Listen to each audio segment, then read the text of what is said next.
Hello, hello. Oh, there's a mic. Oh my god, I can't. Oh yeah, this is what I do for my piano streams. I will change where my keyboard is in front of me. Okay. This is just a song I wrote. Not really a song, just like some piece of music. Oh, how pretentious am I to call it a piece of music? Oh god, my friggin' tower side cover is falling off. I can't get it secured. Okay, I think it's good. Stupid microphone stand. Oh, I'm too tired. Okay, come on, microphone stand. Get out of the way. You're too annoying. Friggin' tripods take up so much space. Okay. Get this right up to my desk. Change where I'm sitting. Okay. Move my keyboard up a little bit. All the junk. Oh god, here's my wallet. My phone. What's this? A coupon? A Mr. Stuff coupon. An old bracelet. Does this work?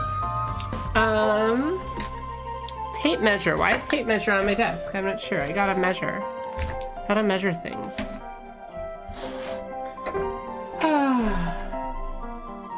Exhausting. I should have done this in actual setup. When I was saying setup.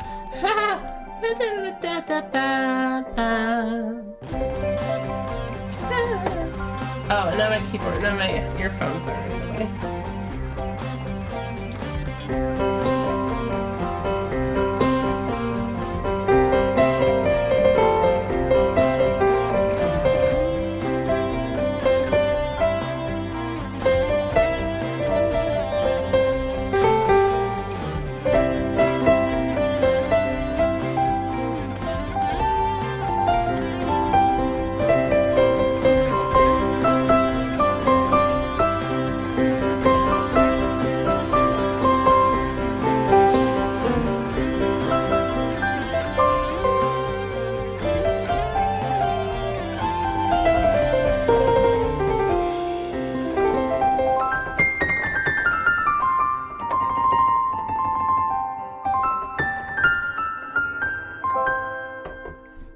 So that was an old song I wrote, God, what, 10 years ago? Thank you. I'm gonna play like a new song, an old DAW projects at the start of every stream. So thank you, Miosoro. Thank you, Miosoro. Oh, we already have 9 viewers. Amazing. So I had so many. I got rid of this. How's everyone been doing? These past 2 weeks have been some of the most exhausting, busiest ever, and it's not ending. I have a bunch of things to do next week too.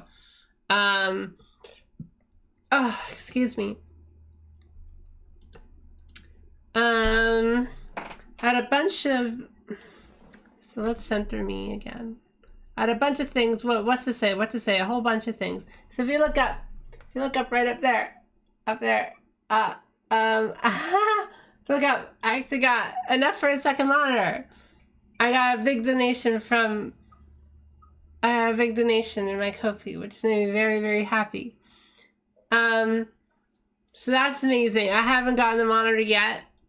I have one of my friends says, oh, by the way, I have a monitor. So I'm like, wait, really? So I'm like, well, I still need to buy a mount. I'm gonna buy, those are like 30 bucks. 40 bucks. And I might, well, I'll see how the monitor is. I may need to get one anyway. So that's still on hold for a little bit, a few days maybe, until I can meet up with my friend. Or I might want to invest in something else, but I'm not really sure what else to get. I don't like spending money. So I'm thinking about, okay, I have like this really big investment. What can I'm gonna invest in for the stream?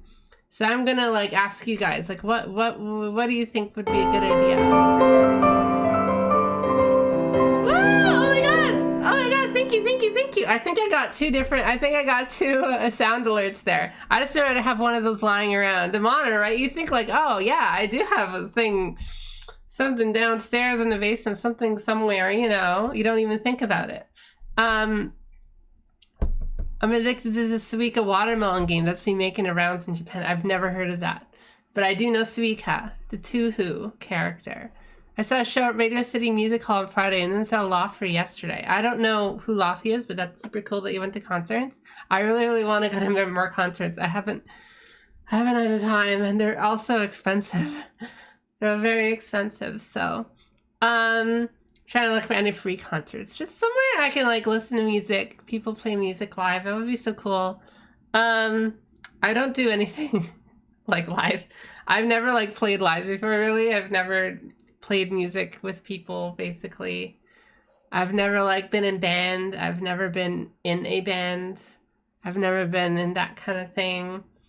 Like ever. So I'm pretty much just me.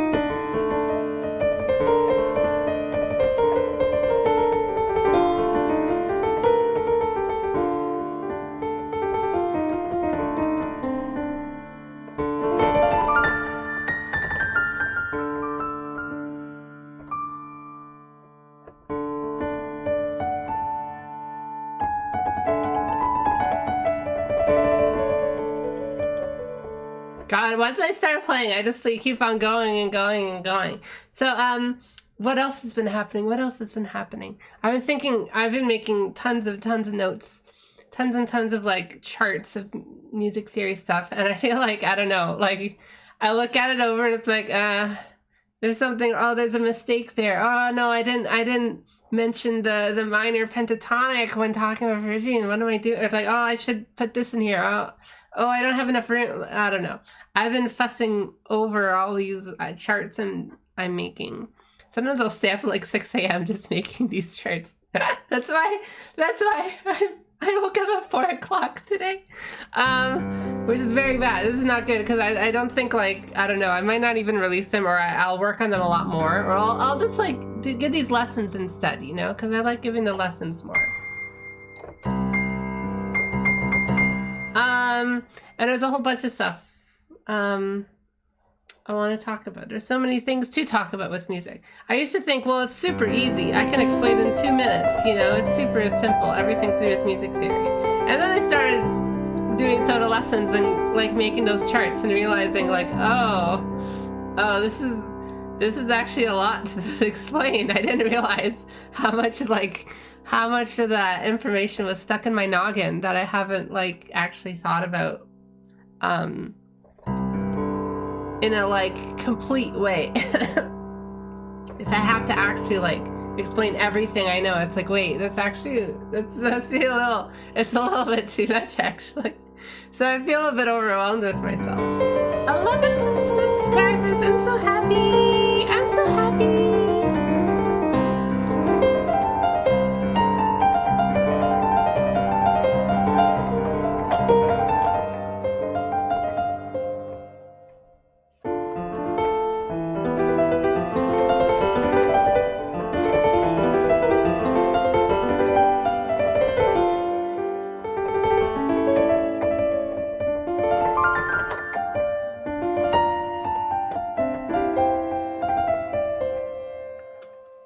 Lofi jazz musician. Oh wait, I think I've seen a YouTube video title saying is Lofi jazz, but I didn't click on it because it looked like clickbait.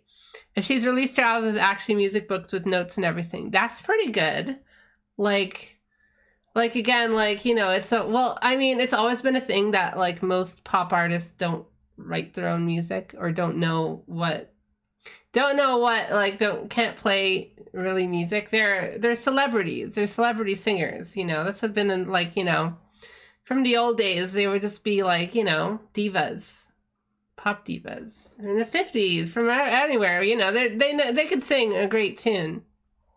And they're really good at their voice, but it's not like, you know, you wouldn't get them to go play the piano or something. And they would know the basics, right? But it's not really their job, right? So I guess it really shocks people when they go like, oh, or even if they write their own music, you know, it's usually a team of writers or producers who know what kind of songs they should, you know, T Swift should make for their next album or whatever, stuff like that, you know? This is how the music business says.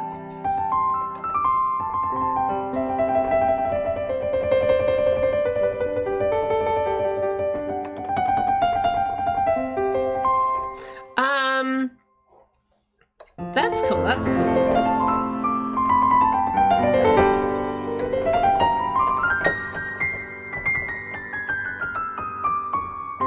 I would love to like do that. I would love to like show like all the songs I write. Like, here's the chords, guys. Look at these chords, and these are all like, you know, the little bits for it and everything. Which chords will increase the profit margins the most? I listened to this one new band. What is it? I think Japanese Breakfast or something. And it's like, it's pretty nice, pretty well put together. It sounds good. But then it's like the chord progressions are so like weak, or they go for like, it'll be like, you know, it'll just be like kind of weak. No, I can't even play it because this is like, they won't like do really the satisfying thing that my ears want to hear. It's like, oh, let me hear the really like good like chord progressions. I don't know. A lot of modern music doesn't really use a lot of strong chord progressions, and maybe it's too distracting, or maybe it's seen as too cheesy. They'll be very. Really? I mean, it's really. I mean, I like the music. I listened to whatever the newest album was. It's very cool.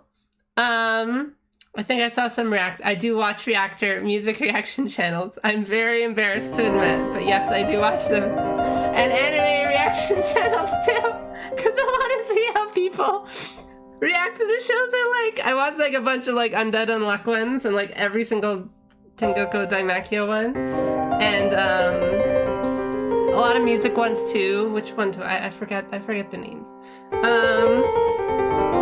It's so trash, like 90% are trash. Some of them, you know, put some effort in.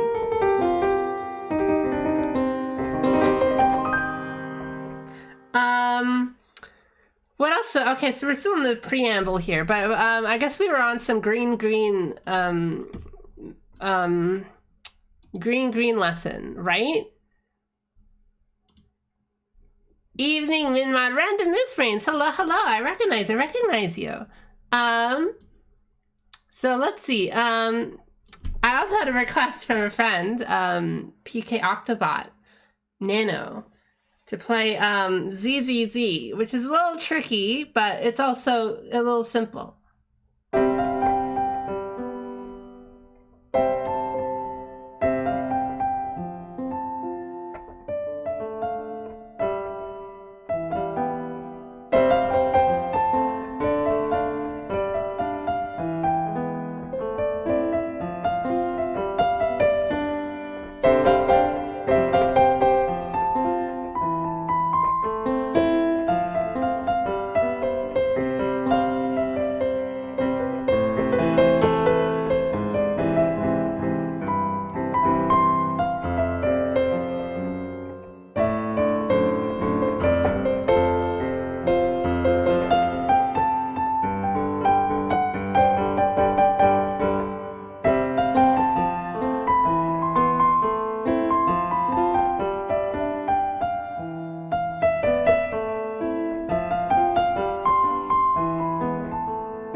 Basically it uses a sort of a similar like sort of modified sort of circle of fourths, circle of fifths, like think of this.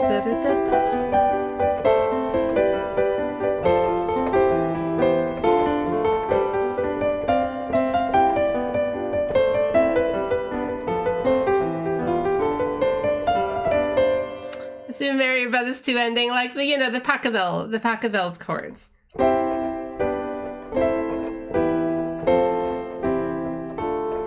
There's so many like little variations you can do with that, like.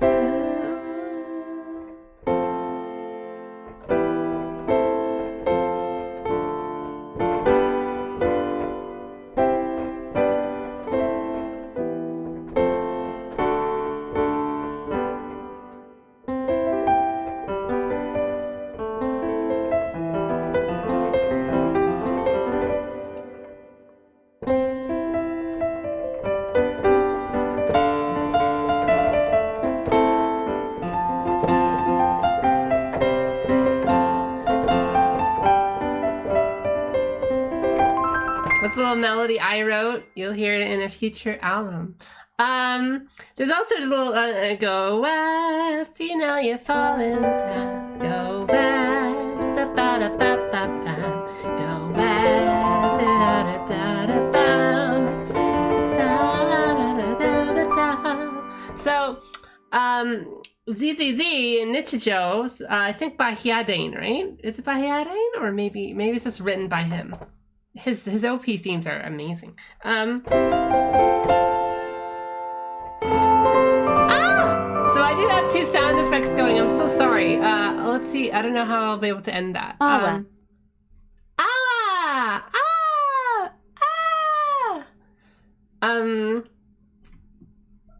I'm sure it's fine. I'm sure it's fine to have 2 sound effects going at the same time. Oh my god, subscription! Subscription! Thank you! Didi Kiki, I hope you're doing okay. Hope you're enjoying the Final Fantasy. First time chatter, ve victus.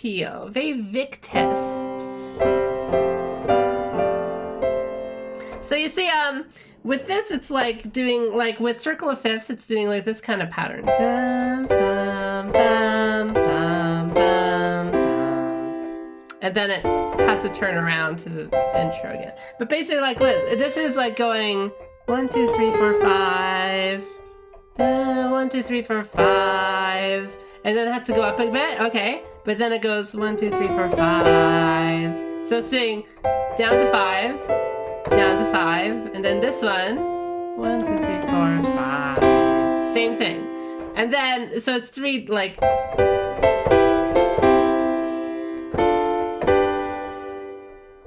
and then it finds a way back, you know. And for Nichijou song, I guess it goes.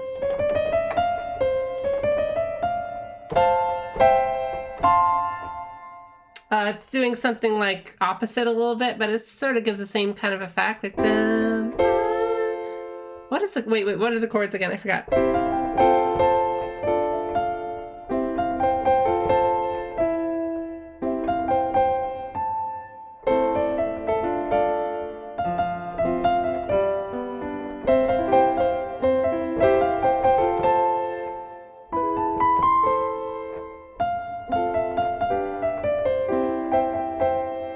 I forgot the chords. I just kind of got lost in playing. But if you just think about the patterns like that, like are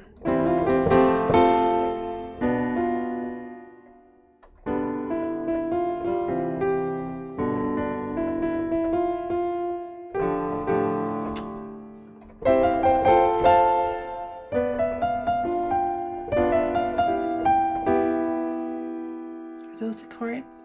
I totally forgot now what the chords are. I was just playing it a bit ago, wasn't I? Let's see, Nichijou, there we go. This is how I'm cheating. I'm just gonna look at it. Oh, they're using it. It's actually like in off C, it's in like D flat. So instead of here, it's playing this.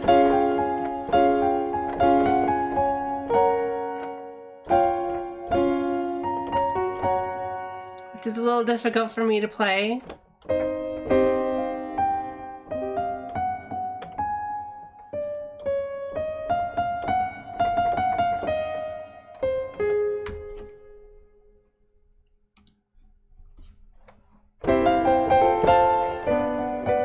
See, these chords are saying it's B7, B minor. Oh, it's not B minor there. It's probably a diminished chord here. There we go, that's it.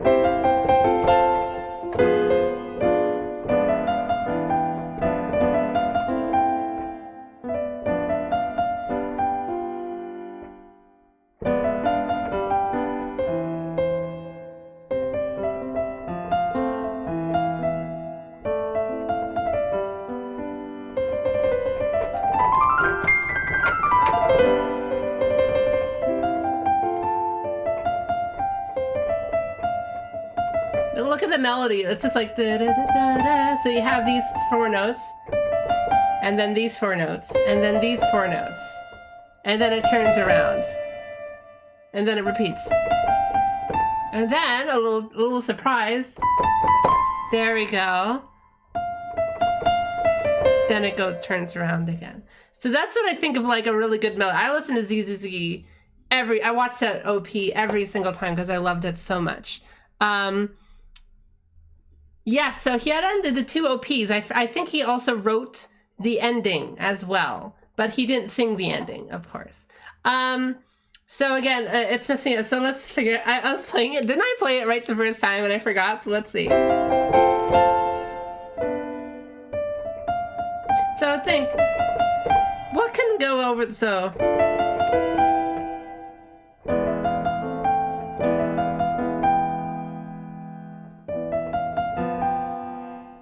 What can go over those chords? Because I'm already thinking of chordal relations. I can figure out chords from the melody, basically.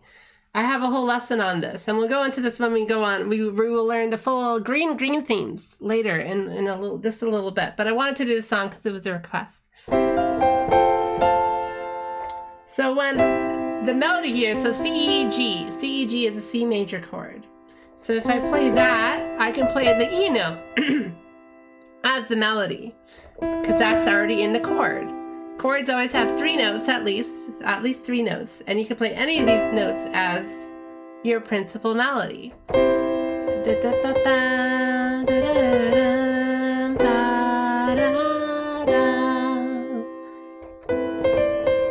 Final Fantasy thing, you know.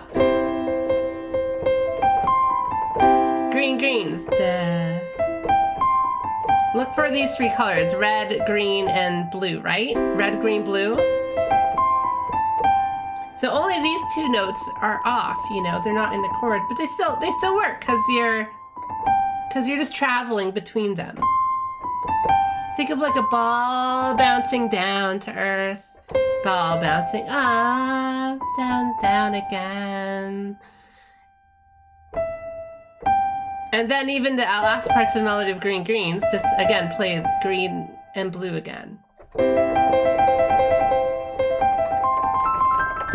Whenever I'm doing arpeggios, I'm really just playing the notes of the chord again.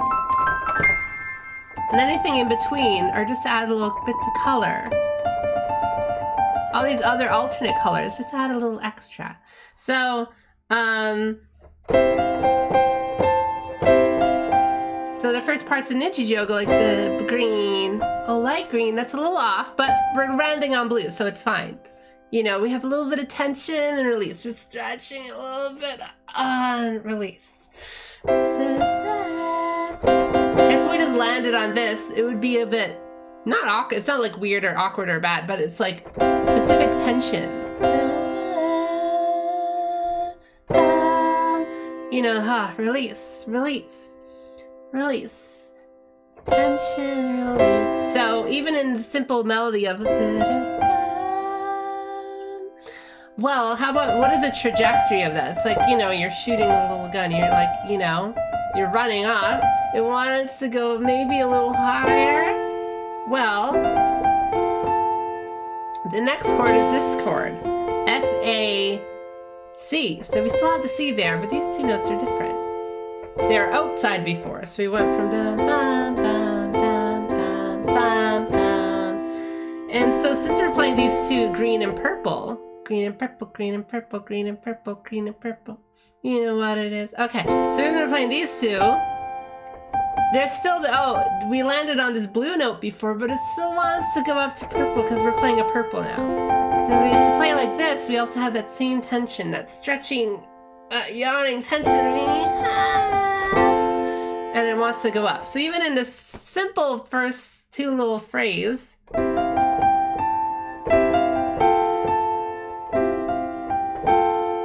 already had a lot of interesting things happen with tension and release. So this is normal note. This is, you know, tense note, normal note. But then when we switch to this isn't a normal note anymore. It's gonna be a little bit tense. So it wants to move up again. And then if we play this, this is also not good anymore. It's still a little bit tense. So it wants to move up again. But then even this sounds really tense, doesn't it? Because it kinda, your brain remembers that you played this before. It remembers. Your brain will remember for, you know, for a few measures. Maybe like 8 seconds, 10 seconds, who knows? It's like a little bit, but your brain will remember that even when you're playing this. It feels like, wait, isn't like you have a question mark? Like, Shouldn't it end somewhere like this? Ah, there we go. It's like scratching a mosquito bite or something. Tension of reaching the top. Yeah, there's a trajectory here. And like the melodic, like think of, again, like leaving gravity, you know? You gotta shoot up the rocket to leave. But sometimes it wants to fall back down too, which feels nice, satisfying. I have a whole song that's just like...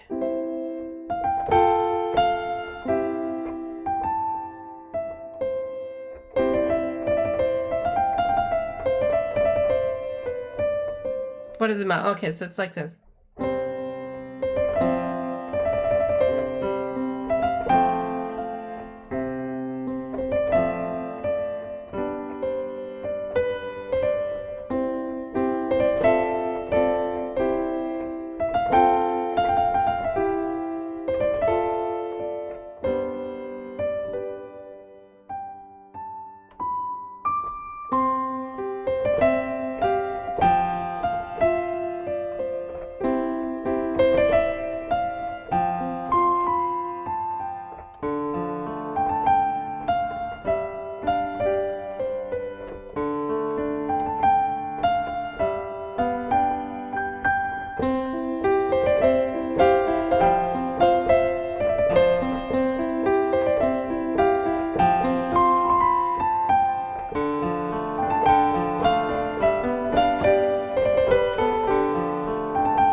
So that's what is this song? I think it's called Seaside Town.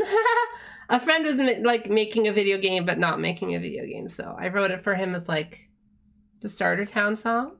And you know, it's just like how I think about like melodies and what like my favorite melodies are. It usually plays with these, they call it chromatic and tone color and stuff like that. It's stuff literally color coded, but they don't usually show the colors. Oh my God. Well, think about it. Chromatic is literally a color term. It's about coloring, you know? What are sound frequencies but electromagnetic waves? Literally sound waves versus light waves, you know? Things are higher pitched or lower, like radio, really low, wide circles. Or really high pitched low frequencies. Like literally you can see them, like sound frequencies, radio frequencies. Like it's the same, like, you know, waves in the air or waves in the whatever.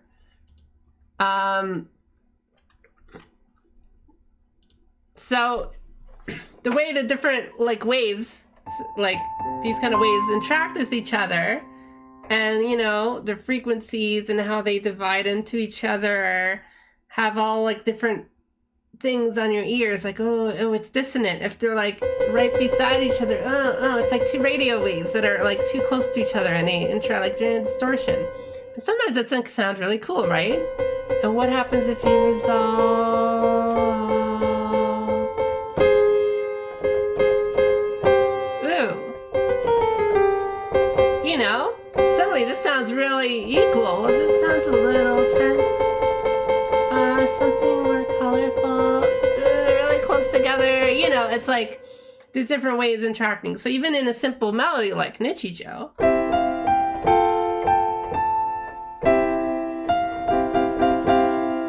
we're playing, you know, this all at the same time in this melody. So this is a little too colorful maybe. So it wants to go up, but then the whole situation changes underneath. The chord changes. So these require a different kind of color, different colors that you need to fill in. So you can play this. I think it sounds lovely. This is like, if this is a root, this is called the major second. And I think the major second always sounds so lovely. I love putting it in. Like, I will just do this kind of thing. Like, ooh, this is C major chord I'm playing. I'm taking out this because it's not really necessary. And instead of the root again, playing two or the same roots is kind of useless. It's just for emphasis, like capitalizing a letter. But instead, I'm gonna play them in. Oh, it sounds so nice and floating.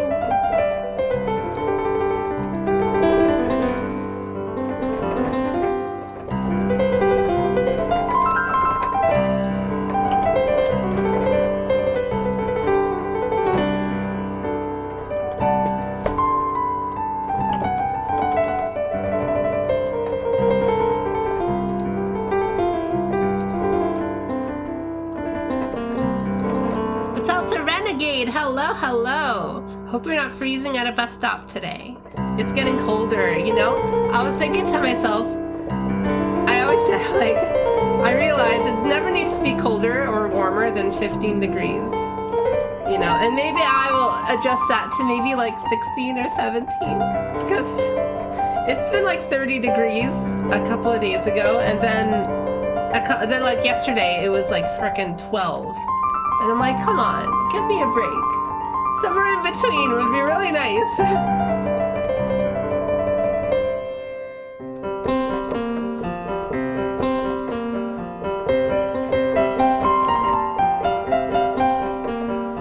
That song I was playing in the beginning is basically this.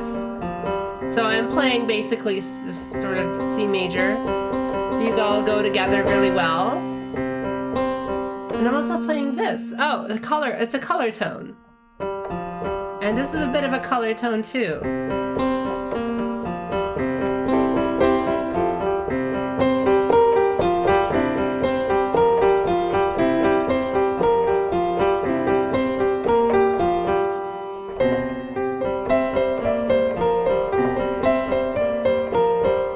I know how to harmonize these also well too. My statement sentence, I never got sick. Oh, house sitting. Are you getting paid for it? Is there a cute like pet, cute like cat or bunny? I've been watching bunny videos, like how to take care of your bunny that I'll never have. I'll never own a bunny, but I like watching videos of something I'll never be able to do. That's what all YouTube is for, right? So I can just play something like this for hours.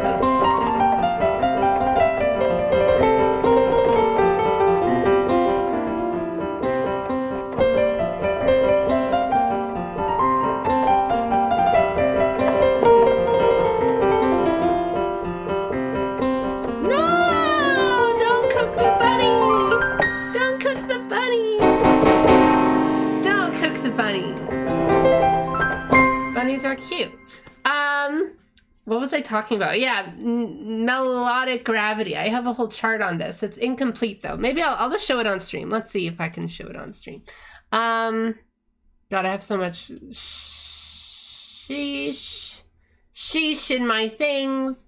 Let's see. This tritone cycle, Lydian cycle, mode cycle, parallel modes, guitar C. Oh yeah, I'm trying to do guitar charts too.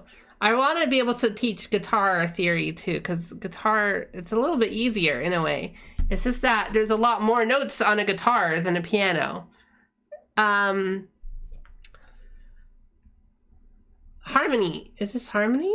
No, it wasn't harmony, was it? Which chart was it? I totally forgot. I guess this will work a little bit. This isn't really the chart I was talking about, but I guess it'll work. I made so many. I made too much that it's kind of stupid. Let's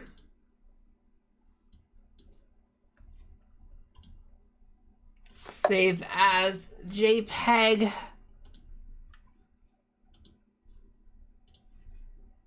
Ba-ba-ba-bum. Ba-da-ba-ba-bum. So this is all very important. It's all gonna lead up to a big lesson on motific development.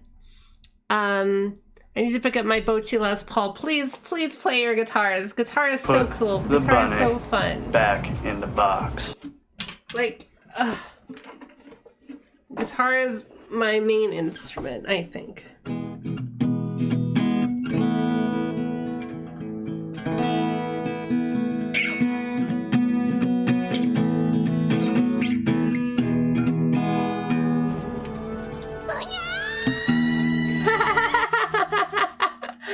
So funny. Thank you for playing some of those.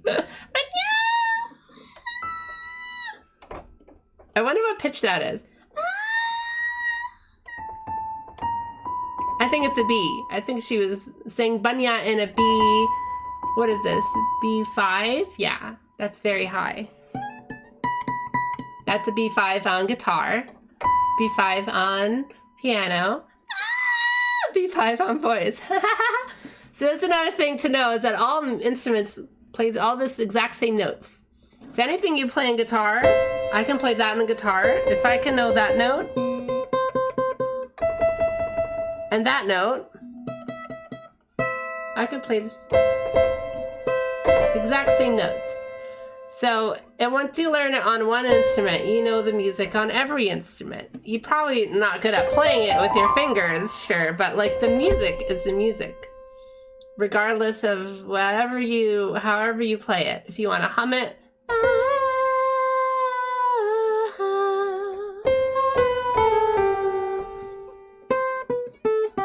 It's all the same. You play on any instrument. Don't forget Bunny embraced possums. No way. I wonder if Staffen still has his possums. This is a little out of tune. Let me get that image up first. Browse. No, not here. Okay, this is just one example image. It's not very good, but it's something. I'll get my other one up soon. It's a little more detailed. Where's my VTuber? There we go. Let's get this above everything. There we go. It's a little messy. Let's get my piano. There we go. Behind my piano. Okay. Man, I guess that was nostalgia reason. I'm almost grown up watching and hanging out on here. Oh my god. Yeah, you're right. A lot of people have probably grown up on Twitch. That's so weird. I remember Justin TV.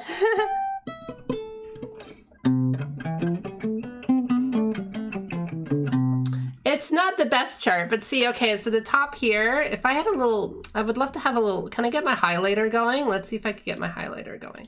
I have a lot of charts. I wish I could like draw on, see, this is why I need a second monitor. I really want to draw on my images and stuff as I'm showing them. So let's see if I can get my highlighter going.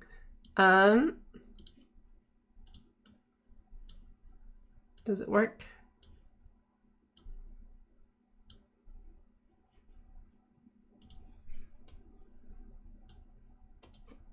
Ba-ba-bum.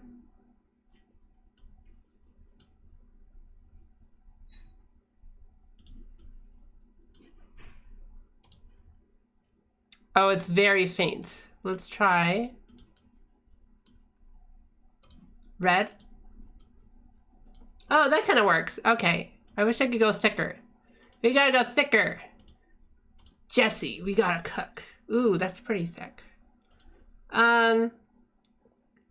End of middle school. Oh my god. Jesus Christ. That's... Guys, this is a 18 plus channel. It's Staffen's emo. Yeah, I just realized. That's so good. Okay, so if we had the chromatic scale, is this all these notes? Get it? C, I have D flat there, but it's also a C sharp because we're sharpening the C. We're also, so this is a D, we're also flatting the D, you know? So it's both notes. It doesn't really matter what you call it. Like on guitar, I don't really think about it all too much. It's just the notes. They are all the same notes. They all can make the same kind of music. This note is just as equal as this note, as this note, as this note. You know, they're not, you know, lesser because they're smaller and darker. You know, they're not any lesser. It's not the size, it's how you use it, you know? So, these are all the chromatic notes. That's 12 different notes you can play. And then it all repeats. Even, now we're on C again, okay. C sharp, D, D sharp, E, okay, we're up here again, we just repeat. Everything repeats. Everything repeats in sound waves. This is like twice as, like, you know, it vibrates twice as high, exactly twice as high as this note, as this note, as this note. They're all just the same, like your ear will pick them up, same thing. So all you really got to learn is this little square of music. Just learn this little square of music and you know everything, you know? It all exists within this little square. And everything else is just repeats of it. All parts of the rainbow. But that's a little too many notes, you know, just like Mozart played a little too many notes. That's a little joke. Mozart is incredible. So I can play it on guitar too.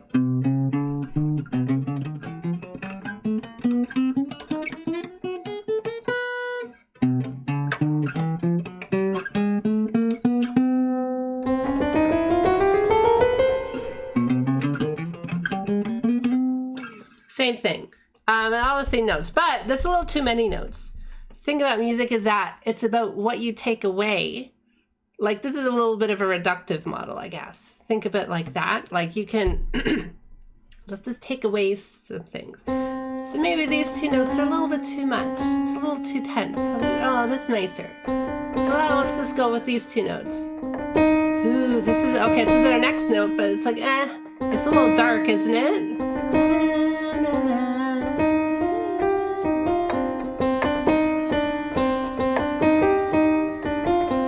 You know, Sunky, hello, hello, hello, hello, hello. I'm glad I hope Safin is doing well. It's been a while since I talked to him. I hope he's doing great. So again, like we're just going through the chromatic and we're, this is a little sad. Oh, this sounds a lot happier. It's a lot brighter. Oh, okay, this is nice. So basically just go through the whole, we can go through the whole thing like that and we end up with what we call the major scale. It's really called the Ionian mode, but we'll get into modes later. If anyone wants to hear about modes, I have a whole ton of information too. So this all goes into green greens, which I will be talking about soon. I really wanted to cover the second part of that song, Green Greens, but I'm not sure if I'll have time. I might just focus on melody here first. So this is like the next, like we can choose between these two notes, but we'll just stick with this one instead. You know, it's all about like, well, we reduce all these notes into only playing certain ones. So now we only have 7 different notes instead of 12.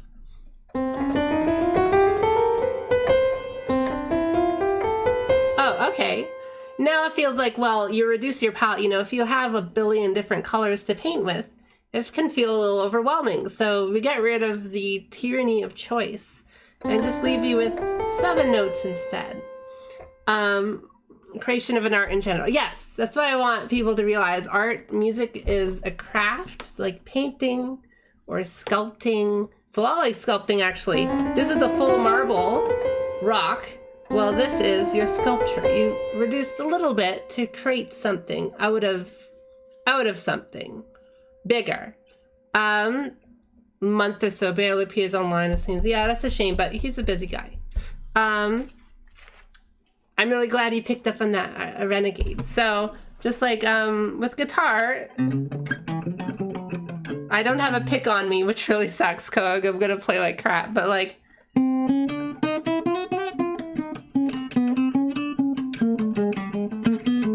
that sounds, you know, that could sound really great, but it's a little, it might be a little too much. Your ears can't really start to pick up on the notes in between. It starts, well, what if we just like...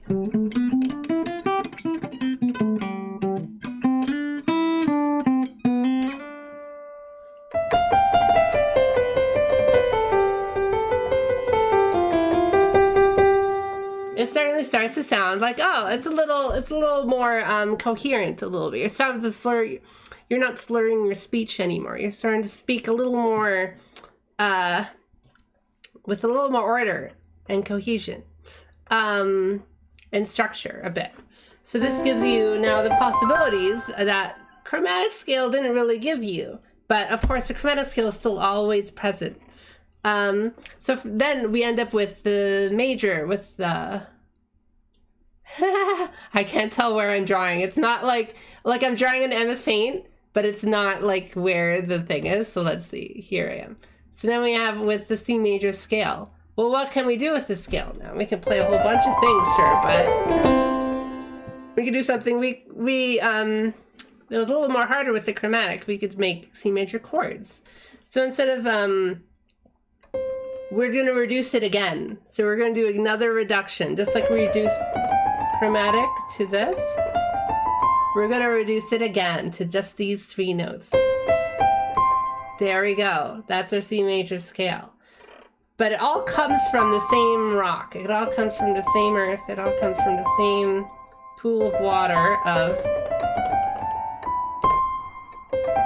It all comes from the same thing. And all notes come from the same, all chords come from the same thing. That's another chord. It comes from, again, the chromatic scale. We just did the same reduction patterns.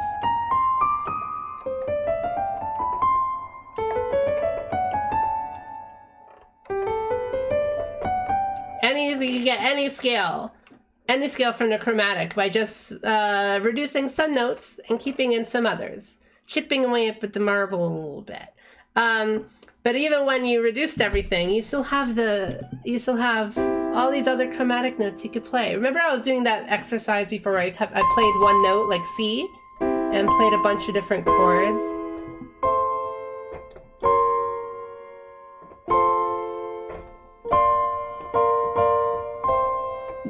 No, that's different chords. Well, we can do that with the C major scale as well. So let's do that for fun. I've known for a long time, I always said I'm jealous of you because I'm so as far from right brain thinker as you could get no matter what I try. I don't really think I'm a right brain thinker. I don't know what brain thinker I am too. I feel like I'm explaining this by pretty like mathematical ways, sort of. As a kid, I wasn't really like an artist type or something. I was like a math whatever. And then in high school, I picked up the guitar and started being more getting into that kind of like writing or art stuff. But I don't know. I've never been to one or the other, I guess, too much. Or maybe I've been too math brained. I don't know. I'm not really good at math. I really suck at math. My brain like shuts off after a while. But you know, I'm not sure if I'm like artist type, but I feel like a lot of artists don't think about this stuff.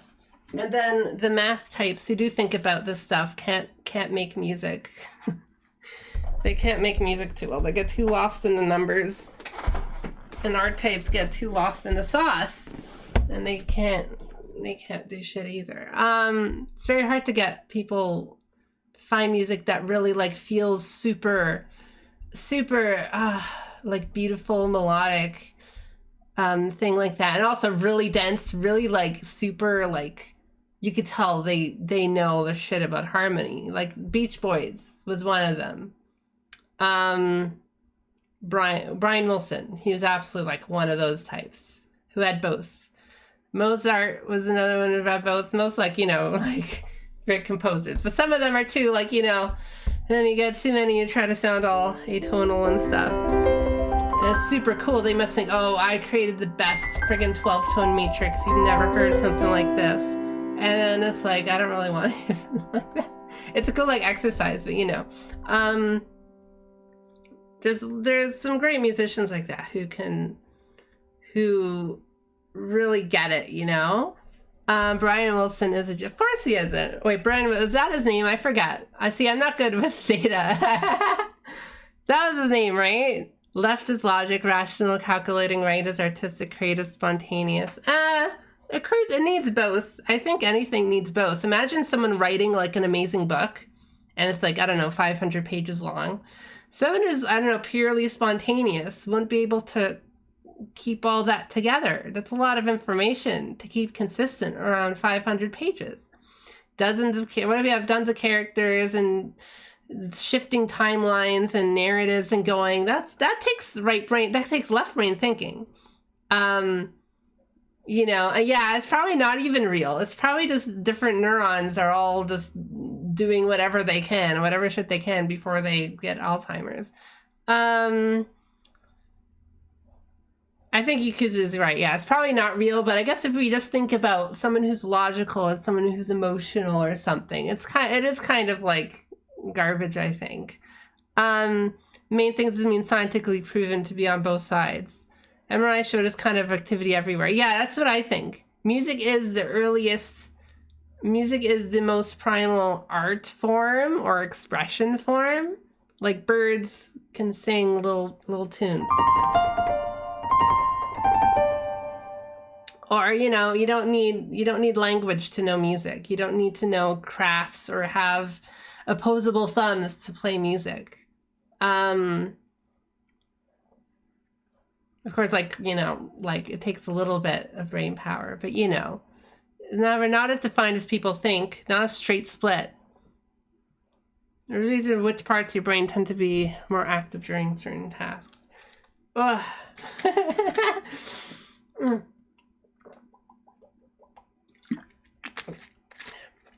That was me drinking water. It reminds me of when you eat a lot of food, I'm saying, oh, my brain is all focusing on digesting, so I can't think right now. My monkey brain just makes tummy slaps music. That was roughly my understanding of it. I was saying, like, really, like, I don't like, the magic is, like, knowing about it. That's what a few people are saying these days, you know. It's not just, I hate the mystique around, you know, Jimi Hendrix or the Nirvana guy or whatever, who are very talented songwriters, musicians, successful, you know. They weren't stupid. Not like they didn't know how to make music. So then you have a lot of people after who don't know anything about music and saying, oh, look, they didn't know anything about music. That means not knowing about anything about music is better than knowing stuff. Because music is like special. They won't really do that about painting. Like, yeah, you gotta know what paints to mix together. You gotta know what brushes to use in canvases. And you gotta know color theory, probably. You gotta know anatomy. There's all sorts of things with colors. And most people don't think they could just make a movie. They could just direct their own movie, like, with no problems. They gotta realize, yeah, you know, it takes a little bit of effort. And with music, it's like, no, you know, just like, yeah, just make it. Just, like, do it without thinking about anything. It's like, no, you know, music takes quite a lot of thinking. I'm always really thinking about everything while I'm playing. Like, right there, I know I was playing this specific note, which is a Lydian sharp fourth, because I'm also playing the major third here.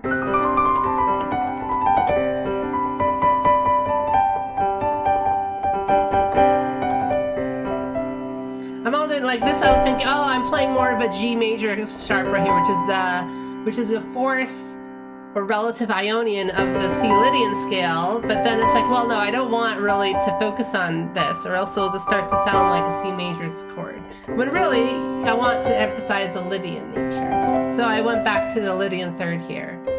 You know, I'm always thinking about that without even thinking about it, you know? Like, that's just part of music.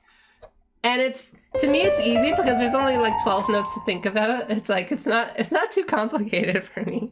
It is complicated to talk about though. every AI artist started to claim they create art. Yeah, I know. That's also why I think about it. A lot of people who don't really know anything about art, they're talking about art and they're very jealous or angry or spiteful.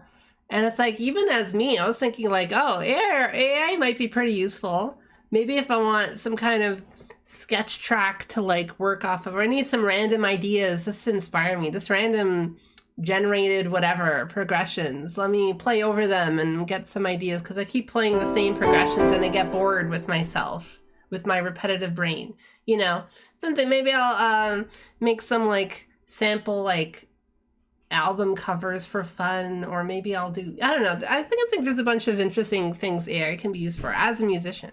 But then you see people who really just they have so much spite in themselves and they have so much culture, anger around art and music. It's so weird to me, because music isn't that hard. It's not that hard. I don't need to learn how to draw for this, you know? And if you can't really play with your fingers, my fingers are really clumsy. I'm not that good at piano. You could just use a DAW. You don't even need to be able to play the piano. Playing the piano feels really good, though. Playing the guitar feels really good, physiologically. I never was good at sports, obviously. I think everyone can tell. I was not the sports kid. But when I started playing guitar, I felt that, you know. I felt the same kind of feeling people say when they get runner's high or something, which I also can't run. I'm not good at exercising. I'm skinny, so it's fine. But like that kind of like, or they work out, like, yeah, it feels good to like do something with your body. And like, I get that way with guitar when I think about, if I'm in like a shitty, I don't know, I have a doctor's appointment, a waiting room, or I'm suddenly waiting at work, or that, you know, bored. I was just thinking about playing some really nice note on guitar and vibrato and playing guitar a bunch. Ooh, I'll feel that way. And I'm gonna feel my fingers feel invigorated.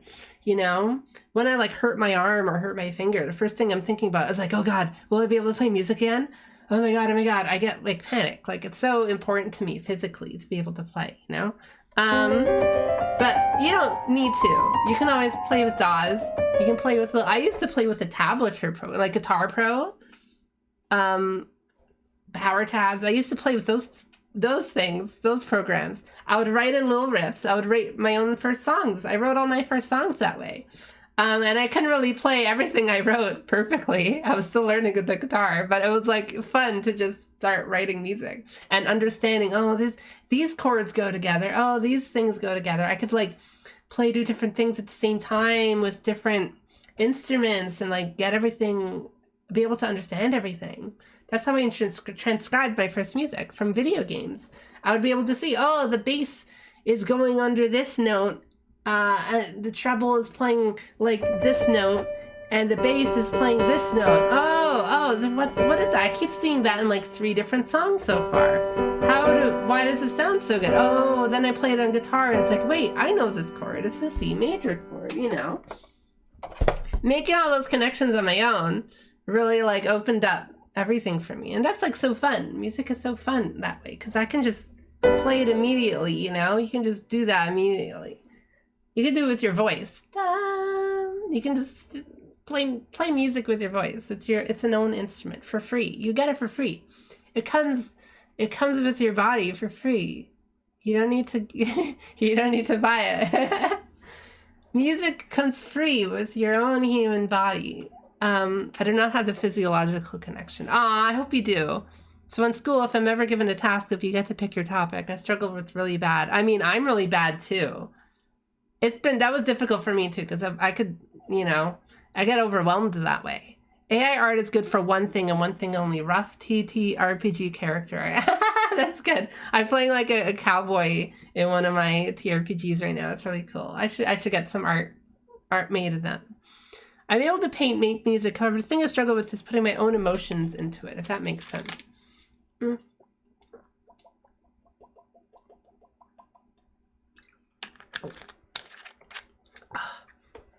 Oh my God.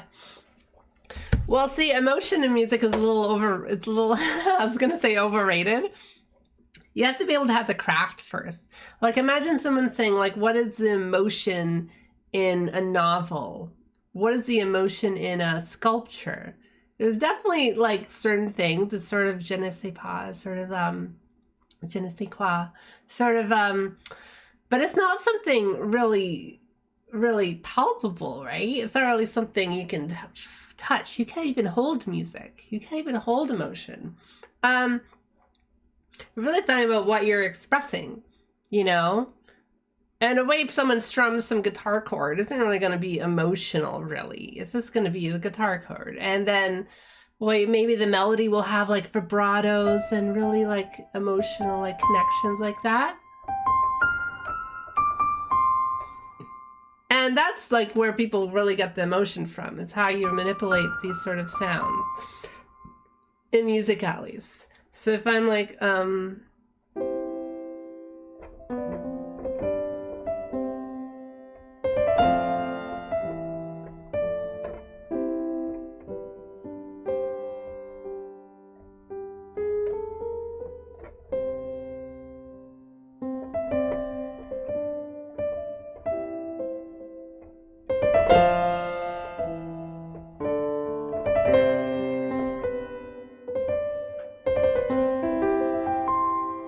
so it's like, what was the emotion there, really?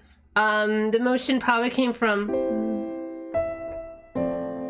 oh, there's some lift here, you know? This is a yellow note. It's not in any of these, it's not in the chord, but we're having some lift. And then we're just repeating it. Like there's certain, like, you know, how these sounds can manipulate the ears. And you're like directing, you know, you're directing a movie. You're directing a book story. How will you make the audience feel a certain way? And it doesn't really have anything to do with your playing necessarily. Your playing should serve the whatever musical idea you have. But a lot of people get carried away with emotion in music, I think. They get like, well, a guitarist is doing a really big guitar bend, like, and it's like, that's emotion. It's like, not really, that's just a bend. You can do that easily. You can shake your finger around and make the bend sound cool. There's not really emotion in music, you know? Like, what is really the context of the song? Oh, my foot's going asleep. You know? It's all like, oh, emotional solo and, a guitarist is just doing a bend. And the song kind of sucks. And it's not really about anything. And the solo's just kind of thrown in there. It's like, that's not really emotion. That's just kind of a facade, you know? You can do emotional music in really, like, I think mechanical ways, even if that's like the. It's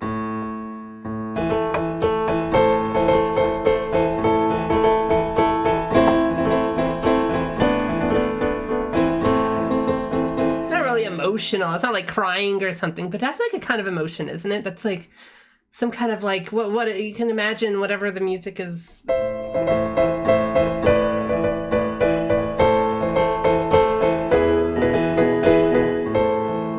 To me, that's still like an emotion, right? It might be kind of regimented and like structured, like there's a march aspect to it or something like that. I don't know.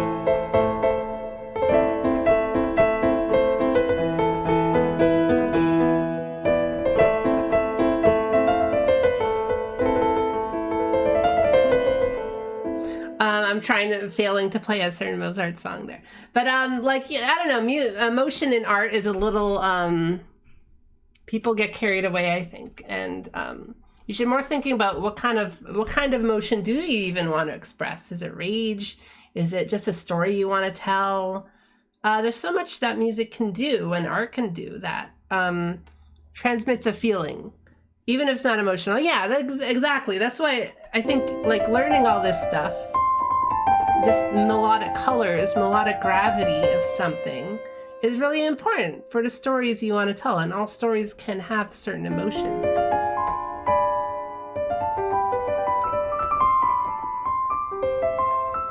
The way like pop, like, you know, pop culture defines emotion in music is usually a little limited. It's usually something sad and like maybe like loud or something. Like they're screaming at a breakup or something. It's like, well, you know, that's really good. Does the music really reflect that kind of feeling properly? there's so much emotions that can go into something like that, or any kind of idea. Someone getting fired from their job or something like that can have so much emotions to it. If I play chromatic scales on a poorly tuned piano, is that chromatic aberration? That's very good. Good joke. Good joke. I love it. I love it. Gloop Chateau. Very good. Very good.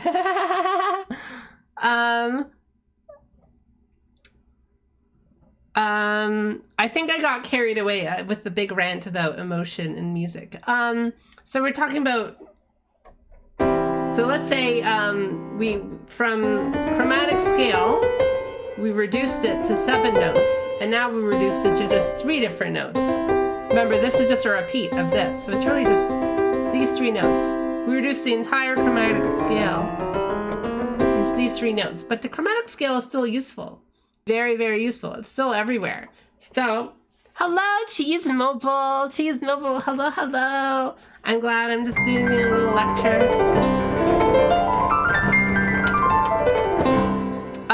So, even over the C major's chord, the chromatic scale is still important. So let's play each note. So that sounds really good. This is 1 note of the chromatic scale. Let's play the next one. Ooh. Something's going on there. Is it bad? Is it good? Is it tense? It's very tense because it's not in the C major scale.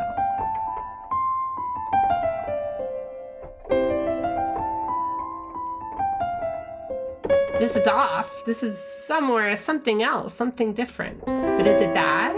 I don't really think. I think it's one of the most useful notes in music, honestly. We call this the minor second.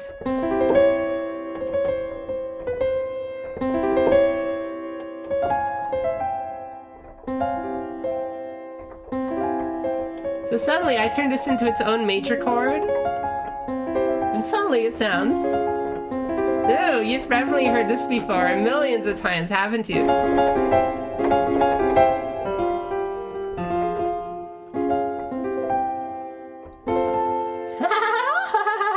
So, even when we're playing something like this carries so much weight to it. It's so close, it's so close, it's so close, and then it goes. So there's something really useful about this note, even when you're just playing the C major scale. It will go like, hey, hey, buddy from up above me on the apartment, who's always like making noise on the floor that I can hear. I need you to come to my party because you're always kind of a crazy dude. Sure. So think about, you know, all the different relations you can make. So if we move here, ooh, to this one. This is a good neighbor. It's always a little light. Wilson from across the fence. Part of this chord, the C major chord, but it is part of the scale. So it's still it's still a good buddy, it's still a good friend. And then let's move up again. Oh, this is something we call the minor third, which is also probably like the most important notes. These 2 notes will be the most important, so it's kind of hard to talk about them separately. C minor chord and C major chord. So even though in the C major scale, we still want this guy around if we want him around. And let's say it's this guy when he's really in a sad mood, and when he's in a happy mood, when he's in a sad mood, when he's in a happy mood.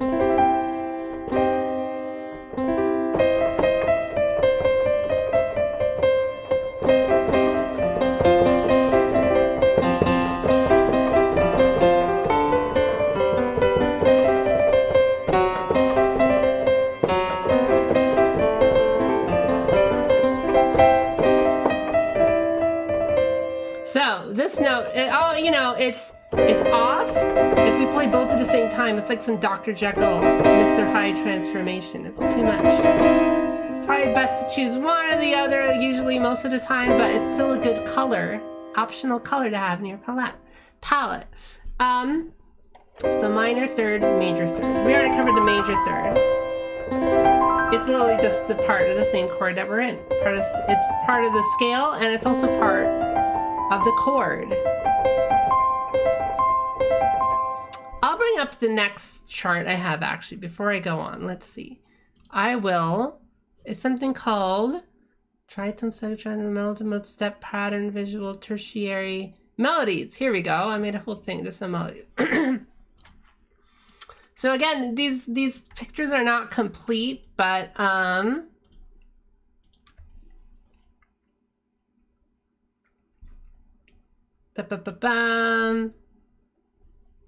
let's add images. It's a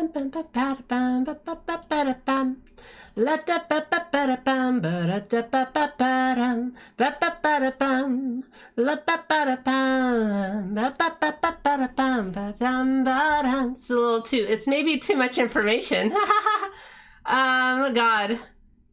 Let's put this behind. Let's just focus on this then. La da da da down down ba ba ba ba ba da ba da dum ba dum la da da da down ra ba ba da ba da ra ba ba ba ba da ba da dum ba dum. This is another image I made. I made a lot of images. Oh, we have 12 viewers. Wonderful, wonderful. No, I'll go retweet myself first too.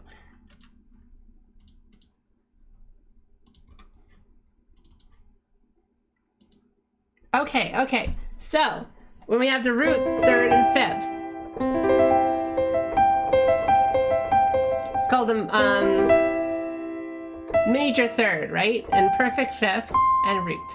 So, these will always be the strongest. Really, I was gonna fix the image and say these two are the strongest. It's always the perfect root and the perfect fifth, perfect root. The root and the perfect fifth are the strongest. This is the second strongest. It's gonna be still a color note. Think of it as a color note. These are like the base, your canvas, sort of to speak. And these are all the different color notes you can pick, you know. And it gets a little weird here, but we'll cover that. It gets a little weird around the halfway mark. It gets a little strange. So we covered the minor second over the major chord. Sounds kind of really tense, but also very useful. Lots of interesting things you could do with this.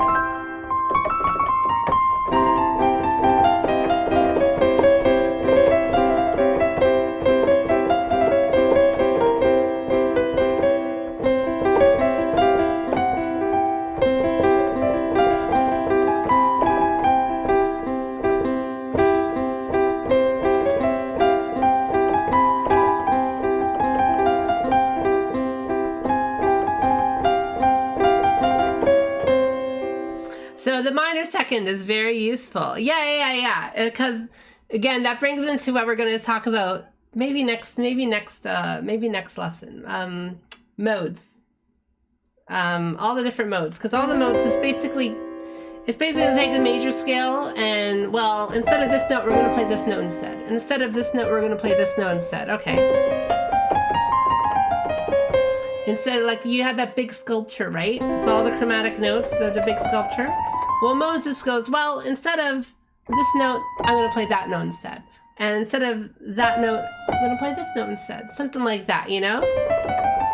That's not really one, but, like, you get the idea. If we're just shifting some notes around, and it suddenly changes all the different tensions you can make. Microtonal, okay. Very funny.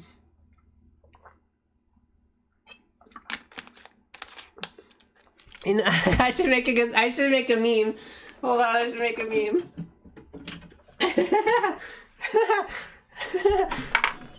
Hey guys, I really love microtonal music.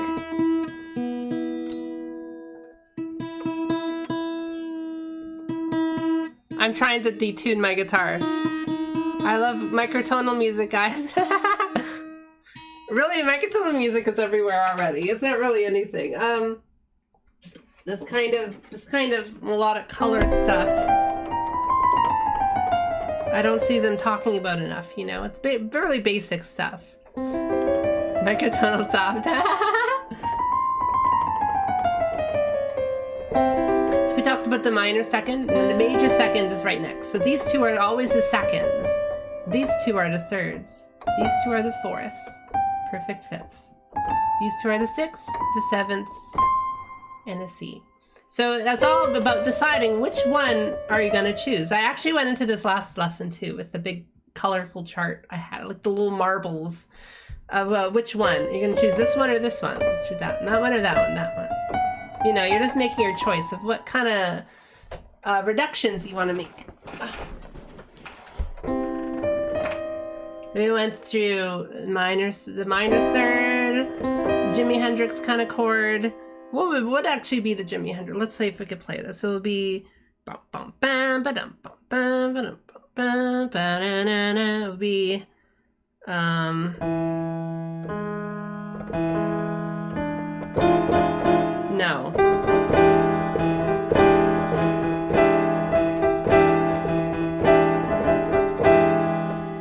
Spicy, but like it's understandable spicy. If you really understand, it's just kind of, it's just doing a major chord. You're adding this minor seventh note and also a minor third note.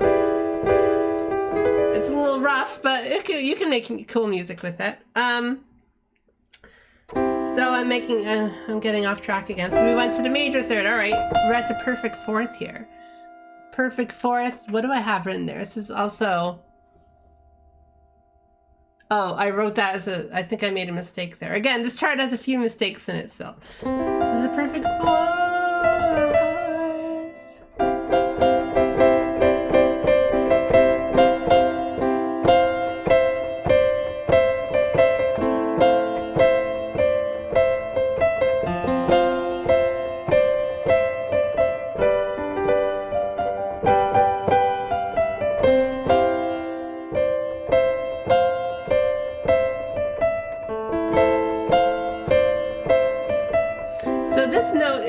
Special too, almost just like this note in that it's part of the scale, but you know it's not part of the chord. So it had some more attention. I think more attention than this minor second does, because this is also in between these two notes. It's in between the chord. This is also in between the chord, but I think it's more tense because it's so close to this.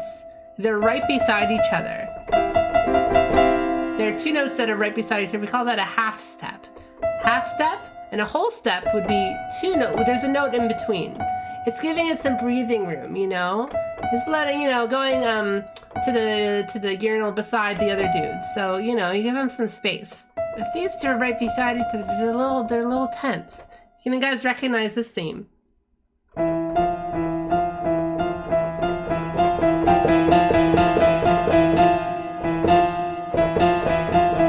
It's a Jaws theme. It's just like two notes right beside each other are very tense. And when we play it in context of a nice major chord, it does sound nice, but I still feel like a little bit more tension than these two notes.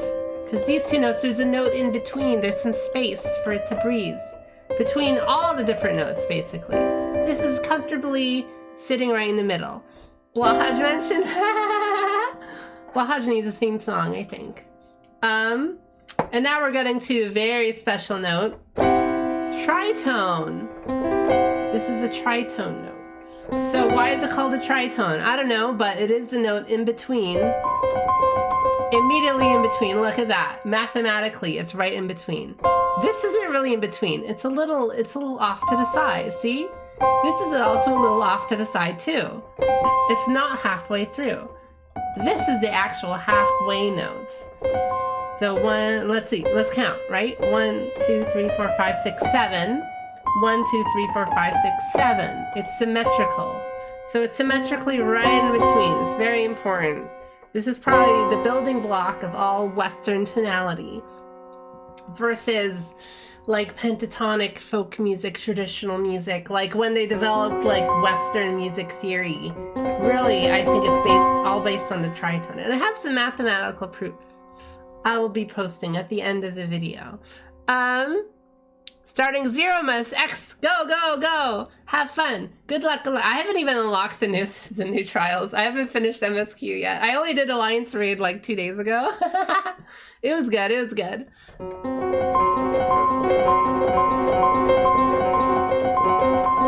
this is a tritone.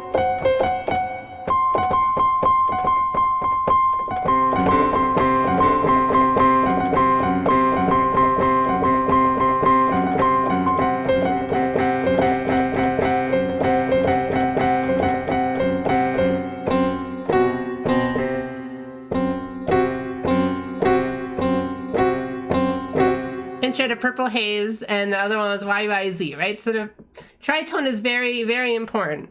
But even in, let's see, a song like Green Greens.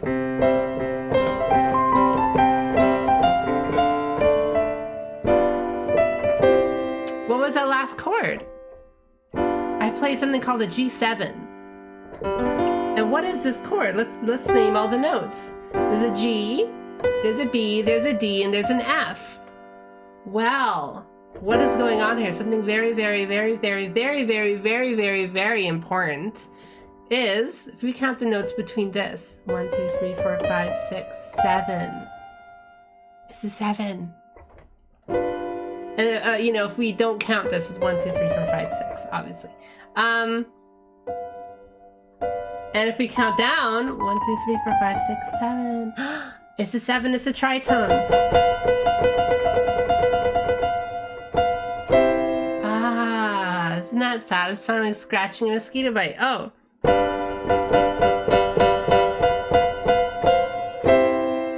So by bringing these two together, we bring this by half step, bring up this up by half step. So it's like, stretching and then relax. That's what I think of it as. So, yes, El Diablo, but really like anytime you hear like that in the music, it's playing, you're playing a tritone. It's sort of hidden. If you cover up the tritone and like paint over it with some pretty other colors, it suddenly sounds a lot nicer, but it's still a tritone at the heart of it. So, and a tritone has a lot more uses other than that. It defines every kind of mode, even the Ionian mode really only works with the tritone. These two notes, B and F, which we already went over, right? If we didn't have the tritone, this is just a pentatonic scale.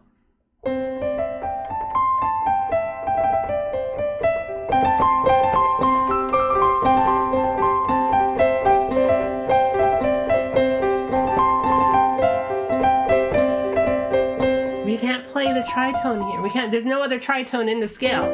There's no other way to make, there's no like half steps. There's no Jaws theme in it. There's no tritone in it. There's no other kind of tritone notes we can do in it anywhere.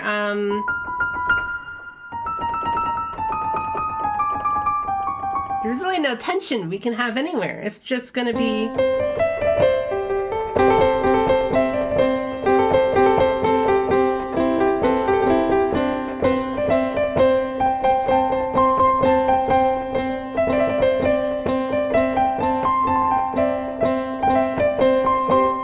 it sounds like it's very traditional, like thing music.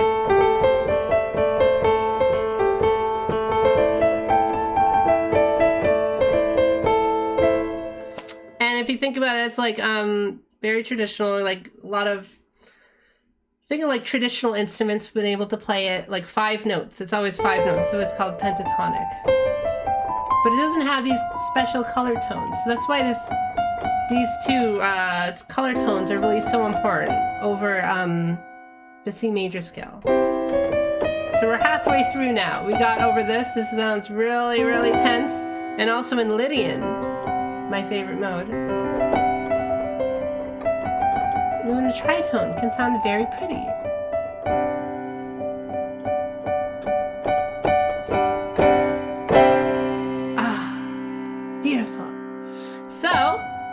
Let's move on, and now we're in a perfect fifth. So again, almost a 0 color note. This is not really a color note, it's more just a foundational note, you know? It's part of the foundation. Brick and mortar. This can contain almost anything in between and anything after, you know? But this will be pretty stable. It's because mathematically it's some ratio, I don't know the ratios. I love the tritone. It's amazing. I even just been discovering more about the tritone later. So now we go up to here. So, well, one more thing about the fifth. The fifth, you can actually drop it down, or you can raise it up. like basically some chords don't even have this note.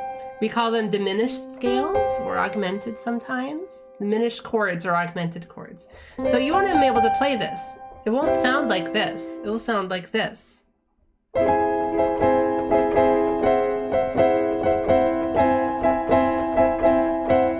You know, something like that. Or more commonly, a diminished chord, which is like this.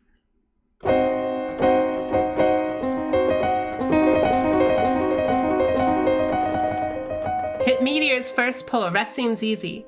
And it can be a little chaotic, but if you're there, it's pretty much cleared already. That's bass. Guys, I hope you do really well. I want to be able to at least like get to the end of the expansion. So some chords don't have a fifth. Almost all chords do, but not all chords don't. And these, again, rely on like the tritone and are sort of something like this.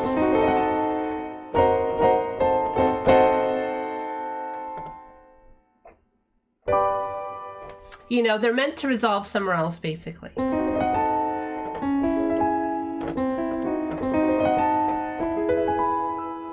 Ah, so pretty. The more tension you get, the more payoff you get when you resolve it. The more tension, the more payoff. The more tension,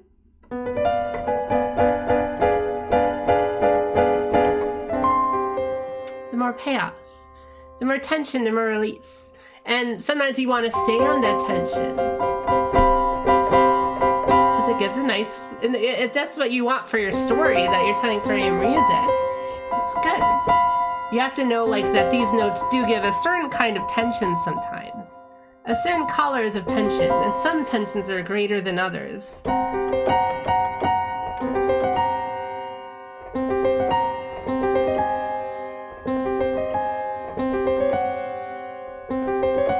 You know, think about all these different relations I'm doing.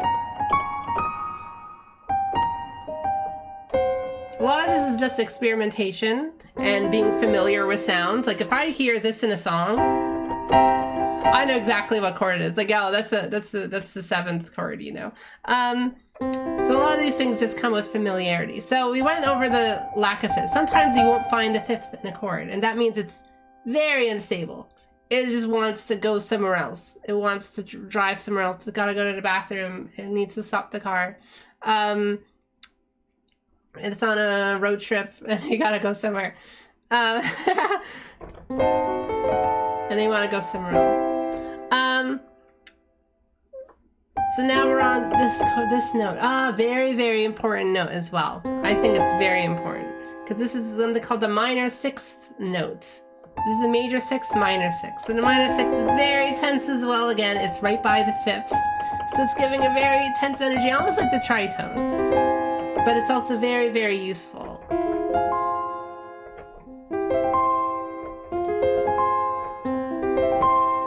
Over the major scale, it's a little tricky, but over the minor scale, it's very, very important.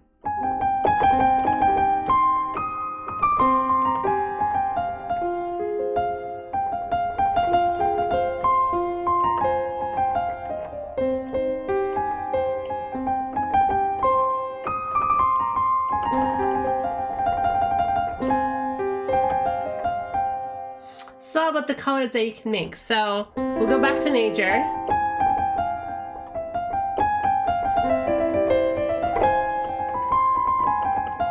Well, a little tricky, but you know, you can sometimes make it work. What I like to do is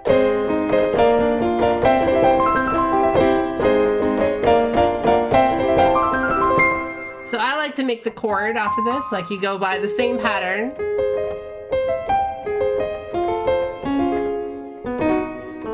Make a major chord out of any scale. We'll go into that another time.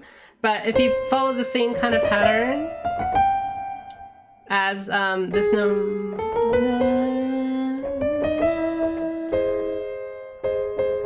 if you make a major chord, another major chord, another major chord, starting from the sixth, you know, very dramatic.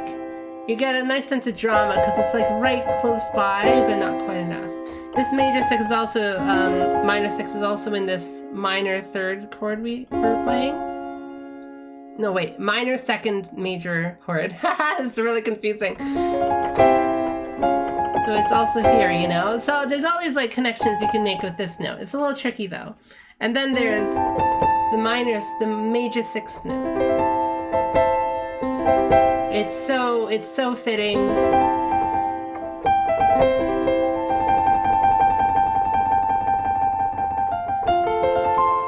It's so like I think it's in the song Someday. It's very, very fitting. Debussy's Arabesque. I'm very bad at it.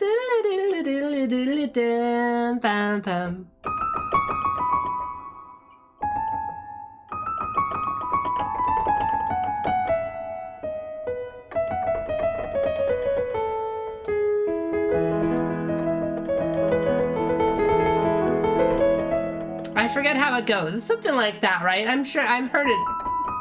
I've definitely heard it before.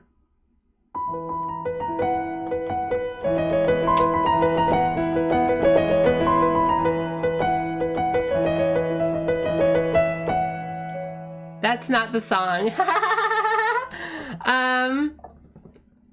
So we're almost done. We're at the sevenths now. So we went over the sixth, and now we're at the sevenths. The hidden tritone chord. Remember, we played the G7 before, so now we're at the C7. This is a tritone note. 1, 2, 3, 4, 5, 6, 7. We're covering it up with some very nice sounding major chord, but it's still the tritone there. This gives it a lot of wonderful energy. And know what song has this chord in it? Look at this.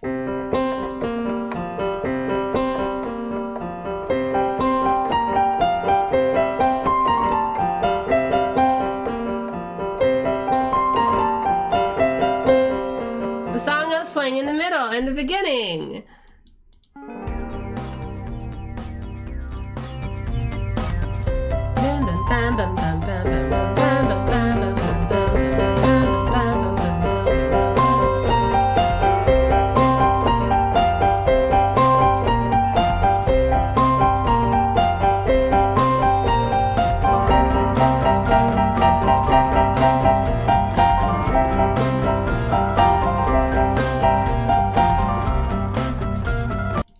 So see, I'm also playing this in the thing, because again, this kind of goes well, and it gives a little bit of tension. You can almost think of it as a C7 to F progression. Something like this.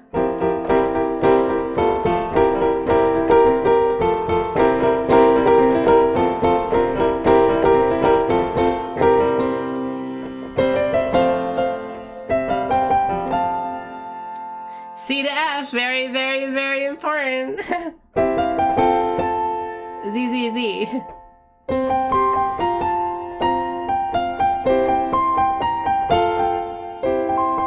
I don't know, you think about all these different connections between all these different songs, and all the songs start to, like, you realize they all use these same building blocks. And it depends on where, of course, you're playing.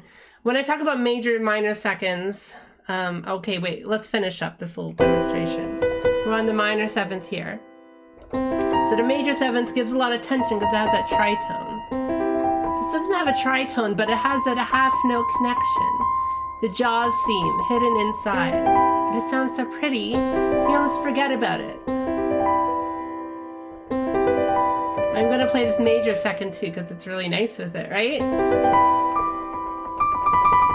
These two go together because if you count, these are minor third parts. We'll go into all that stuff later too.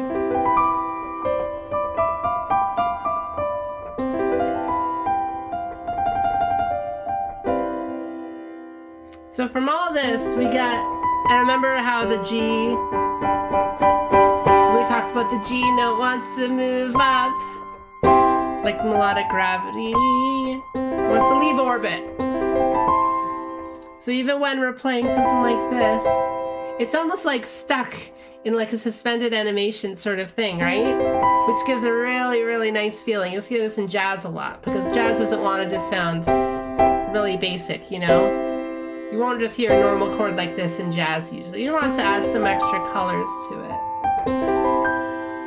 Easy way to sound jazzy is just to add some of these non-chord tones in there.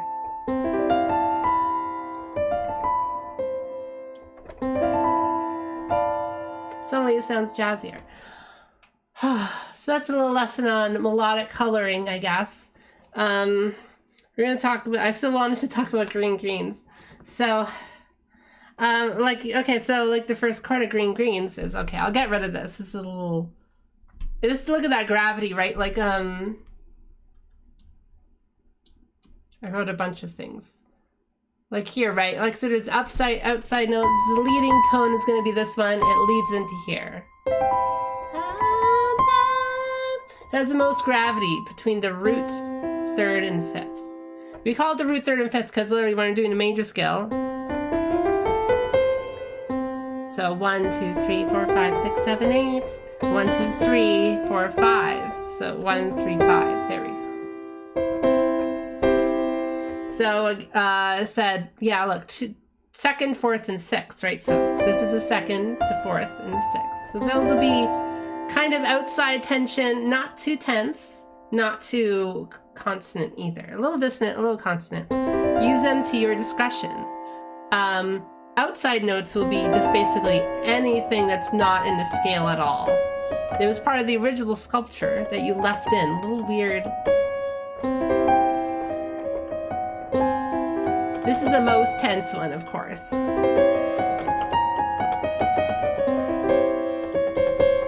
And then the second most tense probably would be this one, right before the roots. That really wants to go up. So all these things can make for a lovely melody if you know how to write properly.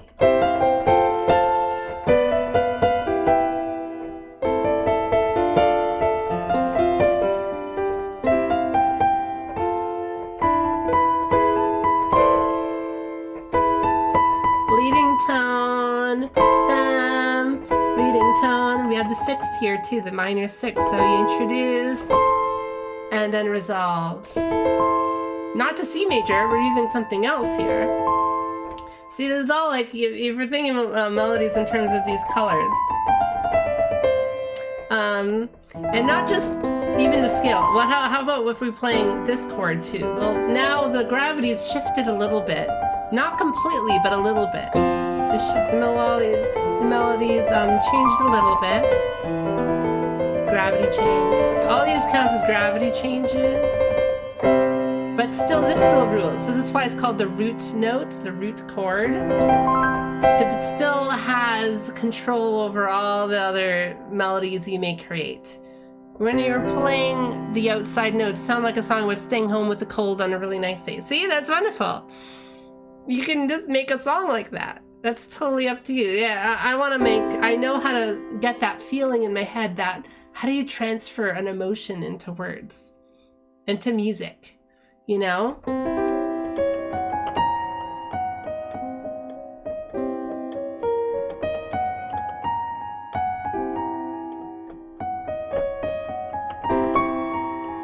You get a really cool sound with it.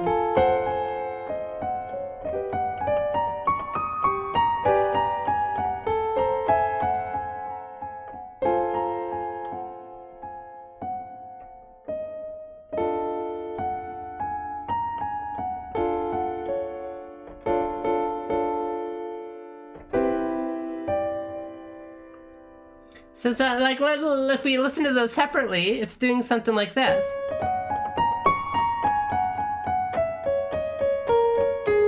This is a pentatonic mode.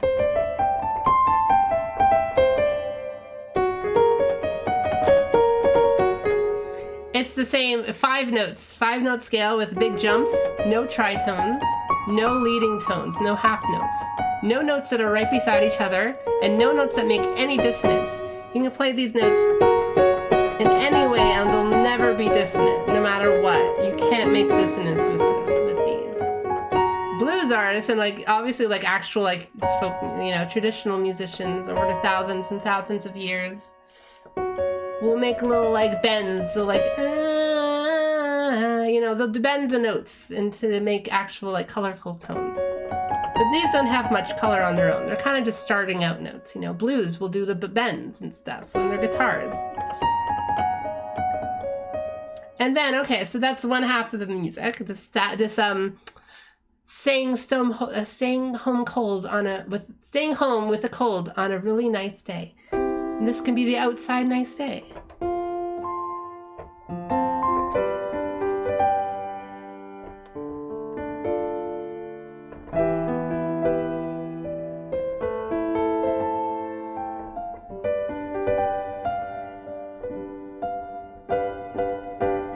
That's the standard like Western tonality music, like it's the nice major chords, all the colors of the rainbow,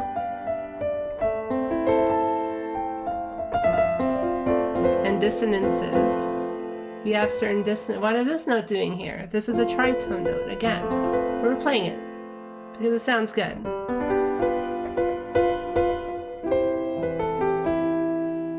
You know, so we mix those two together. It's like.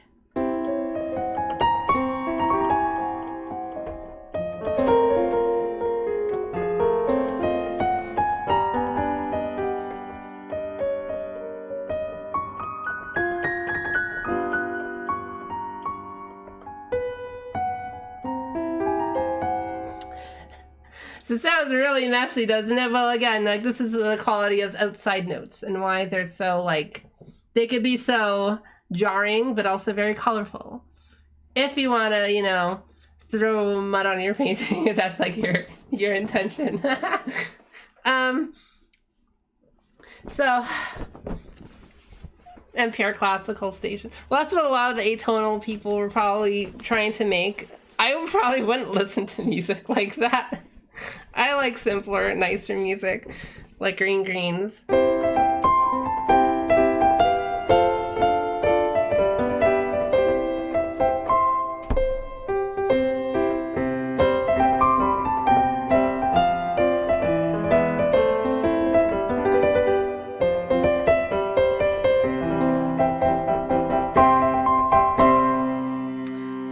if we looked at all of that together with everything that we've learned, again, just jumping up the C major chord in the C major scale. It's red, green, blue, red. But then we hit these two, not so outside notes, a little bit outside notes. Now this is a leading note. It does want to go up, but we're defying gravity and we're going, no, you're going down, you're tumbling down the stairs here. Tumbling down the hill, the green greens. I imagine the green hills. Green hill zones, you know, green zones. So when you have those sort of gravity tension, it wants to just go down completely. Like this would be a little weird, right? It's a little, oh, huh. Like, shouldn't that have gone down? That's okay, but I think the sound's a bit. There we go. It's not done yet. There we go. Now it's consonant. And then it's anticipating something for the chord change. There we go. This is an outside note, but we're changing the chords to this D minor chord now. Just like we made C major chord by going first, third, fifth. We can do the same with this. First, third, fifth. I'll go into how to make any chord you want out of any scale in any mode and anything. Next, I have a whole chart on that too. So now the melody changed from da, na. Oh my god, I can't sing it properly. How much of these harmonic relationship? Everything. Almost. Well, actually, the second half of Green Greens will really help teach you that. So once we're through this, we'll go to the minor, because guess what happens in the second half of Green Greens? It changes to the minor scale, the C minor scale. So we'll see the differences between the C major and the C minor scale. But we'll finish this little thing first.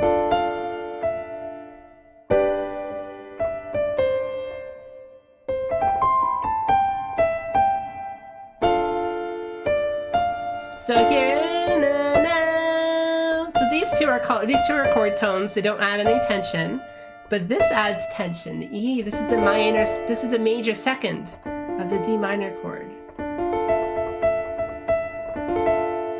Ooh, it sounds a little more tense than the major. Let's say if we played a D major chord, this sounds less tense. It sounds more open, right? It sounds nicer. But then when we play the C minor chord with the major second, ooh, something's off because the chord tone and the color tone are right beside each other, just like the jazz theme. So you gotta be careful that you're not making too much tension if you don't want to make that. But of course, the tension is here because it's meant to change chords. So right before we change chords, it's cool to add some tension in to throw like, oh, tension, chord change, just like with ZZZ. I guess that's opposite. It's changing the chord to add the tension that wasn't there before. That's interesting. But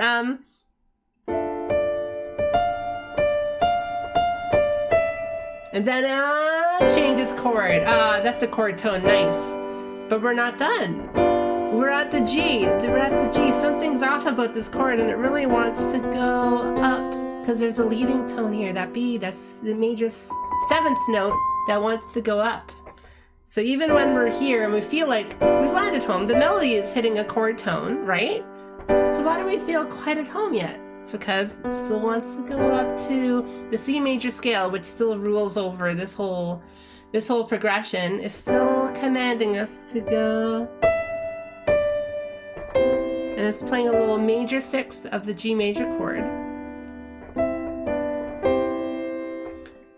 Take care of yourself. Oh, thank you. I'm gonna go home for a bit. Make some dinner. Thank you so much. It's already 10 o'clock. Oh my god. Have I been streaming for almost 2 hours? 16 viewers. Wonderful, wonderful, wonderful.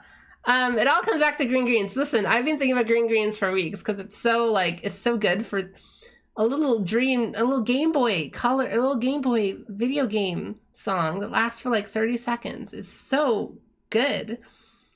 It's so good. This is like when I think about really melodies that I love. It's because they really understood composition. When I think composition, it's like they really know how to make good music.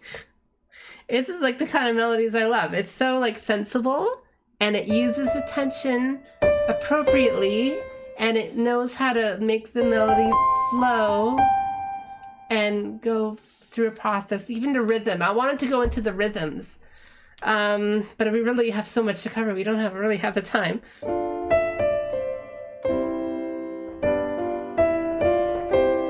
So we have all this, you'll hear that in all music. This,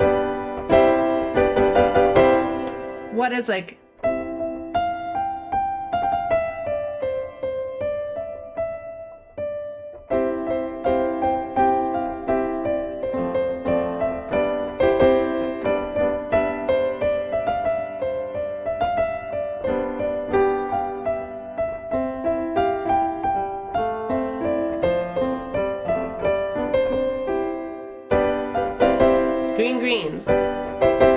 same thing. You'll hear that so much everywhere because it is like foundational for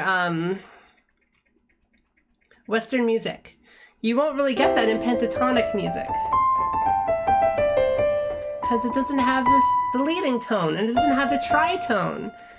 And the G made we call it the dominant chord. So this is called the dominant function. It has a dominant energy that it wants to go back. I talked about this in another lesson previously, but it's just really important. I'm just realizing how important it is more and more, you know? And that kind of, without these two colorful notes, you can't really make a chord. You can't even make the dominant into a chord without this third note, right? It doesn't have a major or minor third in it. Because, you know, this has its own chromatic scale. Think about it. So you can also reduce all these notes into just the major scale. Its own major scale. Just like C. it has its own major scale with its own tensions, like all these tensions.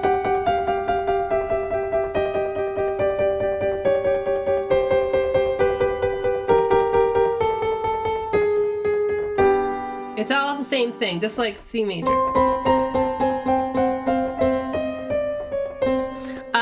So even when we're playing a chord progression like this, each chord has its own tensions of how the melodies react to each of the different notes. So it can get really complicated. Like this is G.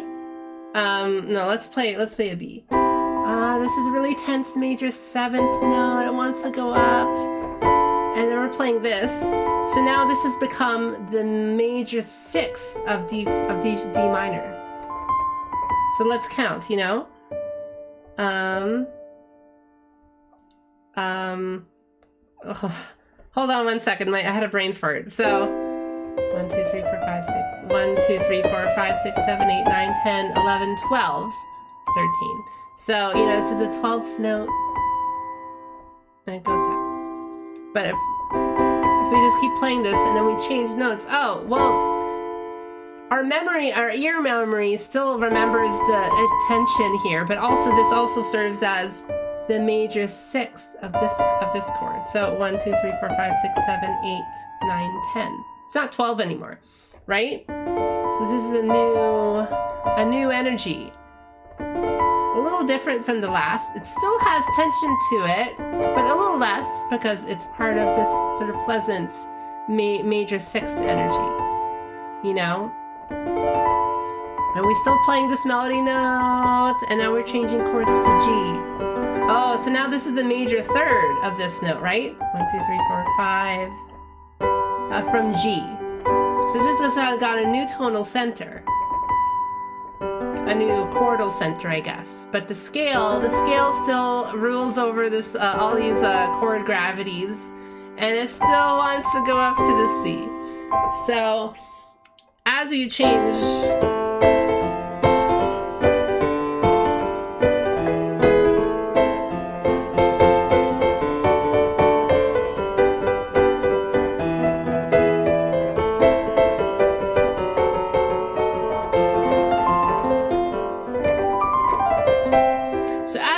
chords in a song, there's so much like how all the melodies change and interact with the chords being played underneath, and the scale being implied by all the different chords and everything going on. There's a lot going on in music.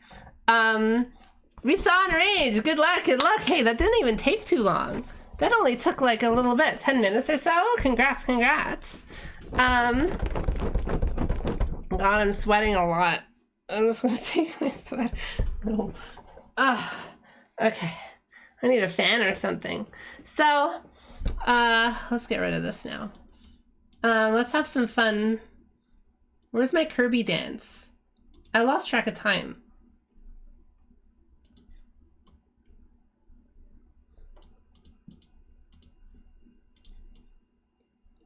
There we go. We got dancing bunnies.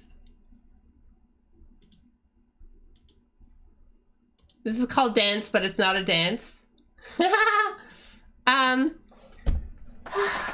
So there's a lot going on with melodies that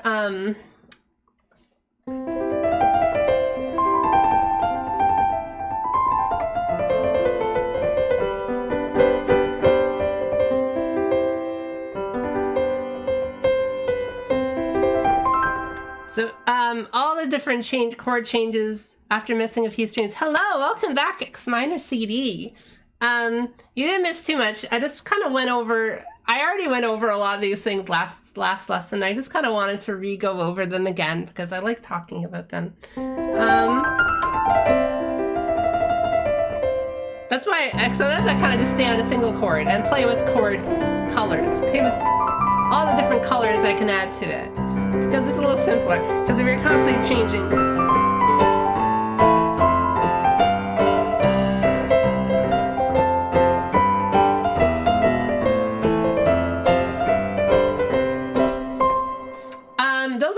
All those things I was doing all add something to the chord underneath and to the overall scale I was playing. You know, they're all part of the same engine.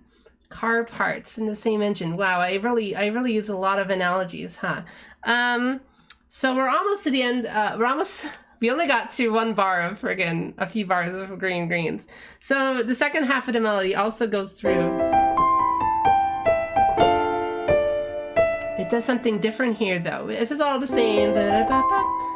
Major seventh, major sixth, perfect fifth, major third, major fifth, a perfect fifth, minor third, roots. Oh, what's this? Where did this chord come from? This isn't the chord we were playing before, because before it was dun dun dun dun dun dun dun, but here it's doing dun dun dun dun dun dun dun. Very different. Something super dramatic. This is like, I think, what made me love this song when I first heard it, because there's something really dramatic about it. I didn't hear a lot of popular music at the time, because a lot of musicians don't really understand. But this is something super common in all music.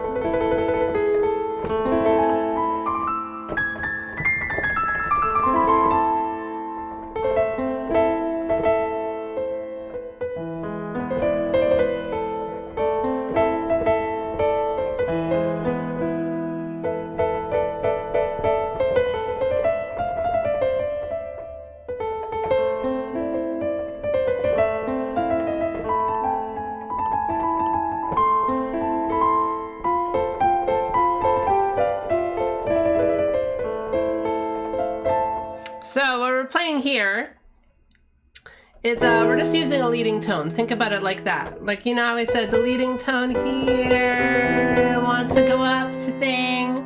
Well, if we want to reach this A minor chord, we can use a leading tone there too. So that's kind of the trick of it. It's the whole trick of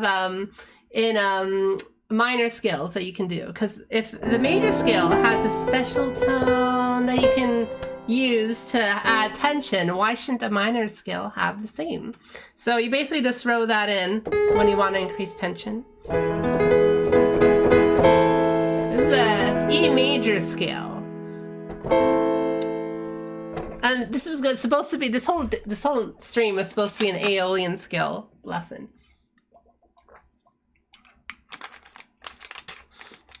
But I didn't have the time.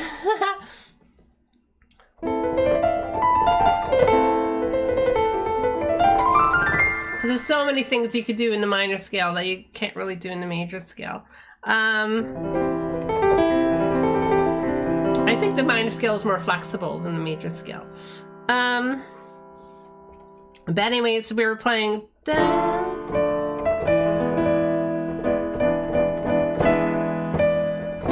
So the melody stays exactly the same.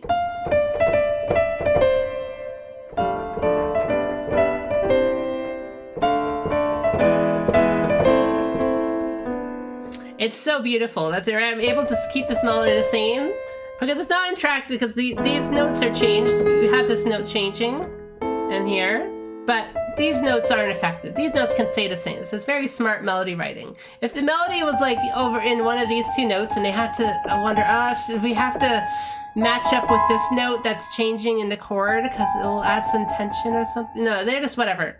It's these notes. It's far away. It's very far away from the changing note here. So there's no clashing necessary. And this is a 7th chord too, by the way. Just like the G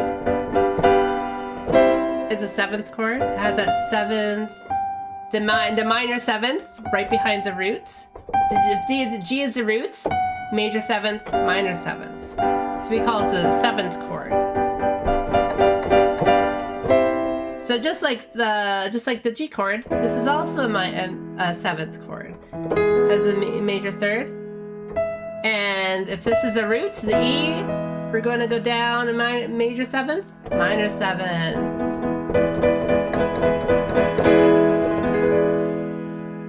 There we go, just like the G, and then it can resolve the leading tone up to here.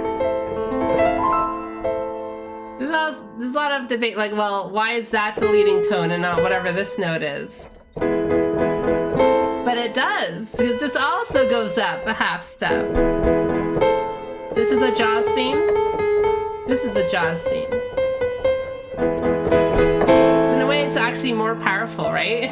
There's more tension going on here than what it looks like. So, it's very, very dramatic, right? And then it goes down to the G anyways at the end. So this is a little excursion to some extra drama. And Green Greens, there's this dramatic change. I love it. If you told someone these chords existed in Green Greens, they probably wouldn't believe you, you know? But it's hidden there. It's so good. The fact that it plays normally. It plays normally the first repeat, but then the second time the verse plays.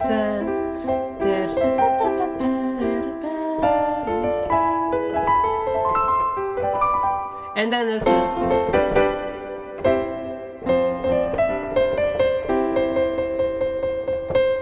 So the Green Greens is so amazing because it has like these patterns going on, but they make so much more. They make so much sense, you know.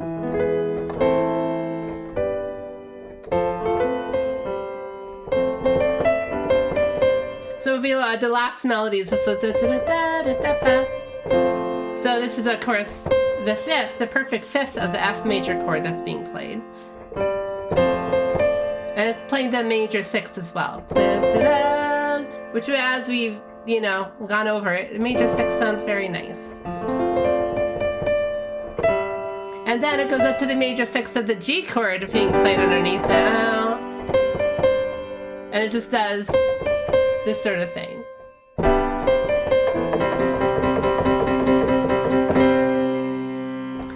It all makes so much sense. And then so we finished the whole song so far.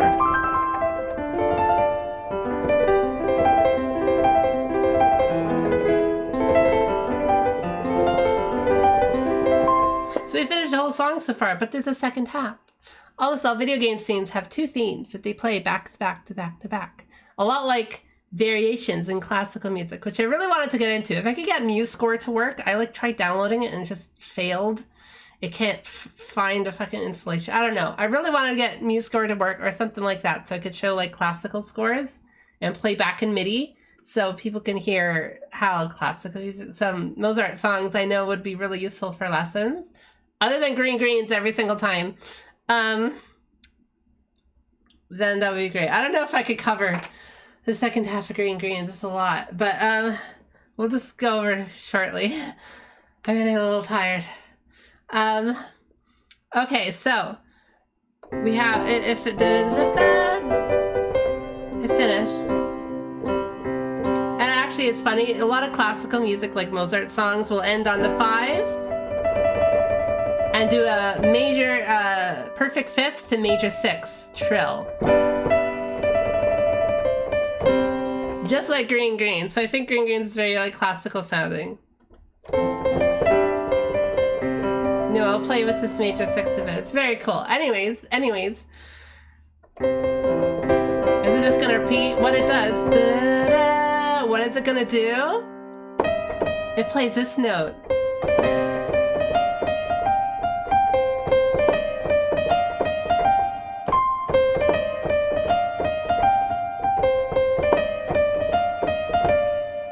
What the hell's going on here? We were playing this note the whole time. We played a little of this note, but whatever, you know. Where did this note come from? Remember we talked about the major third, minor third difference? Well, suddenly, these were all the notes we were using before, almost always, other than this little note for a little second. You know, we can do that. But generally, we were playing these notes. And now we're suddenly playing these notes. This is a minor scale, the C minor scale.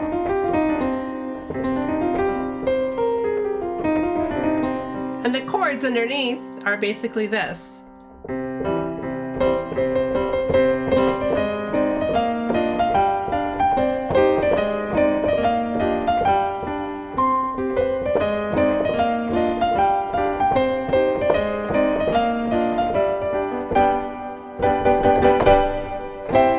it goes back.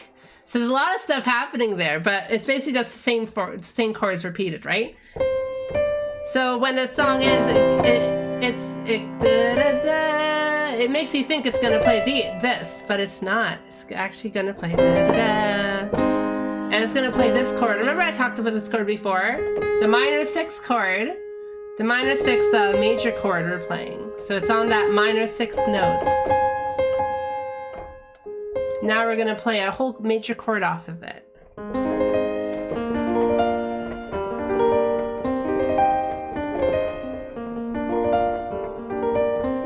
We're gonna do this pattern. So major chord, B flat, major, B flat, major, G minor this time, not G major. I got some kind of, thank you for following, Sunka Wanky. Thank you, thank you, thank you, thank you. Hope you're enjoying all my autism. It's working out over notes while I get dehydrated.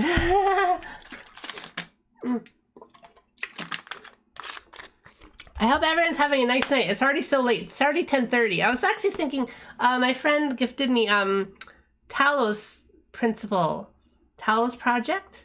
It says it's one of his favorite games, so I really want to play that. Maybe next stream. I'll play a video game next stream. Posture check. Thank you, thank you. So yeah, the B theme of Green Greens. Again, we're in minor. The melody plays da da da da da da da da da. So when we play it, we actually hit the perfect fifth of this E flat major. I've seen some transcriptions play different chords. They play these instead, I think.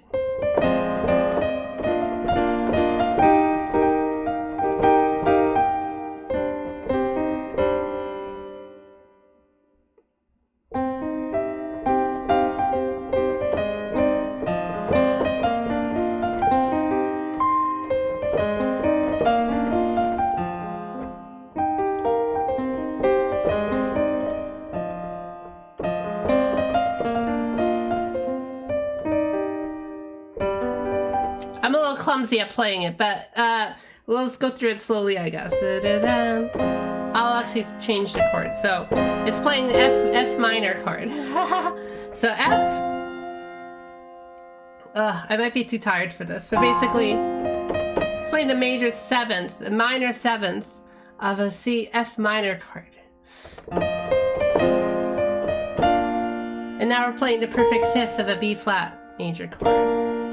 And then it's going up to the major third of the E flat major chord. And then I think it plays down to this chord.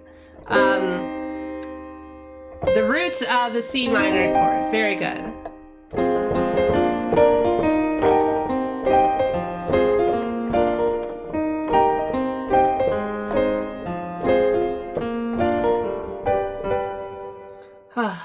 Basically, these chords are so similar that it doesn't really matter. Like A flat, like look how similar these chords are. Like F minor, and then A flat major. They basically share almost all the same notes. So these chords are always going to sort of sound similar to each other. Jazz uses this a lot. Again, you're just kind of, do you play this or this? It's the same thing, basically.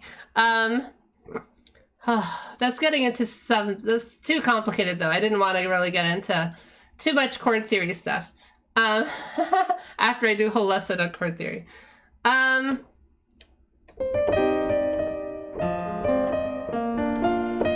then, okay, it just repeats that like 4 times. And then there's something really, really cool. It plays a G major. Because we're playing the G minor stuff before, right? No, we're going to play G major again. Why? Because it has that leading tone. And we want to go back to the C major. So, anytime you really want to increase the drama of a song in minor, you just go back to the major. So, anything can use a leading tone. Even if it doesn't fit the scale, technically this note doesn't exist in the C minor scale. Technically, we're supposed to play this note, not this note. But if we want to increase the tension, if the music if the music demands it, if we want to do it, then we can play it no matter what. And we could go back to the major sound, just like we can abuse that tritone relationship. We can abuse that leading tone tension and gravity to bring us back to C. So when people talk about like music rules or play outside, like, well, what notes are you even playing outside? Do you really understand like the importance of this note when you're playing it outside, you know? You should be aware at least a little bit of like the difference between this, and this, and why, like, you know, all these different notes can add different colors to your chord progressions, to your melodies.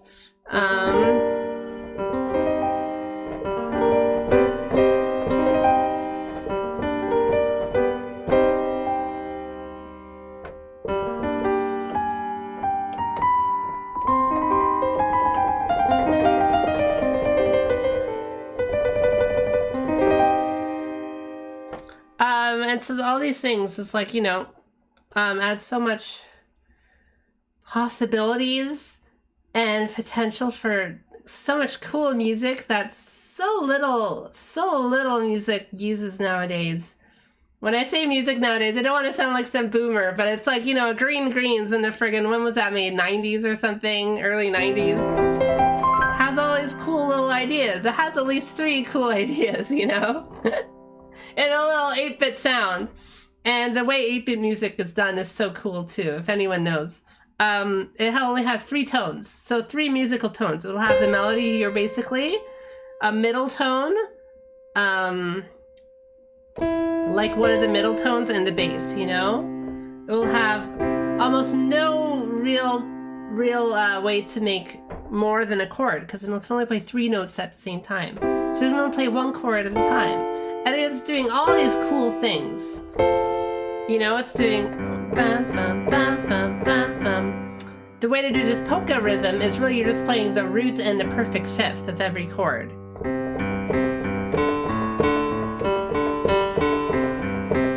You know, that's how polka gets away with it. You don't need to play a single bass note. You can play, you know, as long as it's part of the chord.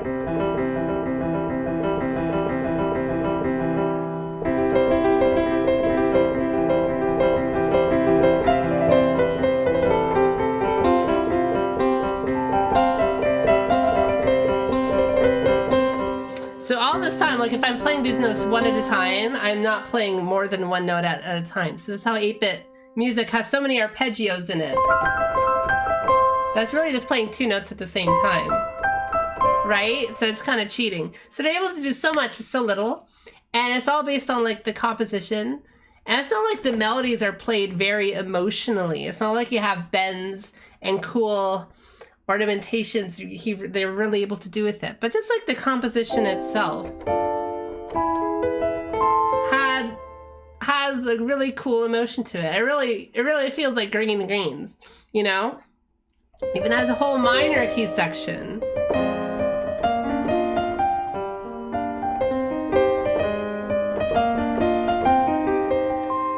Like Green Greens, it has a whole minor key section. It's very cool, but it sounds very...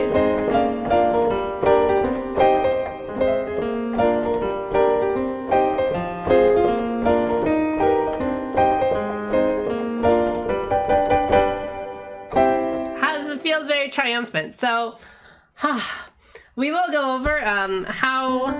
I have a whole series of lessons on how to turn this major scale into a minor scale. You notice something here. You notice something in your ears, right?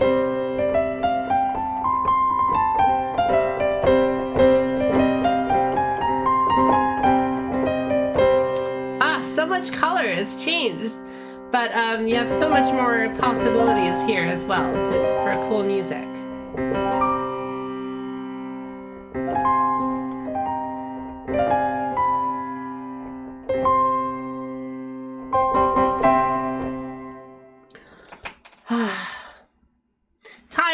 Tired.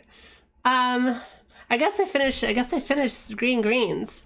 There's so much more I wanted to say, but I'm honestly really, really tired. Is there anything else you guys would like me to go over? I really wanted to go over a melody, actual, like how to actually write a good melody. Because there I was going over the chords. You know, we went over the chords. But I wasn't really going over the coolness. It's such a good melody, and I've been thinking for my whole life, it's like, why do some melodies, you know, why do I like some melodies and some melodies, others are kind of boring? You know, I was thinking about all sorts of songs that I really like, that have such good melodies. I wrote a whole bunch down. Let's see if I have it anywhere.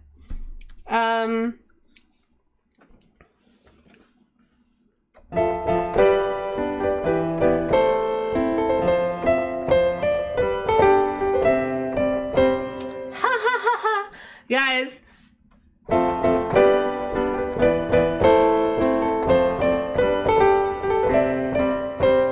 well,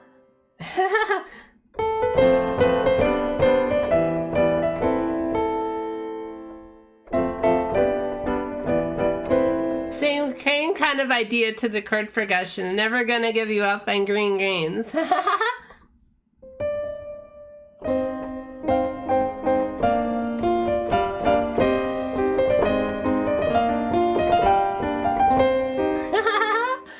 See, all these chord progressions are so similar, and it's really like, it's about what you do with them, right? Rather than... We really got to bring that chord progression back to pop music, I think. I'm thinking of all kind of melodies that I really love.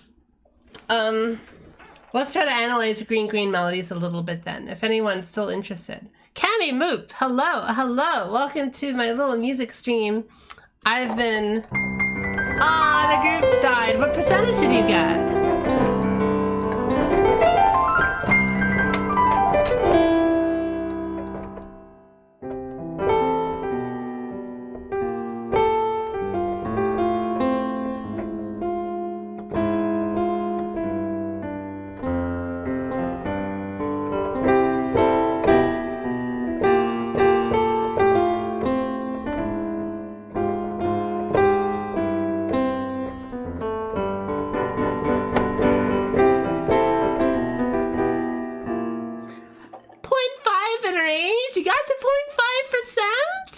Oh my god, I'm so sorry. I got to the last... I'd never beaten a Savage before. I've gone to 0.1% on Eden Prime. My first real try at doing a Savage, and I couldn't beat it. And this PFs, I joined a PF and we back to the same ship as before. And then I think I tried with that 8-axe blade guy in...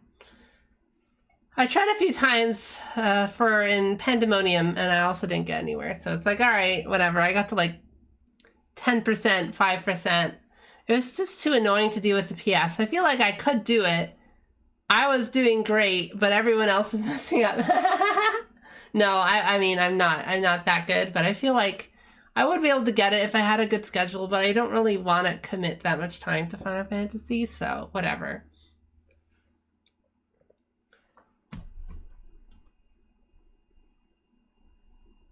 All carries. It's really just dealing with PS. I hate dealing with PS.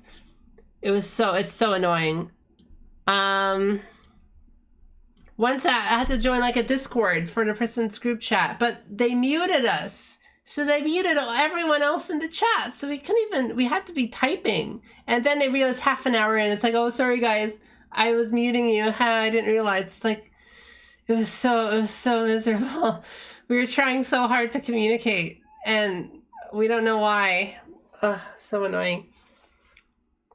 I wish I could at least beat one Savage one time. I got so close so many times. This is too much time investment. I remember waking up at like 8 o'clock on a patch day or something, and I was like, yeah, let's do this.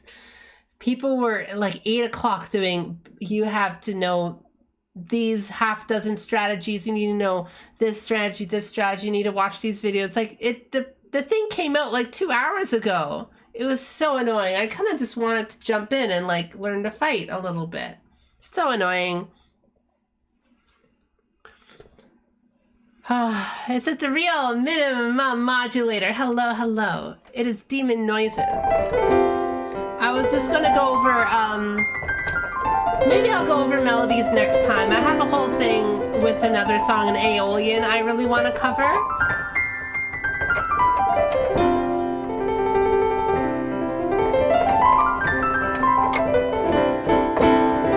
Yeah, Aqua knows all the pain I go through. But I don't play Final Fantasy much anyway, so it's more my fault for not playing enough.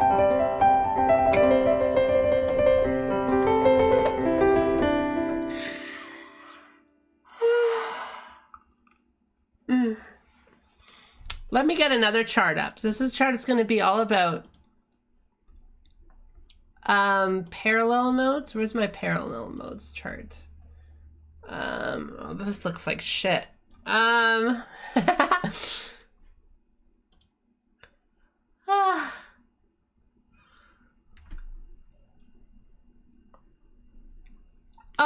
so tired, so tired.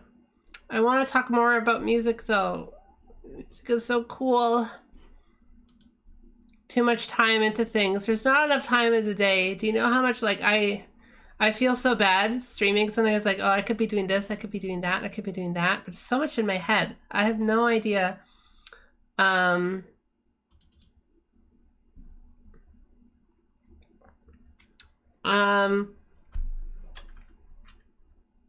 This is a little confusing, but how about this chart?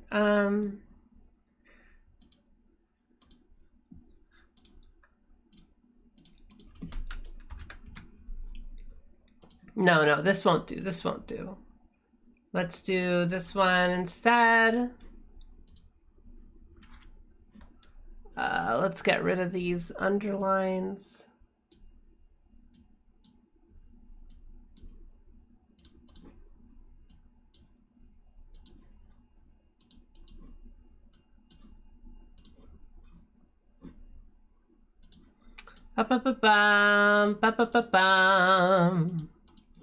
Savages and X aren't too bad. Yeah, well, after an expanded doesn't really count. Yeah, I mean, I've been lots of Savages on, like, you know, on you know, old Savages, doing them like, you know, the fake way, but you know, doesn't really count. That doesn't count. I'm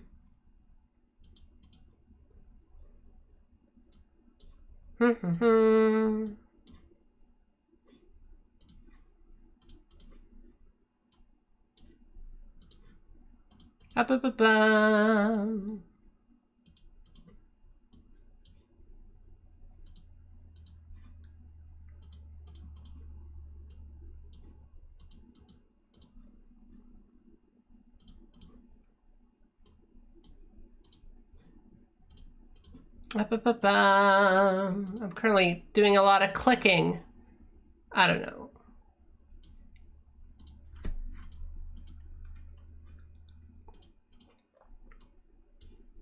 Well, okay, instead of doing all this, how about I just draw it myself? Let's draw this. Well, I don't know. How have you guys been liking Endwalker? Has it been good for you compared to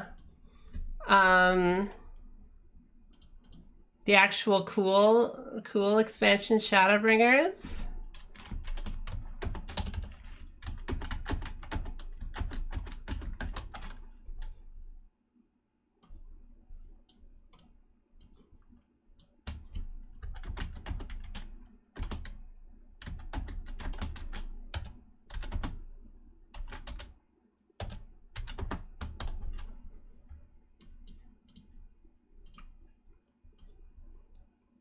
New expand. I have some job changes. I guess so.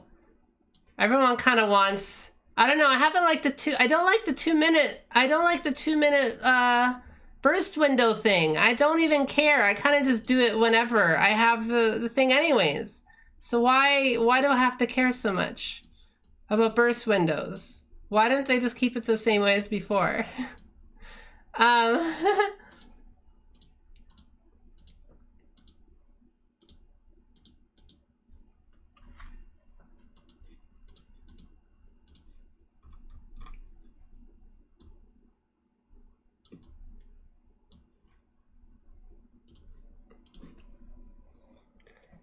A lot of jobs feel really watered down and homogenized, and I feel like they're just going to keep on doing it. And when they have, like, I don't know, 30 jobs in it to have to design for, it's just not going to work anymore. Too early in 14, going pretty slow.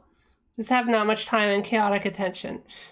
Going through Final Fantasy for the first time is the best, you know, is the best time you'll have. You know? I would like my Dark Knight and my War to not work identically. Yeah, before Dark Knight used to be so different and so much...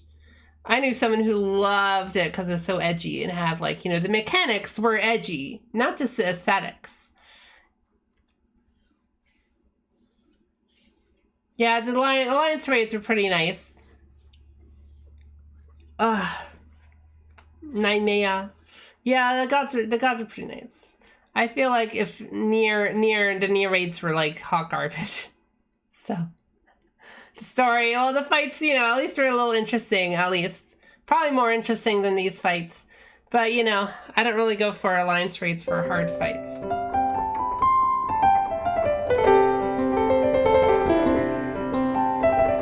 So this is the major scale, C major scale, C, D, E, F, G, A, B, C. And the C minor scale is... Wow, so let's reduce that to all the notes that are the same.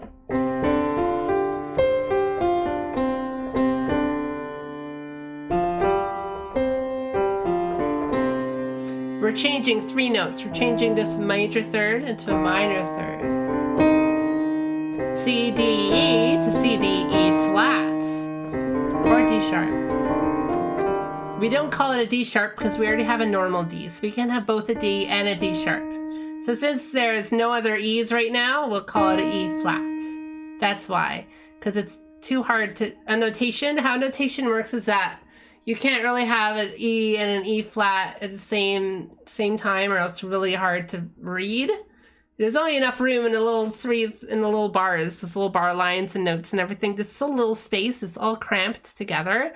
There's not enough room for all these different notes in them. Notation software, like notation, like how it's written, is really, there's not enough space for all the notes. So they write it. So that's why they write it like that. So there's already a normal D. So, you know, E flat. Well, I guess you could, there's all sorts of crap with notation. It's very funny, actually. Well, I have a whole thing about notation, too. PNG, by the way, you may not remember me, but I'm using this to count these days. PNG? I don't quite remember. If that stands for something, I mean. When my warrior light said, I'll kill your gods if I have to, maybe even if I don't. He didn't just mean the beast tribes god. Yeah, that's true, that's true.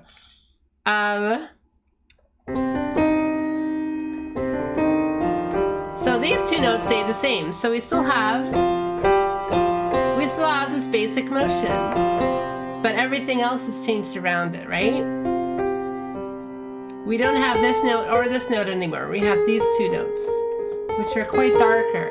The minor 6th and the major and minor 7th.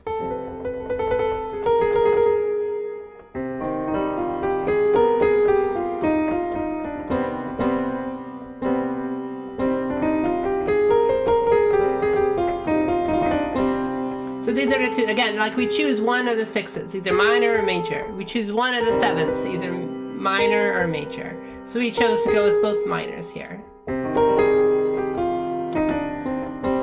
We still have a major 7th, we still have a major 2nd, I mean, so it's not too dark.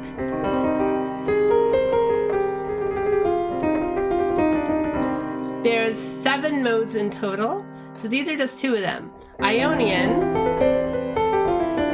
and Aeolian. They're the most common, like 90% of music in major or minor will use these 2 modes. There are different variations. Like in major, you can have all the same notes, but this note instead. We played that a lot before.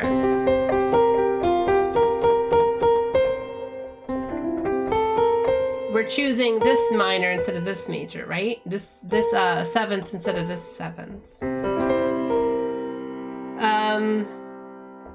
But it's not that common, right? So when people say major, they usually mean this. And when people say minor, they usually mean this. But I have I feel like, you know, it's too limited to just keep it to these two. There's so much more. Yeah, it's some Greek name, right? It's all based on Greek stuff. Let me just try to get the image up now. Let's replace this with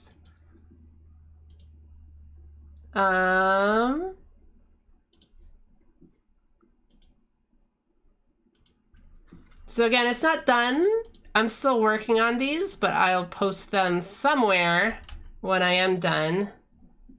Save as JPEG.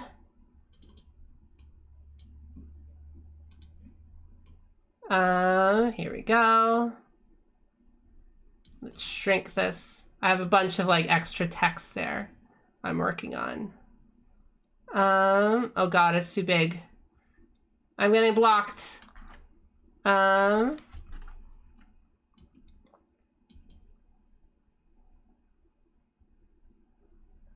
wish it was easier to like cut. See parallel modes of the major scale. There we go. So it's still working on this, obviously. Let's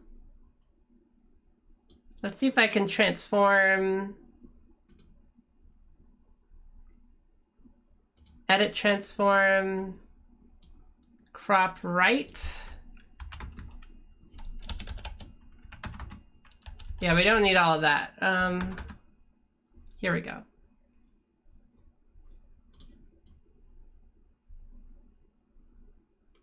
And crop bottom. We're gonna crop bottom, guys. Edit, transform.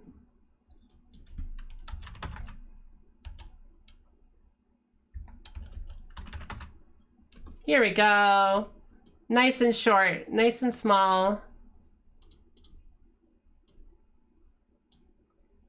Okay, so we have C Lydian, C Ionian, C Mixolydian, and C Phrygian, C Aeolian. We have so many of these Greek names. We could all start with like Ionian here.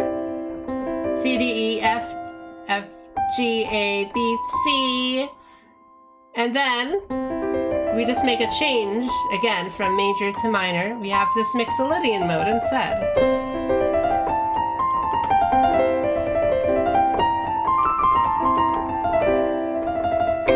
And then, well, if we keep this going, but we're gonna change this to that instead. We're gonna change the minor third now. Very beautiful scale. This is a Dorian scale. It's not too strong. It's very mellow. It's very moody.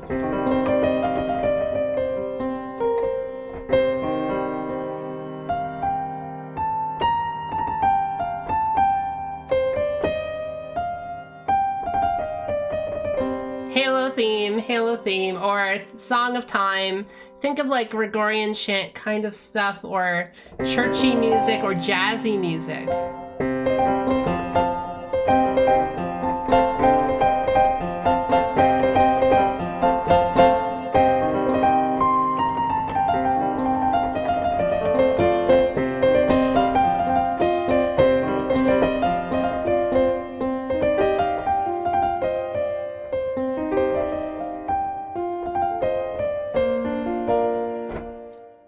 So as long as we focus on the C, and we make sure the listener knows it's a C scale, and we play these other notes to make the listener know it's a Dorian scale, we can know it's a C Dorian. And each scale has a signature note. Each mode has a signature note. So Dorian is the only minor scale with a major 6. So this is the only time you'll ever find these two notes in a minor scale. Every other minor scale doesn't have this note. Stuff like that. So every note has its own special character, special little uniform that they all add, special color. All the colors of the chromatic scale. So every sort of mode has at least one specialty. That's why I love them so much. It's so cool. I got so hard about that. I love using video game themes for that, for practicing that.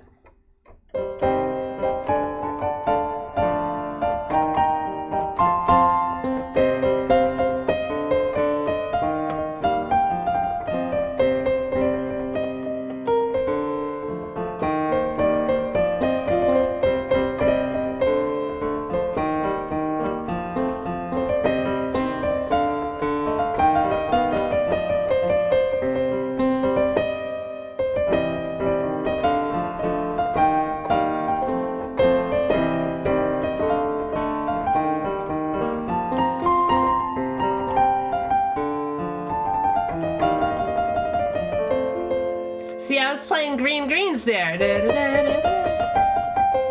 And since the melody doesn't really touch on these notes, right? The major 6, the minor or major 6, whatever. Like I can play it over any kind of chords as long as I'm not clashing with anything, right? So it's kind of funny.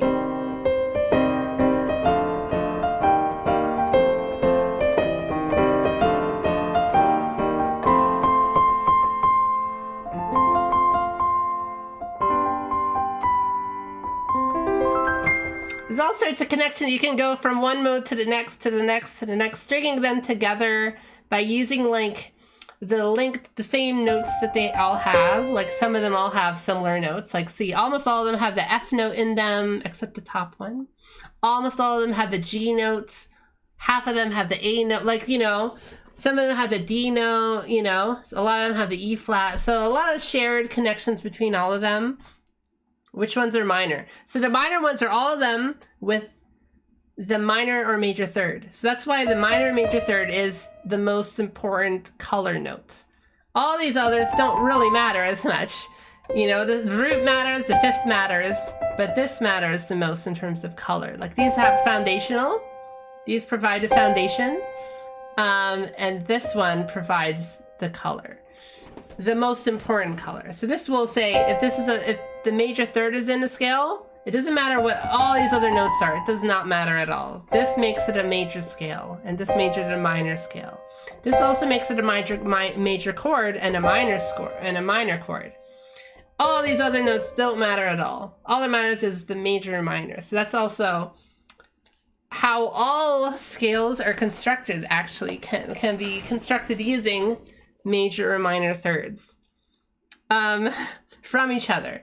So this is another little trick. I won't go into it too much now, but look at this. Like we have a C major chord, right? Well, let's count. 1, 2, 3, 4, 5. 5 is a major third. 1, 2, 3, 4. That's a minor third. This is a minor third. This is a minor scale of its own. But a major third, minor third. So really, even a single chord is constructed of either major or minor thirds. And then we have the seventh, right? This is a big important chord. Well, from this note, 1, 2, 3, 4, minor third. So major third, minor third, minor third. How about we keep on? We can keep on. This one, if we wanted to do this, that would be a major third instead from the fifth. So almost everything is constructed using major and minor thirds. And if we look at all this, another minor third, another minor third, a major third. These are a lot of notes, but what are all these notes? These are 7 notes that make up the entire C major scale. So everything is based off of thirds. We just shrink them down, right? Like if we play all these in order, let's play this down here, this down here, and then this note down here. Remember, everything repeats. Oh yeah, we can add another.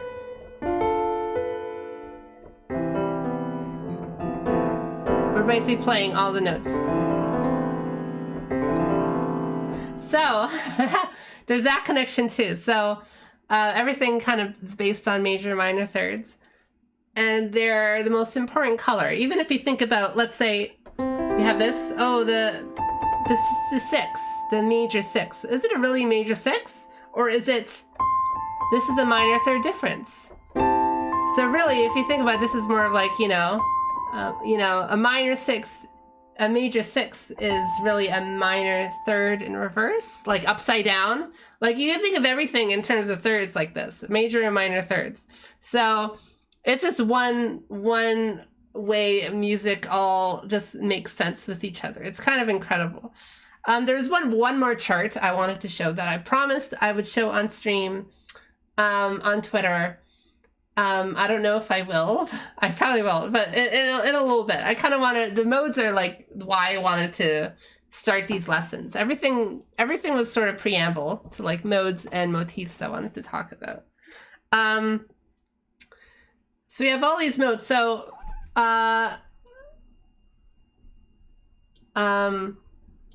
so everything, these first 3 scales, Lydian, Ionian, and Mixolydian, are all major. And let's get rid of this. So this will all be major. Where's my brush? So these are all major because they all have this note, and these are all minor because they all have this note.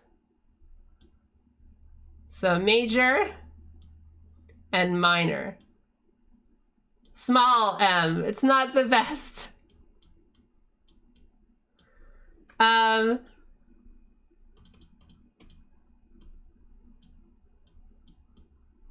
That's usually how they do it in like jazz, like, or any major, like, they'll call this a C scale, but a C minor chord has a CM. So it'll be C with an M, like a small M to it. That's how you know it's minor, because it's a small M. In jazz, sometimes they'll say DM with a capital M right beside it to make it say major, and D small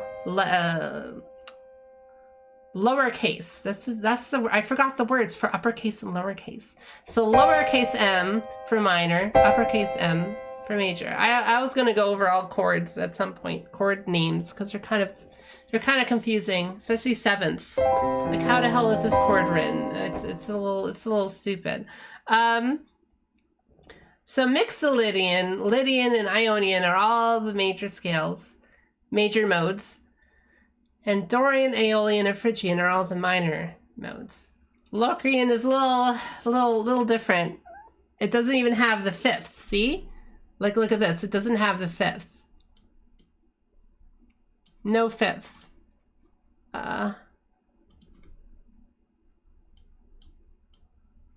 Doesn't have a fifth, so it's really tough. Because we said this is the foundational notes, right? The root and the fifth. Well, the Locrian doesn't have it. We'll go into whole... Locrian is all based on tritones, and we told you tritones are very important. But Locrian gets sort of the short end of the stick, but it's also very important. Because without the Locrian, we wouldn't have the tritone. And we didn't have a tritone, we wouldn't be able to have this chord progression. If we didn't have that chord progression, everything would be in pentatonic.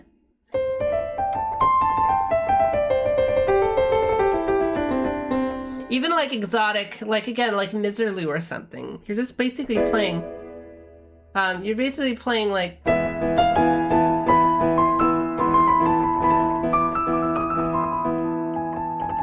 You're basically playing like a dominant seventh chord, basically, with some extra color. So it's still basically using like the same kind of tension and release sort of like things that the tritone gives us. A lot of half steps. Jaws seams everywhere. Jaws seams. So it's using that kind of tension thing. When we have a lot of open space, a lot of open, not a lot of room for dissonance, we're not able to get all the colors we may need to express ourselves. Not that either one is like better than the other. Like, there's so many things you could do with pentatonic that you can't do with, you know, by reducing only to certain notes. You can do a ton of color with them, and they're in their own way, you know. So you have all these different notes. What was I going to do with them? Oh yeah, Ionian is like the middle, see? So it's right in the middle between all the major notes. And Aeolian is right in the middle of all the minor modes, right? So they're like, think of them as like the most neutral example. They're the most normal. The other ones are different. Dorian's a little weird. Phrygian's a little weird. Mixolydian and Lydian are a little extra. They're all like sort of extra. When people talk about major and minor, they're really talking about Ionian and Aeolian.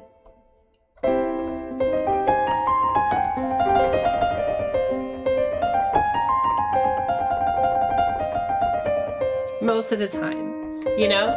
But a lot of things get mixed together in music. So if you ever see something say this song is in minor and it's actually in Dorian, like that's still right, because it is a minor mode, right? So whatever. So we see how greens switch between Ionian. I was getting mixed up between my Greek. Sorry, it's all Greek to me. So, and then C Aeolian.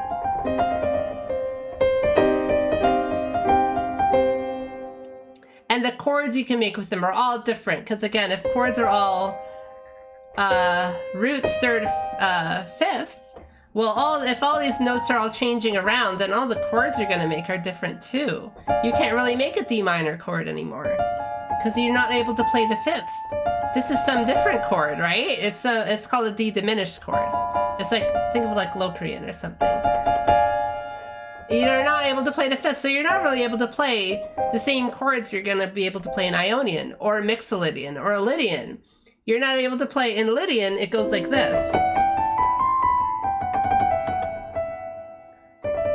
So you can't play the D minor chord anymore, really. You have to play, if this is the minor third, you have to play the major third. Ah, there we go. Now we're in Lydian because we're playing the right note for it. Yeah, it's all good. That was the joke. I'll take it fun.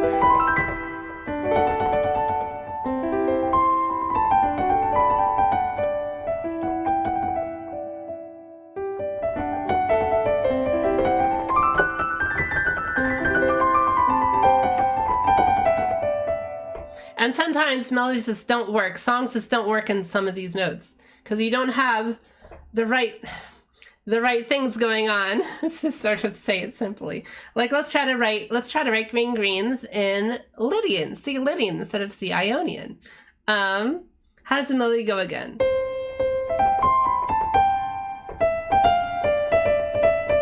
Well, actually this might go pretty well. Let's see. Because the only difference between C Ionian and C Aeolian, let's get rid of all this, is C Lydian and C Ionian are these two notes, F sharp and F. I did not circle that right. So these are the only two notes that change. Everything else is all the same, but this note is very, very important because it's the tritone, remember? It produces the tritone. Now, this, where's the tritone now? It's the here. Well, how are we gonna have our G major big chord to the C without the tritone? Well, we'll figure that out. Let's see. C theme from Dragon Quest IV. It probably uses Lydian. A lot of like sort of seafair, a lot of that kind of music uses Lydian in video game music. I love Lydian so much.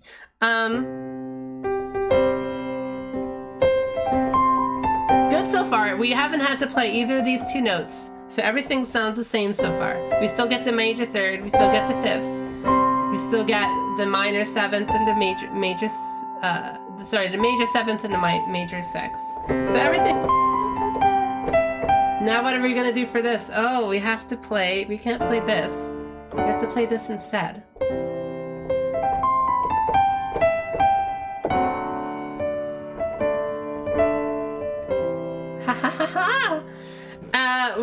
We haven't changed, I didn't change a chord for that though, but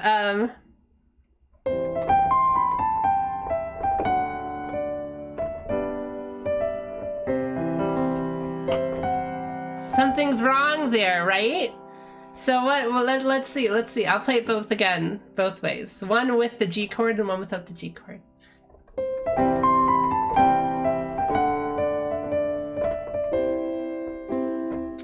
Sounds nice. Well, let's play the G.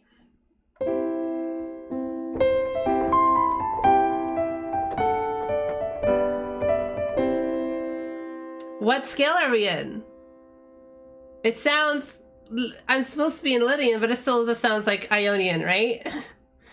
So once we got to this, it sounds like Ionian to me. So we got robbed of that Lydian, special Lydian flavor because we're not really playing, once we do this, are we really in Lydian anymore? We forgot about this note basically.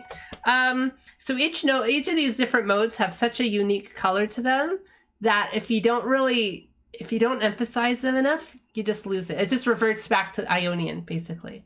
If you don't play Mixolydian properly enough and really emphasize this kind of note, this unique note, it'll just play this for long enough.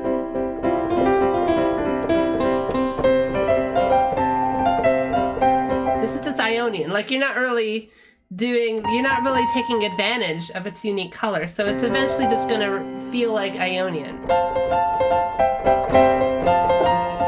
There we we go. See, I used it when I was in this chord.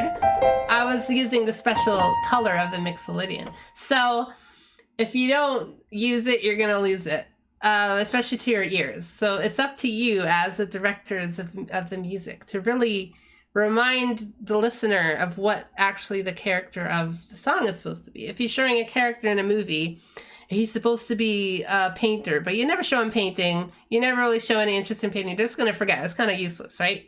So if you're going to be writing in like one of these modes, you have to at least like take advantage of it, unless that's what you don't want to do, unless it's like intentionally supposed to be a secret at the end of the movie. Oh, he's been a painter all along, and then you reveal at the end. You finally play the note at the end. You've been avoiding it the whole time. The listener doesn't know what note you're going to play. You've just been avoiding it. They know it's not a Lydian because you're playing this F, so it could be either Ionian or Mixolydian. Oh, it could be either.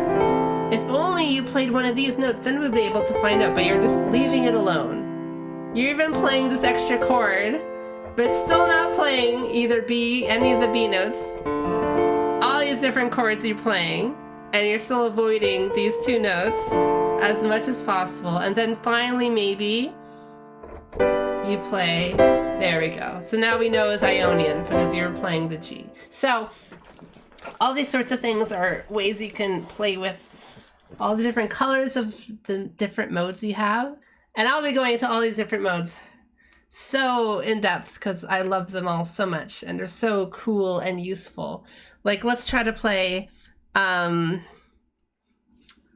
green greens in Dorian. How about we do that? That'll be fun. So we do the same pattern, right? So we have the same, we can play that because it's still the same. We still have a fifth in Dorian. We have to, instead of playing that motion for the first melody, we have to change this to the minor. Oh, that's the next note. We would have played this in a major, in one of the Ionian, but we have to play this now. And now what about this note? Oh, we could still play this note because Dorian lets us play the A, the big A note.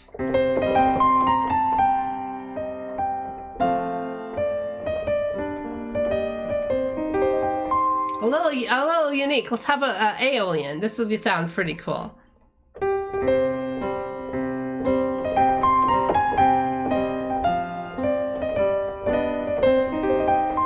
Now see, I cheated there. I played this note, but again, you can play the leading note in any scale, especially in Aeolian, and it'll sound cool. So you can sort of cheat, just like the song itself does.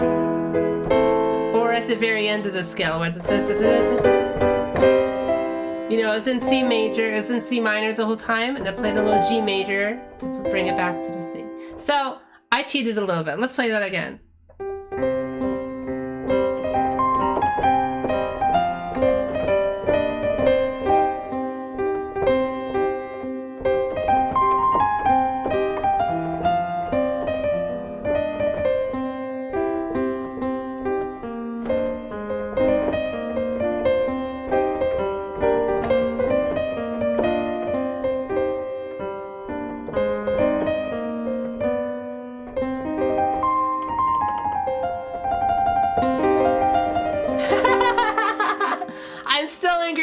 Because green greens is so good.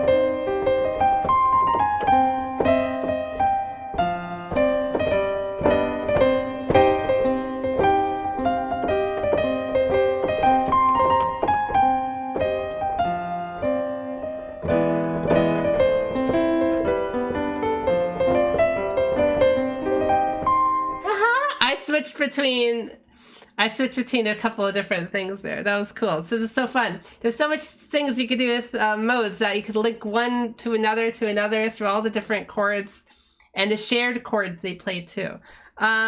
So from like, you know, I was with and I'm playing this F minor chord. Well, what is the next in the original song? It goes like this. Remember? So how about, well, how would I translate that to minor?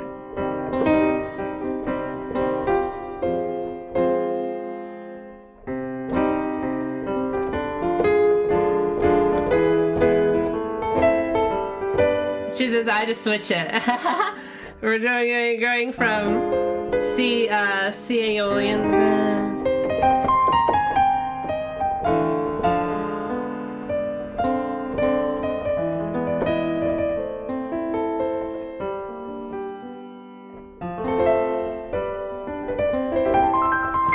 So you get this again, there's so many ways you can link chords together, like I took from this chord.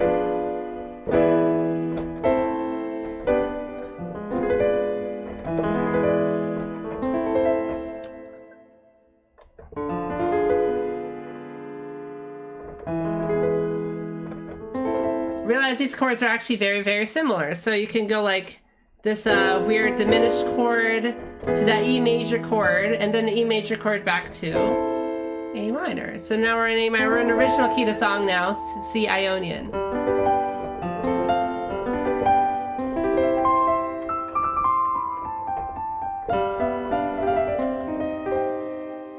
And see, we can, and since this is a leading tone, we can just go back to it whenever we want to change back to minor. Now we're in minor. See, there's so many ways you can link all these different modes together. It's so cool. It's so interesting. And if you know all the little, like, you know, the chord transition tricks and everything.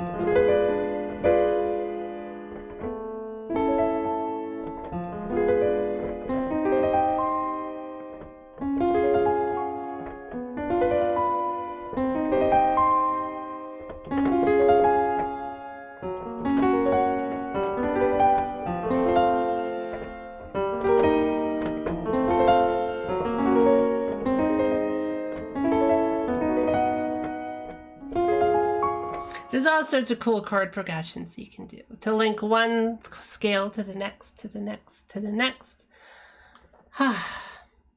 Okay, I think I'm done. My brain is empty. I'll show off that one chart I made. It's a spreadsheet I made. So yeah, you can see how all these, you just change one note and it changes to the next scale. So I'll just do that first.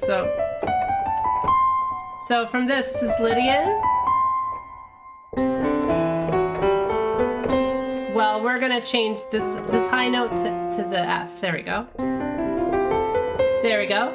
So now the next note we're gonna lower is this B to B flat. There we go. Now we're in mixed Lydian. Now we're gonna change this note to minor. All the other notes stay the same. We just changed that one note. Now we're in Dorian.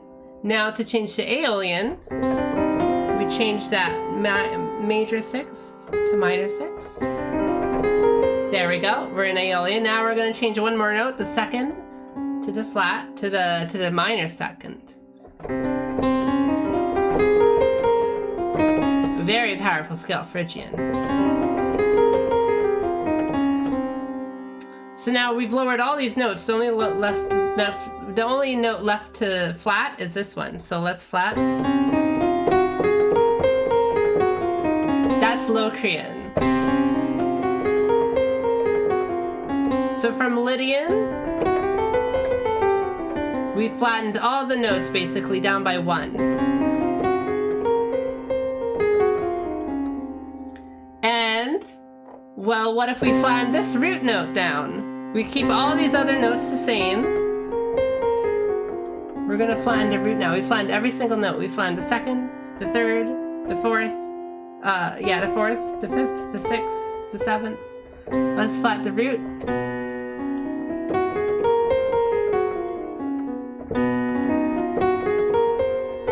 Oh, it's this note.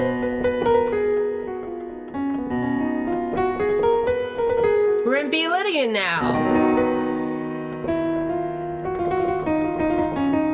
So we just flattened the fourth. There we go, to the perfect fourth.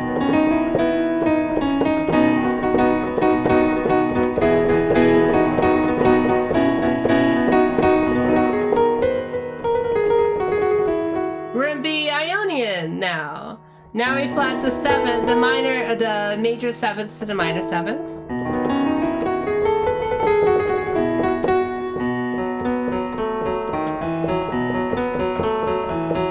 We're in a mixed Lydian, wonderful. B Mixolydian. So we just keep flatting. And then to the Dorian with the major 6.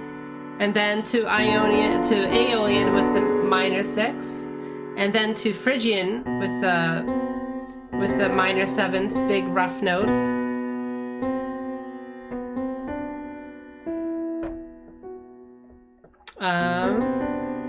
And then we get to Locrian, B Locrian. Ha! Remember, no 5th. What is this scale? What is this scale? We have B, C, D, E, F, G, A, B, C. B, right? What is that? Can anyone tell me what scale that is? I'm sure someone here knows. Someone in chat say. So we have B, C, D, E, F, G, A, B, C. How about we play that over C major?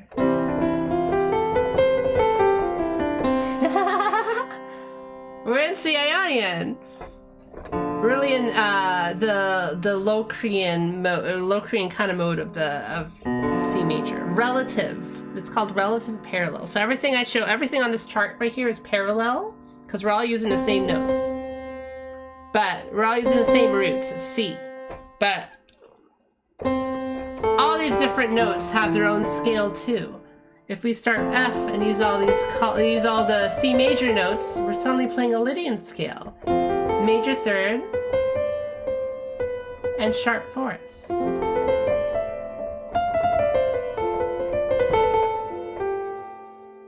Just like this note.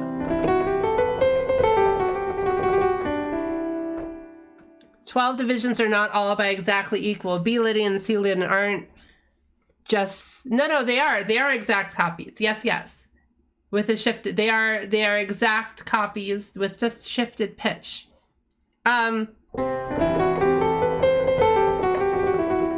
It's exact same as...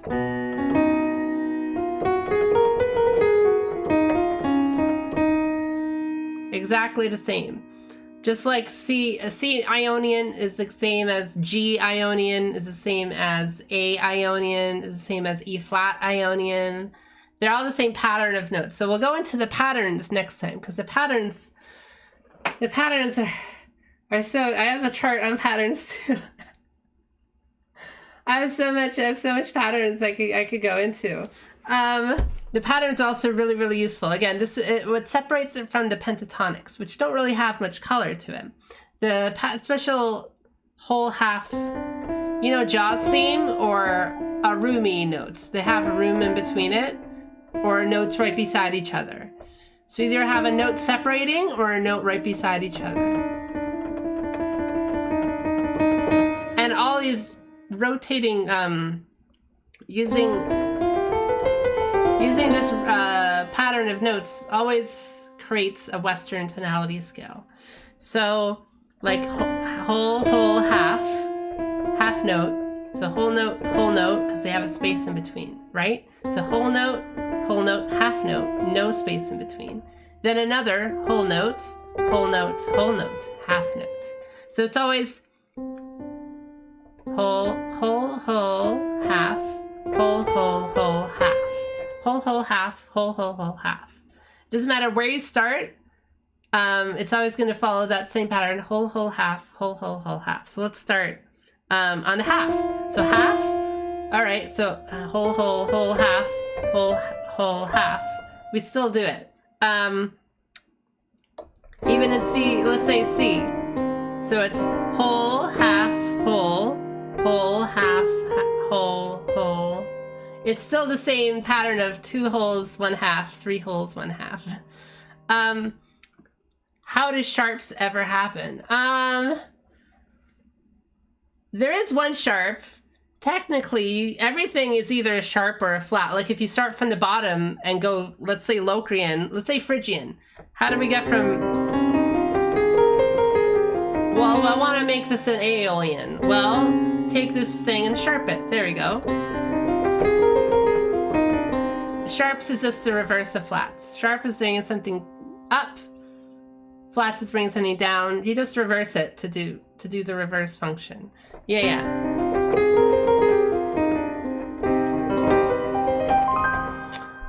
should have went in more into whole half, half step, whole step. I have it somewhere here.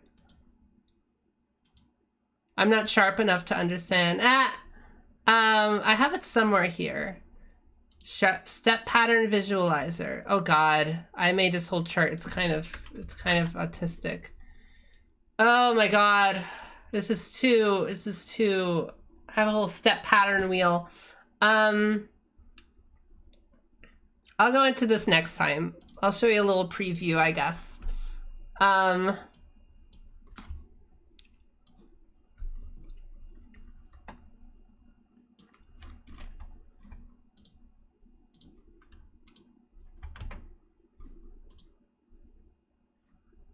Ba-ba-ba-bam.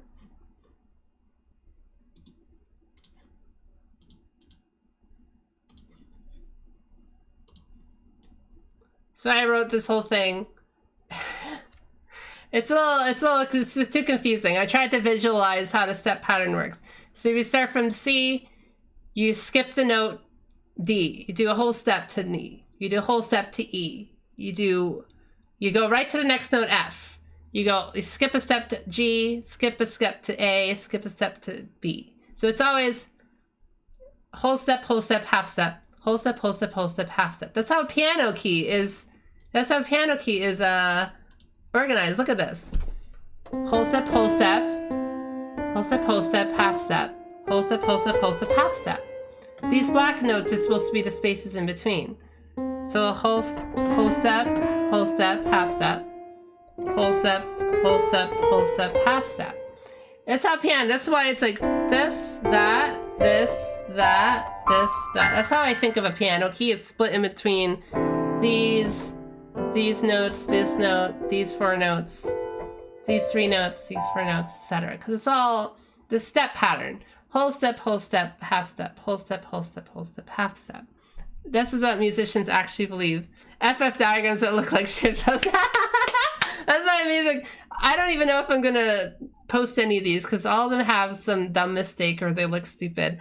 Have you heard of other notes being sharp before? Where does that show up? Well, okay, let's say A. Let's do an A sharp. Let's do an A major scale.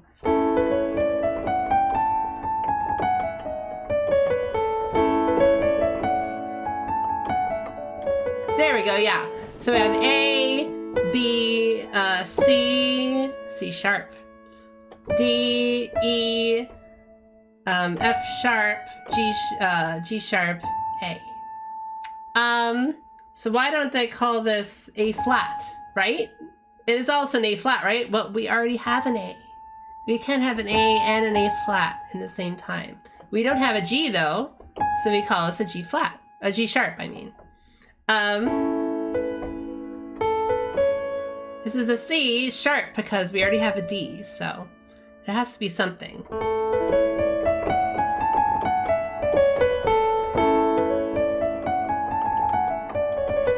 Some scales get really confusing, especially right around the C. The B major scales can be a bit confusing with whether to call a thing a sharp or a flat, and the D flat one can get a bit confusing too.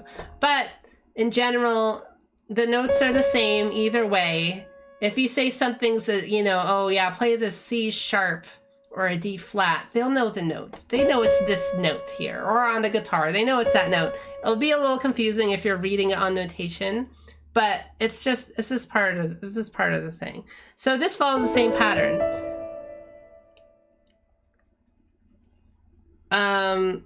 Well, see, there's no such thing as an E sharp. An E sharp just goes to F, but technically this is also an E sharp. This is basically an E sharp note, if you want to think about it. There's some notations which have to call this an E sharp note because there's no other way to call it with how confusing some music gets. And this as well. This is technically a B sharp because that's why the B sharps is a funny name, because it's really just in The Simpsons, because it's really just a C. Right? So you can sharp a B flat. You can sharp a B flat. You can call this B flat sharp if you want. And it's just, you know, a frickin' B note or something stupid like that. You can call this a B, you can call this, this note a B flat double sharp or something, and double sharp. So you sharp it twice to a C. There's a lot of contrivances like that with notation that makes sense once you actually try to learn the music and you realize it's actually the best way to call it because it's easier to read. But there's still only 12 tones. You know, all the sharps and flats are just ways how we communicate them to other musicians. So again, A major, so whole, half, whole, and another whole, half. So we're always skipping notes or going right to the next step. Think of hopscotch, or think of a ball bouncing. I always think of a ball bouncing from one to the next. Like it's bouncing, doing a bounce, it's doing another bounce, it's then doing a little dribble, then doing another bounce, another bounce, another bounce, a little dribble. It's always the same pattern of 3 and then 4 whole steps to a half. That's all Ionian. Well, let's look at Lydian. What would Lydian be? So it's 4 whole steps, then a half step, then 3 whole steps and a half step. It's always 4 whole steps, 1 half step, 3 whole steps, 1 half step. Doesn't matter, like, use each it's always that same order, no matter where you start, because you could start at 1 of the whole steps. Okay, you still do 2 whole steps, 1 whole half step, 4 whole steps, 1 half step. If you start in the middle of one of them, it may take, oh, where am I? Let's see, like, oh, okay, we know we have this note, but we don't know this note yet. We don't know what the hell this note might be. We know it's whole step, half step. Well, we're on 1 whole step. We don't really, we don't know where the heck else we may be. We may be at the next step, maybe a half step and maybe a whole step. But once I figure that out, if I know this is a whole step, it's like, all right, I get it. We're in a 1, 2, 3 whole step pattern. And then this one, oh, okay, wait, this might be another half step. If I tell, oh, it's another whole step, okay, I know all the other notes now. Because I know there's only one time in Western tonality where 4 whole steps appear. That's in, like, the Lydian pattern. Da-da-da-bum. So I know the next note has to be a half step. Because you'll never have 4 whole steps in one scale. It'll eventually get to a half step. And I know the rest must be this, right? You'll never have 2 half steps in a row. You'll never have only 1 whole step or something. You'll never have 5 whole steps in a row. There's all sorts of patterns that it only happens once in a scale.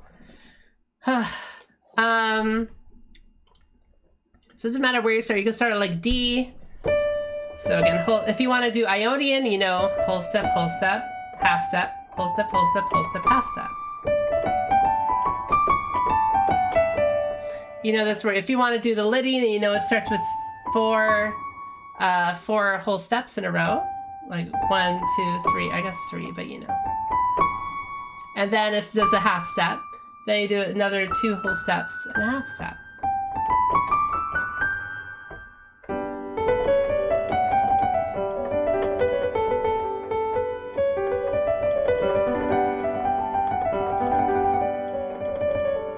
So this is the Lydian pattern. So you don't even need to know the name of the notes. You don't need to know all the, like, oh, is this a B? Is that a D? I don't know. Sometimes I'm not really thinking about that. I'm just thinking about the pattern. I know this is the Lydian pattern because it has this special sort of pattern of notes of whole steps, a half step, 2 whole steps, half step. I can start at any scale. Let's say, ooh, this is a little confusing for me, but I can do it too. Like, okay, whole step, half step, whole step, half step.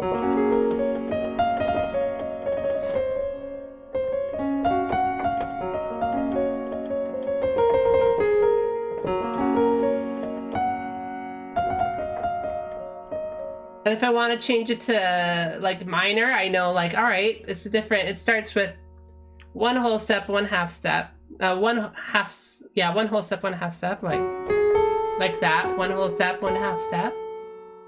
And then another whole step,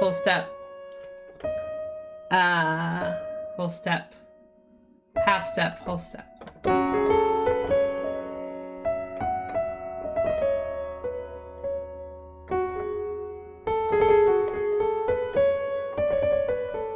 I think I played Dorian instead. But anyways, you know, it's all, if you know where you are in a pattern, you can play like any sort of scale pattern. That's how I learned guitar, because guitar is all based on shapes like that, you know? So it's all, when you're listening, so how do you figure out where the root is? Well, that's the trick, isn't it? Where the heck is the root? This is a little tricky, but again, how people figure out the root is a few like deductive methods. We think about where the leading tone is, especially in like major. We know, okay, that's definitely the root, because it only exists, this kind of function only really exists for the root. Only the root really gets that kind of special attention. Even if it's a minor, like it will usually have this leading tone. Or simple little patterns like that, it can tell you like, oh, if I hear these four, if I ever hear those 4 notes in a row, I know, okay, the root must be, this must be the Lydian. So it must be, okay, it must be 4 notes down to there. Okay, it's a B, Ionian. You know, it's like if I ever hear these 4 notes in a row, oh, that's weird. Like over an F chord, let's say. Well, which one are these are the roots? I know I must be in C Ionian now, because it's the only time these 4 notes appear over like the F over this major chord, and then goes down to F. So it's all about like putting these sort of different pictures together, like playing Guess Who, you know, or playing Clue or something, or playing a mystery game. You have a few special little tones. You don't really know you don't have the full picture, but you can kind of piece together. It's like, okay, it's probably 90% probability gonna be a C major scale, you know? Like you can kind of, you only have a few guesses. Maybe the melody just says da da da da da da da da da. It doesn't really give you a lot. It's only 2 notes, but the bass is doing something like,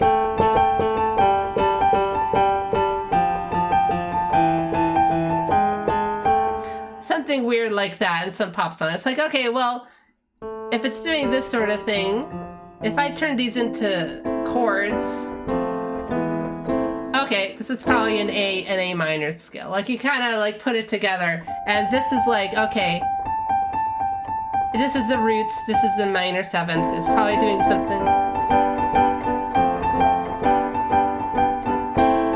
It's probably doing something like that. You can kind of piece it together, even knowing a couple of notes here and there. That's how I figure out almost any song. It's a little bit of educated guesses. It's a little bit of like deductive reasoning. It's a little bit of like figuring out like, it's like a mystery sort of game. It's like a little mystery novel. Like you have a couple of clues. You have a lot of patterns that you know the pattern. You know the whole step, half step patterns. You know all these different modal relationships and how they sound. You know that this kind of sound is like,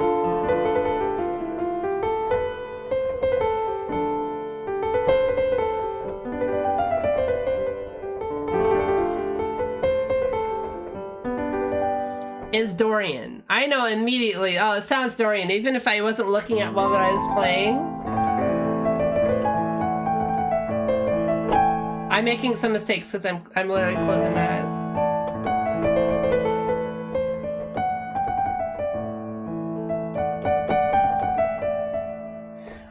Like I could tell this from the sound of it, it's Dorian, because I know this kind of, the major 6th sound over the minor 3rd. It gives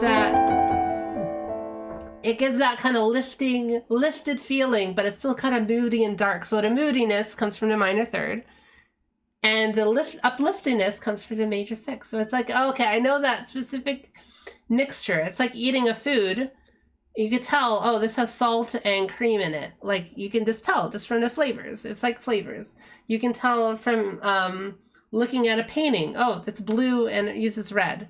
You know, you can tell just by looking at it. And it's not, you don't need to ask the painter. You don't need to you know, scrape a bit of the art off and like examine it. You can just tell from the sound of it, from the sound of what the painting gives you, from the sound of the ingredients used in a thing, how people can tell what wood a carpenter used to make a chair. You know, you can tell from the grains. You can tell from that. You can just tell from the craft of it. So that's how you can figure out all these different kind of modes and the relationships between them. I keep on talking and talking. I must be talking your guys' ears off. How about I just play some piano for a while? Let's get rid of this.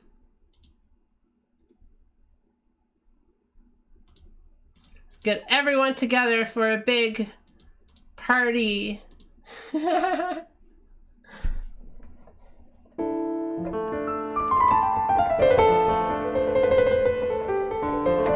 Dorian.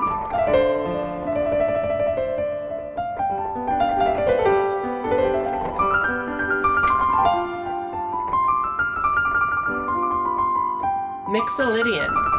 G Mixolydian.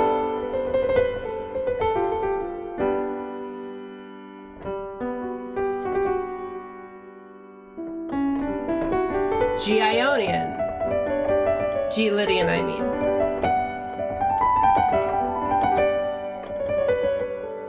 Whole step, whole step, whole step.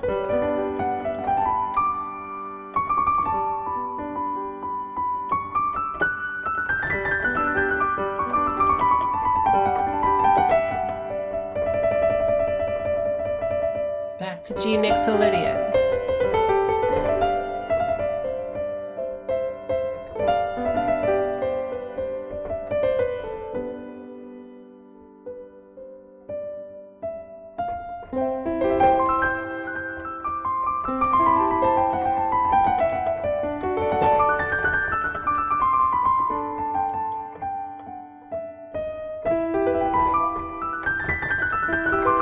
Chords of G Ionian.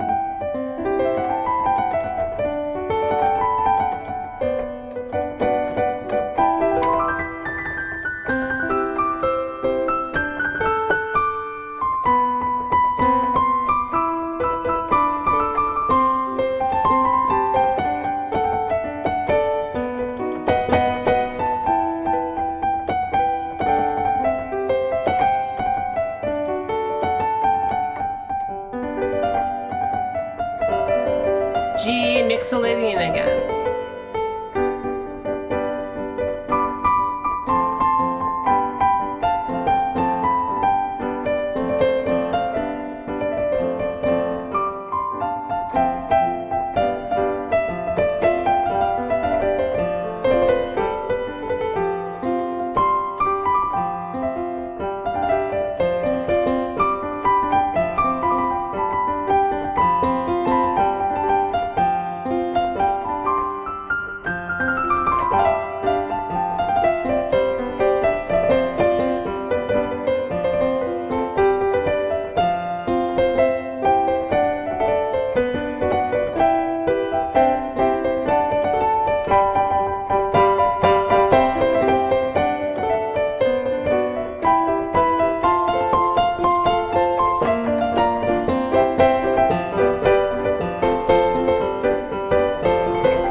ACTR.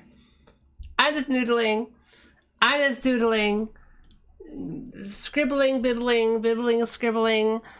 I was trying to say like all the modes I was saying, but I ended up just playing chord progressions anyways, so.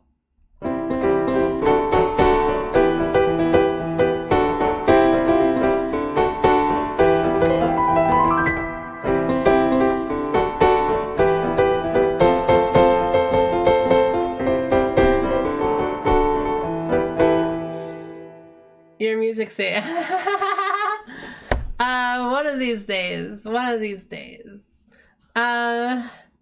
See, with chord progressions, like even when I play something like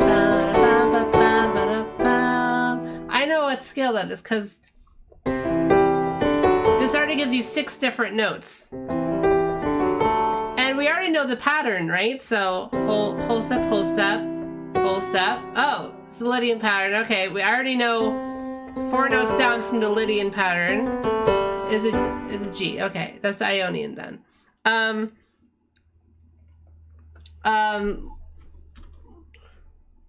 I have another scale, another chord chart.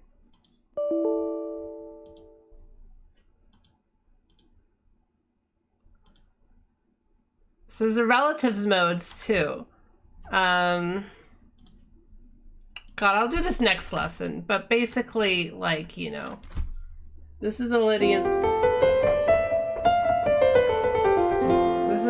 scale, but it uses all the same notes as a major scale. So if I'm on this chord and the song goes like this, it plays that note, okay, I know that's Lydian, because it's supposed to be, you know, I just know immediately, you know? If I'm hearing this, oh, it's a Mixolydian pattern, then I know Mixolydian is always 5 notes away from the root, you know? Like you can, it's so like, everything just fits together very nicely with music. It's very... The most common one is, of course, Aeolian. So minor key. Would be the A major. I mean, would be A minor. Well, I know it's always 3 notes above from the C major. They're 2 sides of the same coin. Ionian and Aeolian. Aeolian. Chile Aeolian. Chile Aeolian.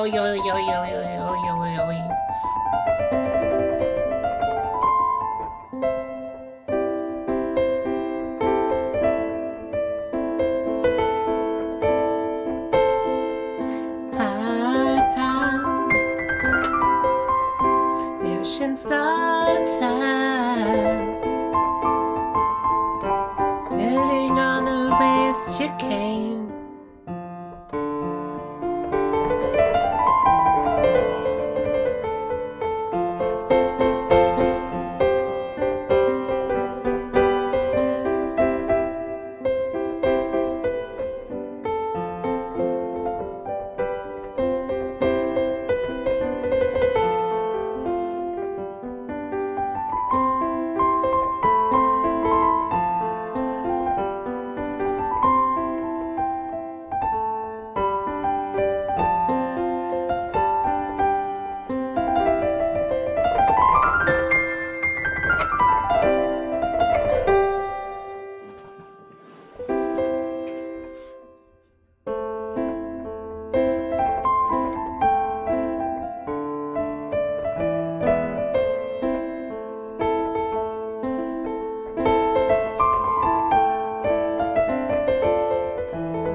It's Ben. Hello.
all basically on the piano. I have a piano right beside my computer chair, so I'm basically playing it all the time.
This is a really interesting melody, actually.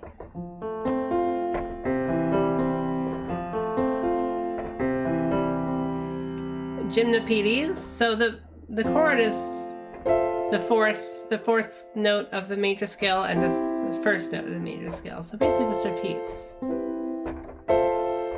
Instead of the fifth, if it was a fifth chord, then it would be a little too strong, right? You want to be a weaker? Well, you just go 4 instead of 5. 4 to 1. 4 to 1 instead of 5 to 1. Well, you just go 4 to 1. That's a little weaker.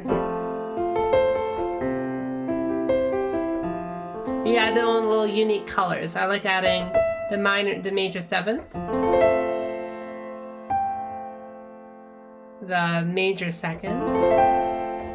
I like adding the tritone as well, augmented 4th. This is a Lydian, basically. Remember F Lydian? And then back down.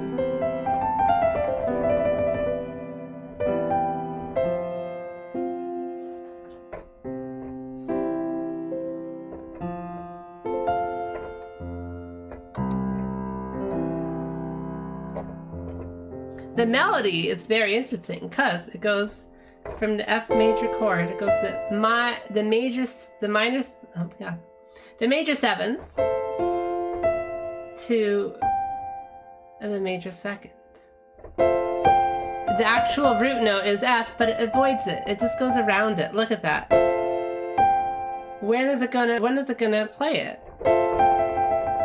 It's like it skips the A note as well. No, it's like almost like it's avoiding it. It's always suspended. There's so much tension. It's not doing this. The only time it does is when it already reaches the C. So it's delayed. It's late. Now it hits it, but now it's over C, so it's tense now.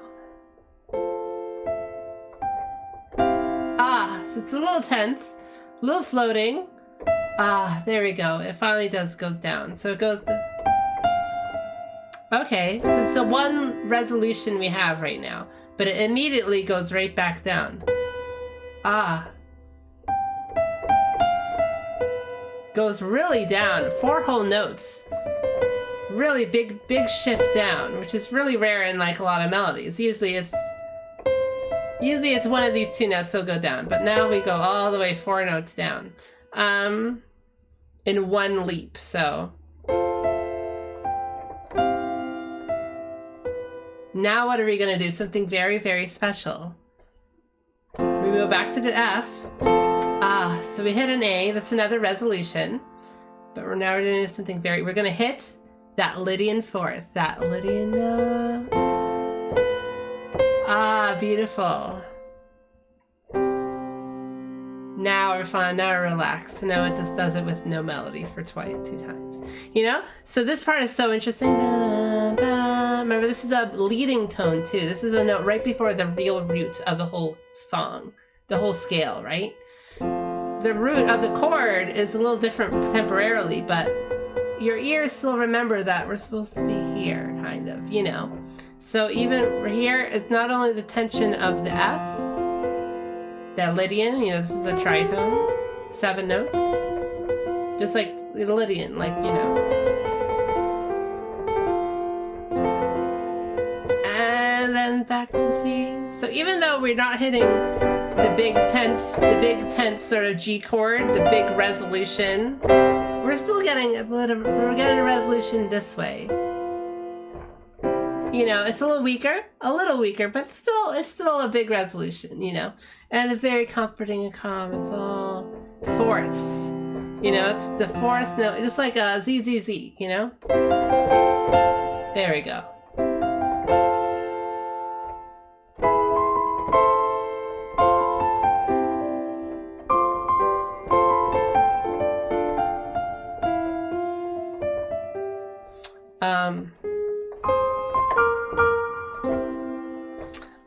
There's all sorts of little chord progressions like that. So, like, you know, just little tricks you can do with your ears that based on, are you going to go on a very strong resolution or a kind of a little weaker, but it feels very pleasant. That has its own name. It's called plagal cadence, I think. Or perfect cadence is this, and a plagal cadence is this. So they didn't do it as often in classical music, but you know, it's super common now because I like it. It's a little softer. You can just have a whole song. I have a whole song that goes like this.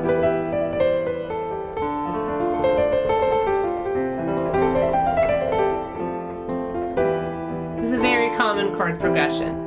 Like a Rolling Stone. If I feel so sad. You know, that, it's just like super, super common these days.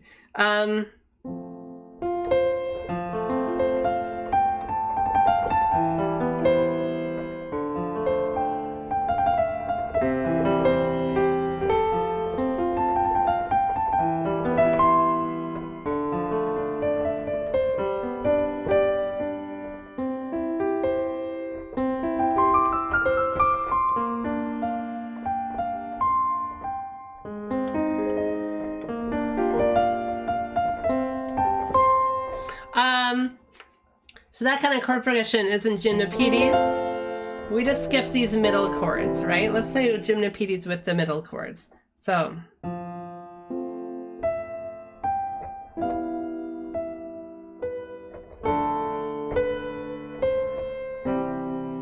Very cool.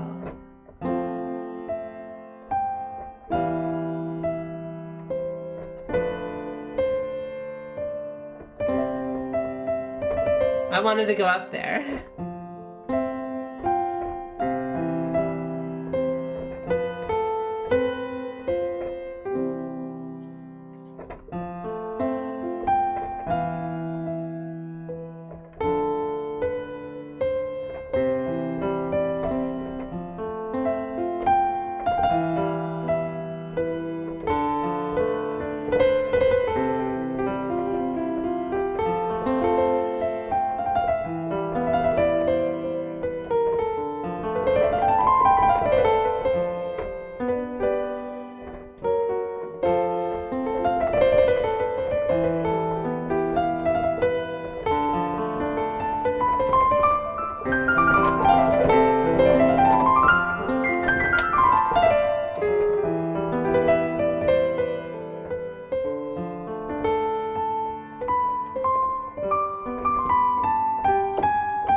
Okay. I think I'm tired. There's so many ideas, but my head's all blank right now. I'm sure once I finish stream, I'll think, oh god, I should have think of that. I should have thought of that. I should have thought of that. I should have said this. I made a few mistakes this little 4-hour lesson. Again, I go too long. I gotta keep my lessons to 1 hour only, because I end up doing too much and it gets lost in the mix, because I even forget what I even talked about. This is not regimented enough. I didn't follow my regimentation.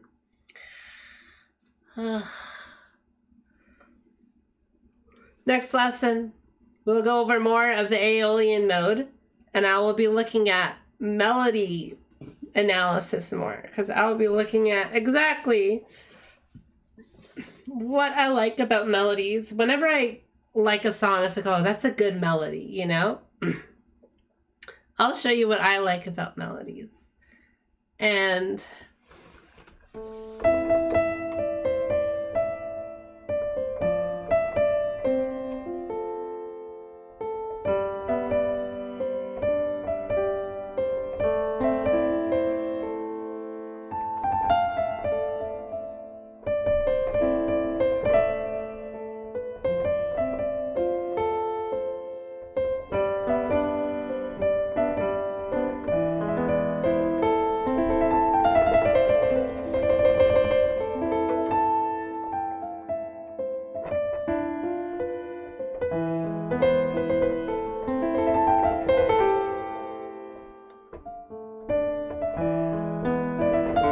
Night Mini.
thank you for the follow.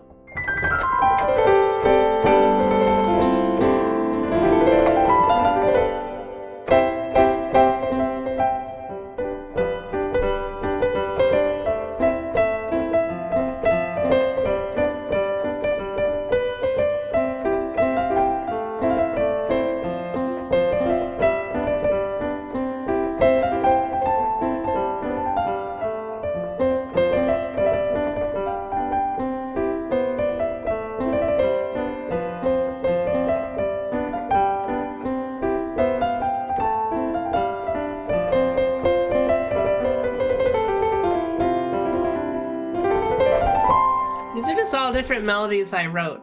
If you can't recognize the melody, I probably wrote a song myself.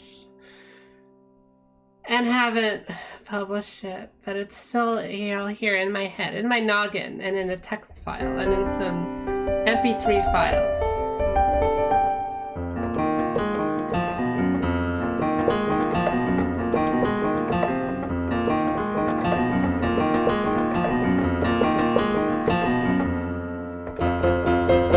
It's obviously Tarkus. God, we went over so many things today. I think we went over melodic gravity. Put your noggin on a pillow.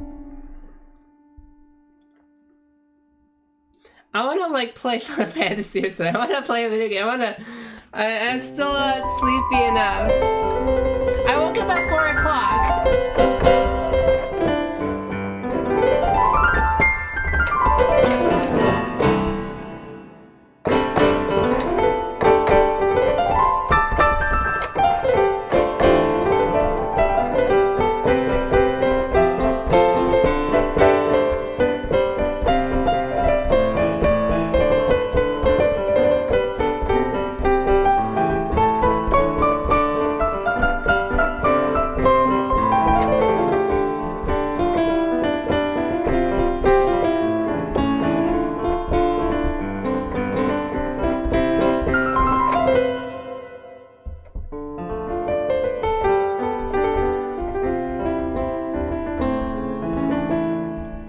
Well, see, when I stream Final Fantasy, it doesn't work. It's always jittery. I don't know why. No other game is. How about I put like Serious Sam for a little bit or something? Oh, set up a Talos principle for next time. I haven't even opened it. I should like get it properly set up.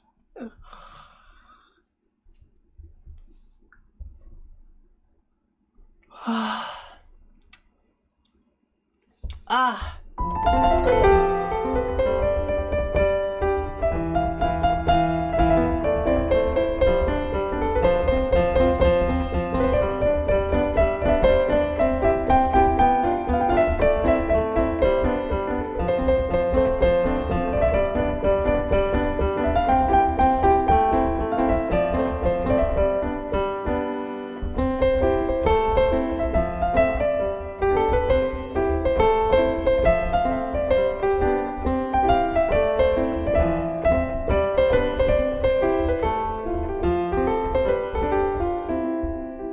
Song I wrote. That's a melody I wrote. It's supposed to be, idea of some kind of musical.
See, this is based on fifths. Like, really when I'm playing this chord, I'm really playing G chord, so.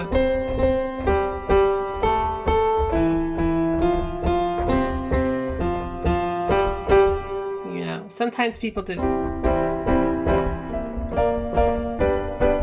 Just to change it up a little bit at the end. But just like going by fifth.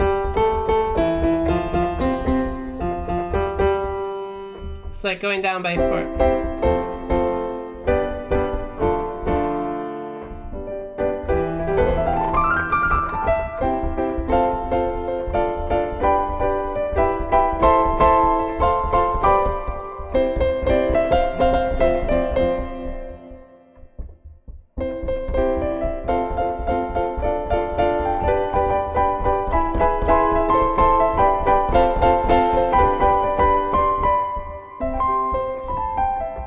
That sounds like some Jackson 5 song. Probably like either I Want You Back or that other song. See, it's all about mathematical, like, sort of. Or something like it's all based on that kind of like progression. Like what? Like Autumn Leaves.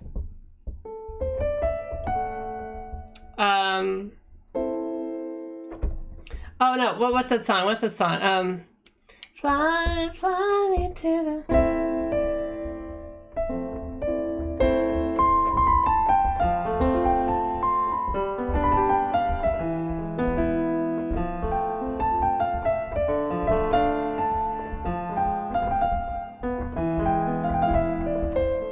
Something like that. It's based on like... Dun, bum, bum, bum, bum, bum, bum.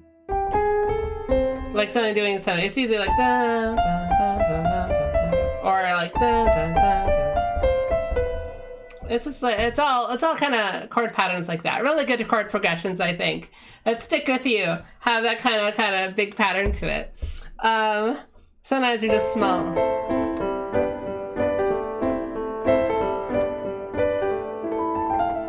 Sometimes they're just a simple vamp like that. Sometimes they're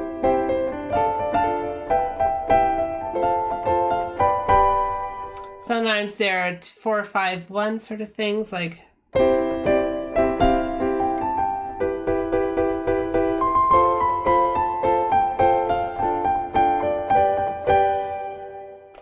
that's the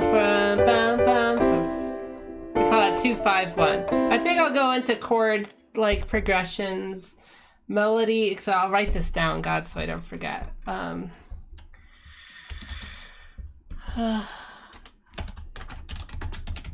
Chord Roman numerals, melody analysis, and more Aeolian song analysis.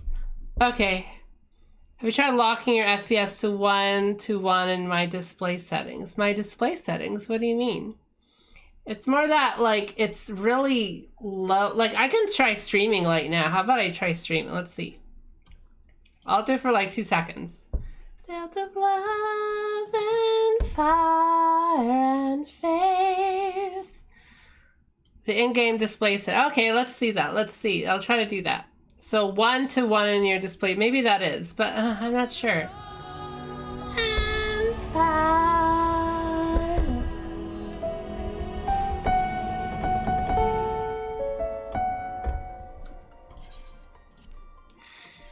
Because it plays perfectly fine. I have the RAM for it, but for some reason it just doesn't do it.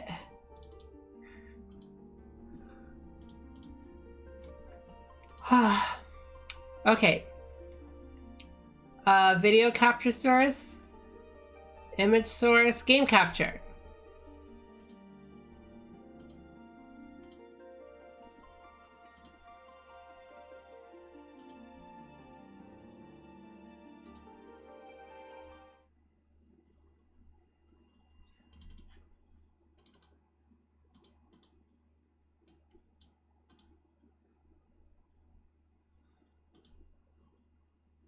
So let's see.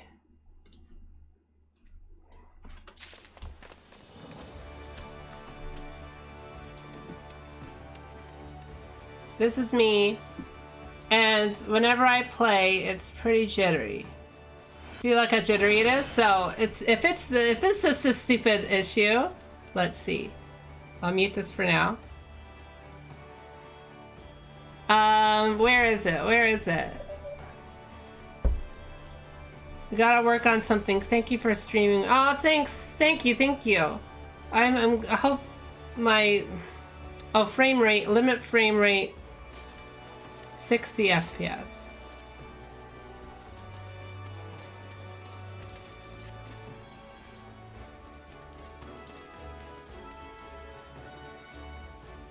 No, it's still jittery. Look at it, right? Isn't it still jittery?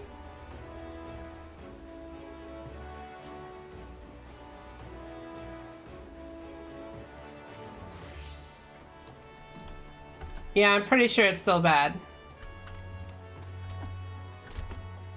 Look at that. I don't know why. I don't know why. I don't even have any, like, mods on anymore.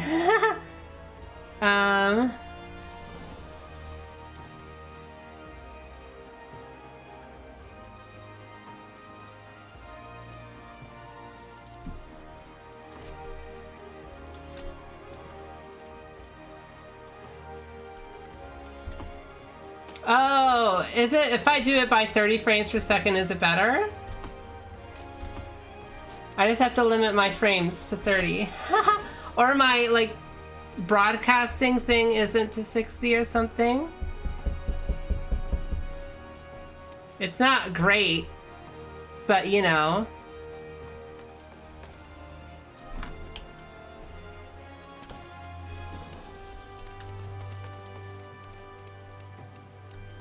It's still a little jittery. But better than before, right? Because, I don't know, sometimes I want something in the background.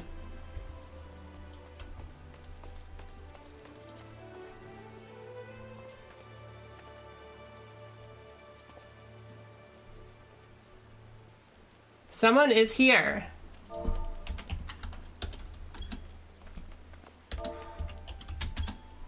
I don't think he knows.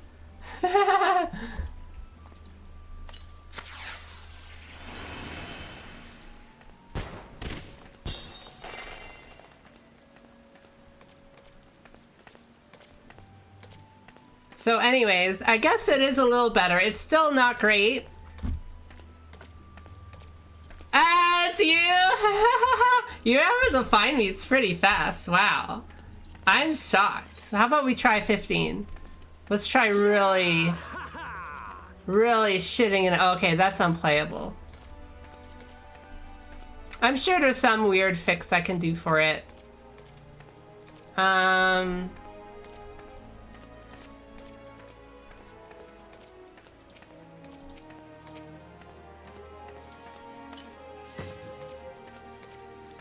Why is it facing that way?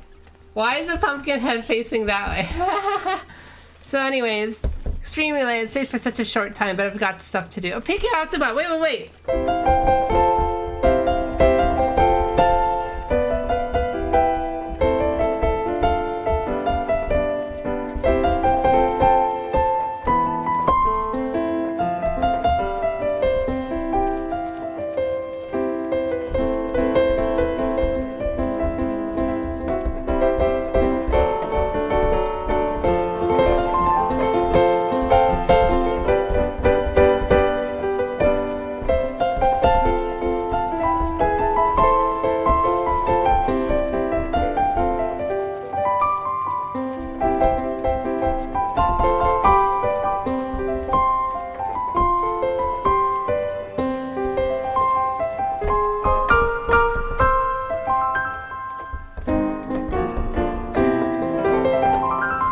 It's a little messed up. It's a little messed up. The other part of the car. Oh my god, I forgot the game was. Okay, let's mute that. But hopefully you like that, PK. I've been trying to like learn it the whole stream a little bit because it's like wait, what's that chord? What's that chord? It's a little interesting. It's a little weird, but it's generally like, you know.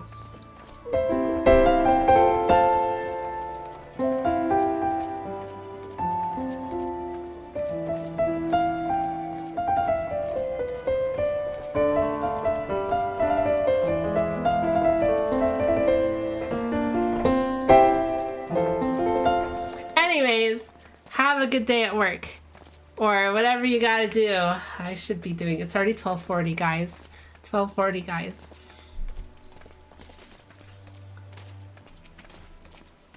So anyways, I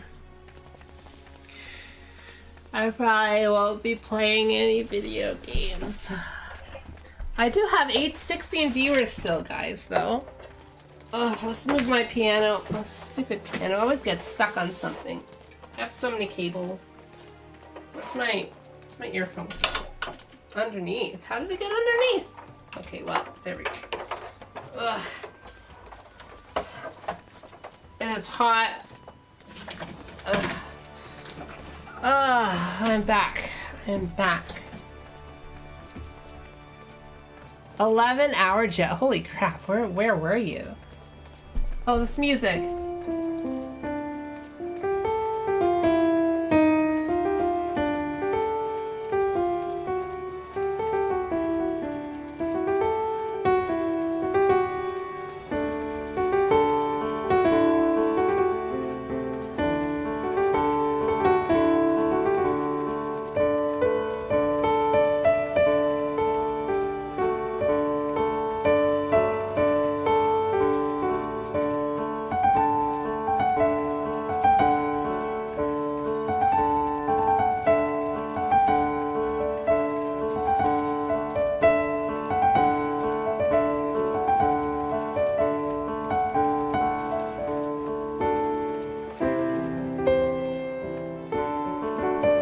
I love to learn, like, play along to the town themes in these games.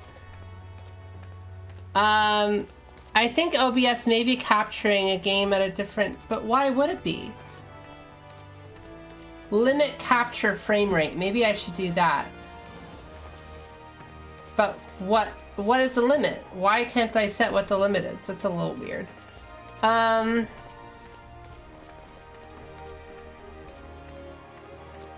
Oh, you went to Japan! You went to Nippon! Oh my god, oh my god. That's incredible. I hope you had a wonderful, wonderful time. So let's see, if I don't limit my frame rate in my game, but I limit it in the thing. Oh my god, it's good! Oh... I haven't been able to stream this game in forever. It's not like I play it really anymore, so... But it looks like it's doing okay. How about with camera changes?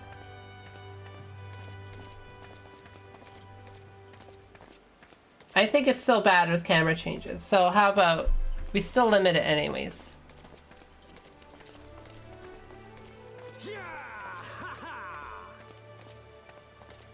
Yeah, I guess it's still bad. I'll have both limiters on. There we go. I knew it couldn't have been rendering because this game is nothing.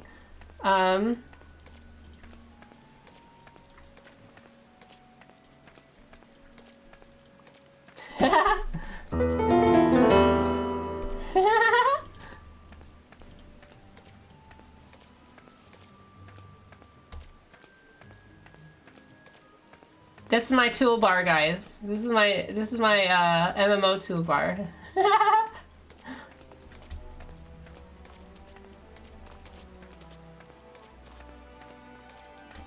Okay, let's stop dancing. This is some noise in the background.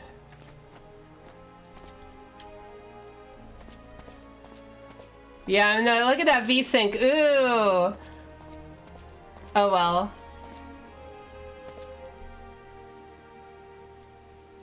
This is a punishment I'll have to do for playing this game.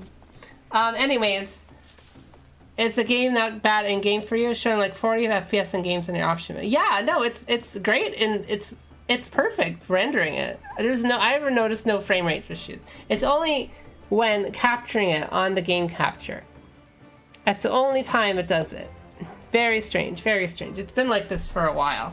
But anyways, let's get rid of this.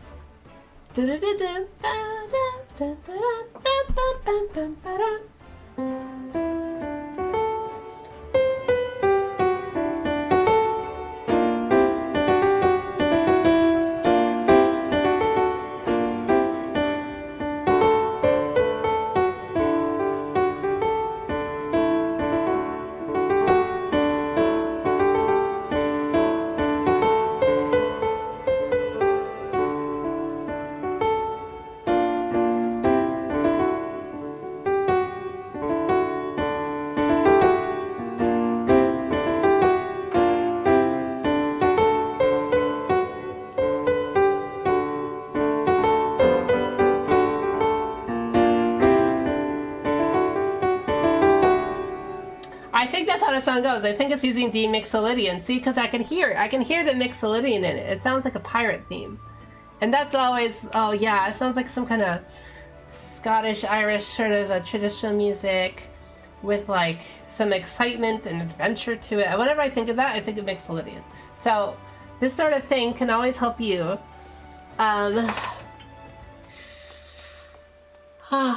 getting familiar with each mode. So I'm going to play each mode a lot and tell you what modes they are in the future. To tell you that this is a Dorian sound, this is a Mixolydian sound, this is a Lydian sound, this is a Phrygian dominant sound. This is, you know, whenever you hear it in a song, you'll hear, oh, that's what Minnie told me the Dorian sound sounded. Oh, that's a Dorian sound. You don't need to know the name of the note. Like, you don't need to know if it's an A note or a B note or a G or whatever. You don't need to know any of that. You just need to know the patterns. You need to know the sound all those patterns create. All those tones creating different patterns, because it doesn't matter what note really it's playing, as long as the other notes around it color that note a lot, you know? That's what coloring is. Is it that bad? No, it's not really bad with any other game. It's not bad with any other streaming, it's my, you know, the rendering it in-game is fine. It's only showing this on OBS, on streaming, that suddenly it cuts it up. So it cuts up the frame rate so much, and I haven't been able to find anything that fixes it. I got rid of all my mods. I only had what? I only had the visual stuff. I just had like brightness or whatever, and like like shadows. That's all I ever did. I didn't actually have any mods, but it's like, well, I got rid of all of that just to see. I don't care anyway, either way. Whatever. Does anyone still want to see me play some some video games anyways?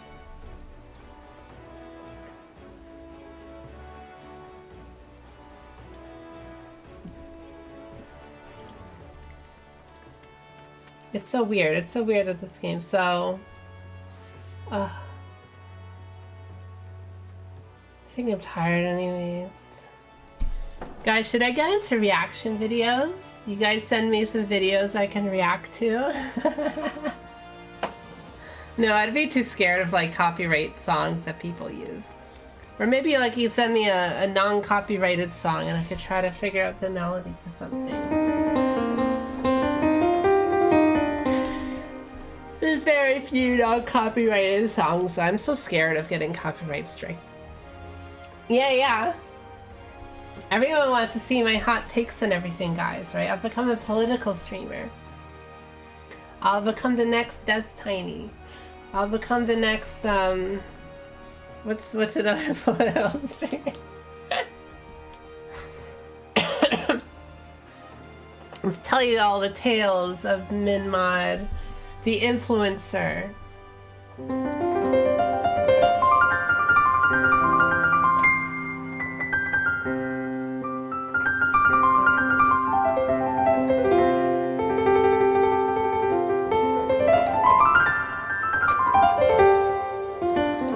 See, I gotta get so much better at those runs. Like my runs sound like so jagged like that.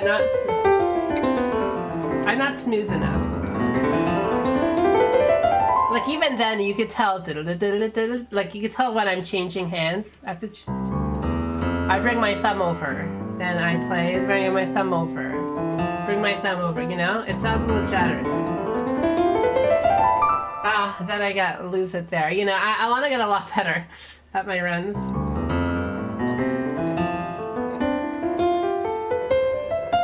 You can tell my thumb is a lot stronger because those notes are a lot louder. Thumb, thumb, thumb, thumb, thumb. It's very weird. The piano is so weird, so difficult. Guitar is so much easier. Guitar is so much nicer, but piano is very nice too. I love the sound of it. I love this virtual sound I got for a piano. My wires are all over the keyboard now.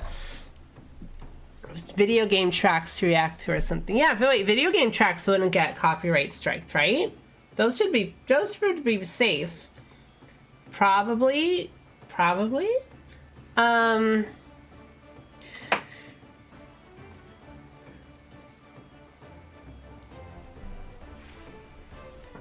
But I don't know, maybe if I'm not playing a game with it, it will like copyright strike it. At least on Twitch, right? Maybe not on YouTube, because I try to put everything to use. See, it's so annoying. It's so annoying, and I've been on, you know, I've been watching music YouTubers for like 15 years, and they've always had trouble with copyright, over and over. Even fair use, if they're doing instructional stuff, it doesn't matter. It's so annoying. They always have to work around it. Check out 8-bit music theory, because that guy is so good. That guy like inspired me to try to think about music theory in a more instructional way, but I'm not very good at it. I want to get a lot better, because I'm kind of just info dumping sometimes, but I really want always to have a musical example, because everything I think about music theory is always how to create music with it.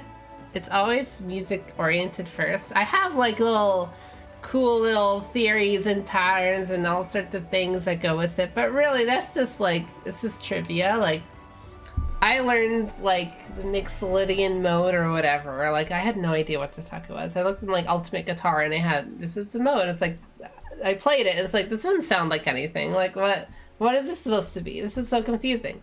And it's like, all right, I started learning it because I started realizing, you know, it could make music, you know. Risk of Rain 2 OSTs are literally, I've never played Risk of Rain or have any idea how it sounds.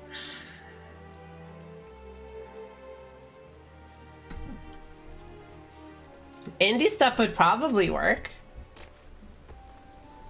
So yeah, that would be a good idea. I'm pretty sure I have a media share thing somehow. I don't really know how it works. What is this? Interact with media share. I have no idea. Filters, properties. I don't really know how people even access this media share thing. I think Sound Alerts has it. Let's see.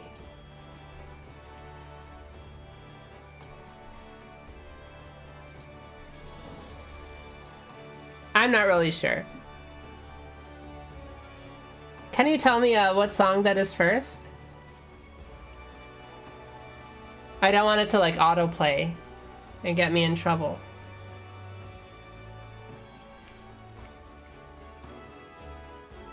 But yeah, I want to try to get into at least having people send me stuff to like look at.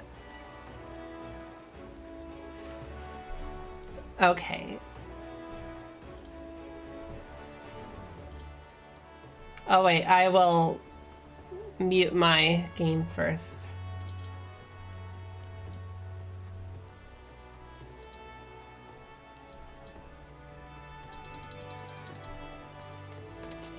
My god, I have so much stuff open. Okay, what is this?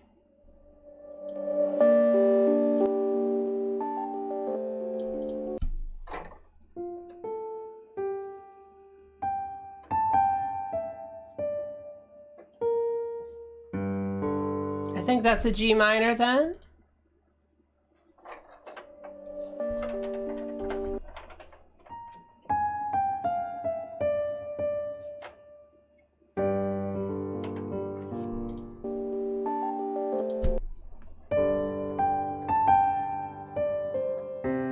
Probably maybe a C? No.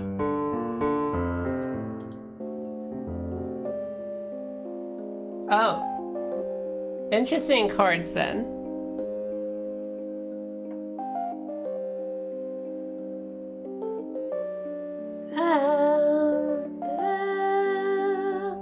I could tell that it was gonna go higher there.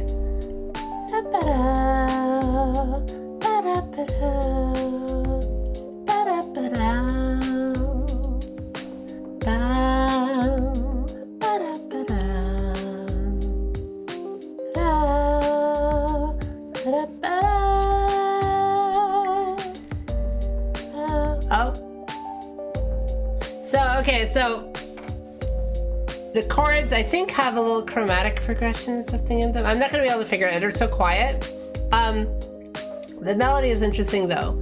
I like how the melody has a repeated pattern.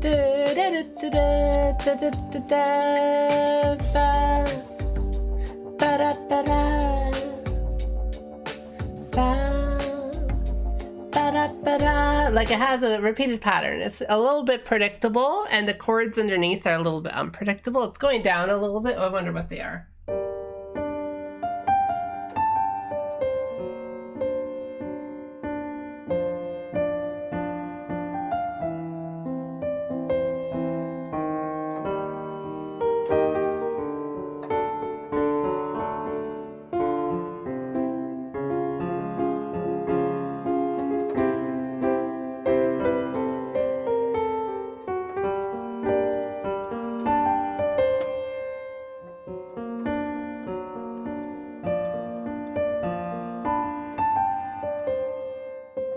Some kind of pattern like that. So it's lowering in the G minor chords, and the pattern is kind of it has a perfect fifth, and then the major seconds to the root to this perfect fourth.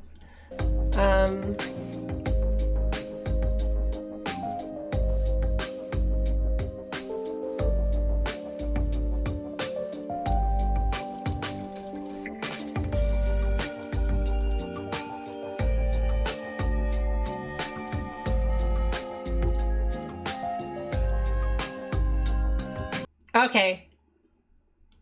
That's enough free music for you guys. Here's another one to listen to later. I love the vibe of having such a chill theme for the final. Yeah, that's cool. Oh, Toho! Yeah. I really want to get into more Toho music. I'm going to listen to a whole...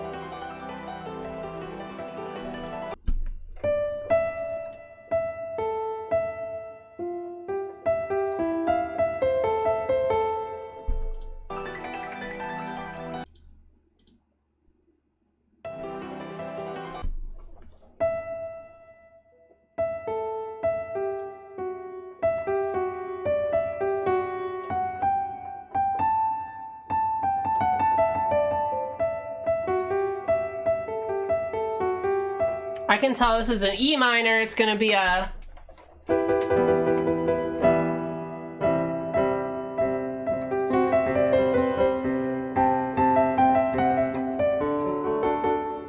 Oh, let me see what it'll be.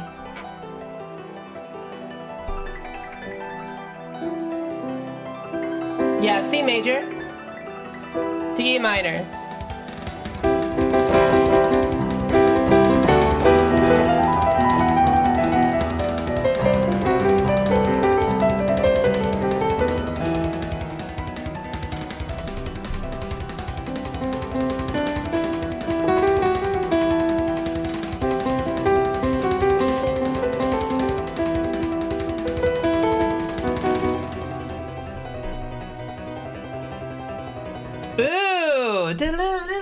I think the meter changed there. The time changed.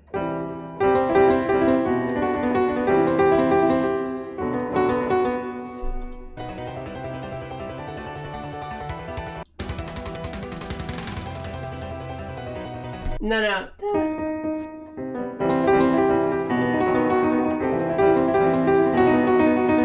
Yeah, it did the harmonic minor there. Interesting. Love it. I could tell instantly, right? That, okay, it started from here, and I know a lot of Toho songs use this kind of progression. And I also heard it, like this kind of pattern. I have this note. Some kind of pattern like that. Well, if I know this note and this note, that's, you know, the 4-whole step pattern, the Lydian pattern.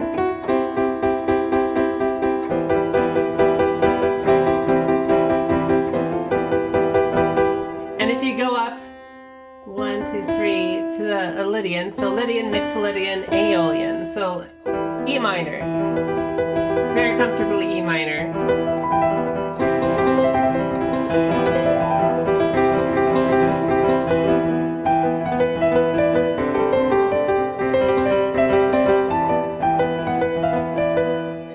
It's all kind of cool patterns like that, and I guess it just did the rhythm change.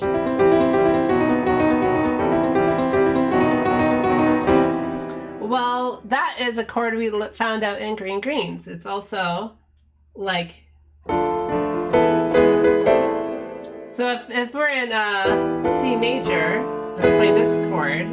We also have this chord here.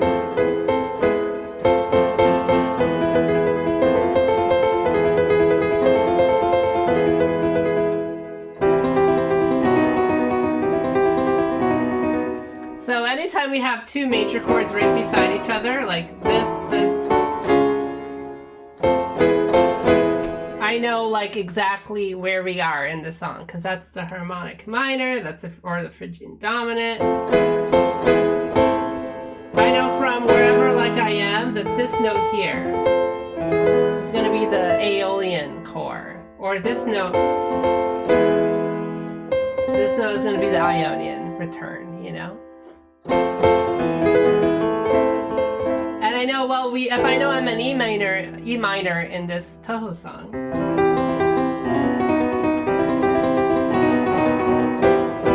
It's perfect resolution. Remember, it's a leading tone to E.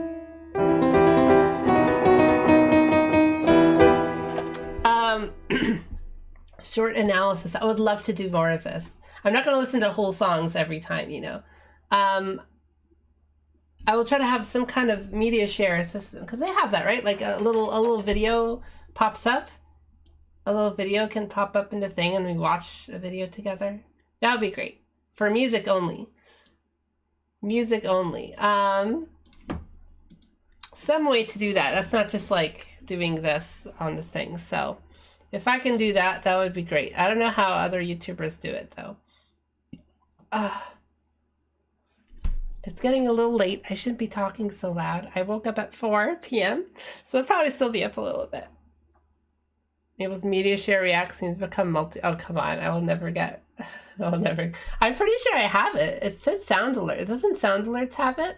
It's supposed to be...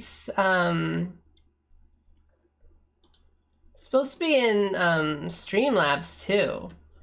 I don't know where the URL is for that. I guess it's not available. Like, you guys can't see anything like that. I'll figure it out another time. Mega mod. I'm flexing right now. You can't see it on my avatar, but I'm flexing. I'm flexing like Hildebrand.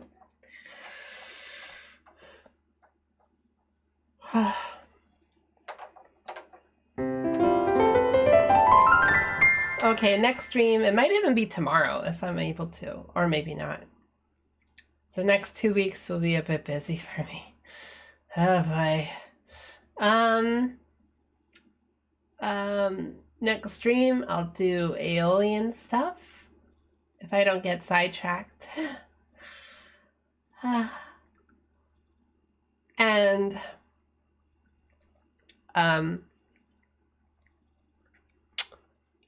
video game, Talos Principle. I'll try that. I'll really try that. But I don't know how I'll split it up on my YouTube, because I kind of want to have it. No, well, it's fine. Whatever. It doesn't need to be a separate video for it. It's fine. It's fine. Anyways, let's try to find a...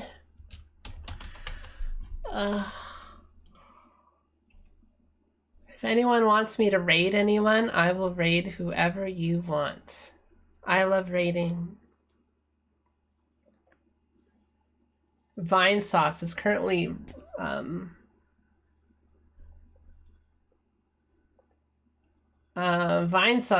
streaming Armored Core 6 Fires of Rubicon.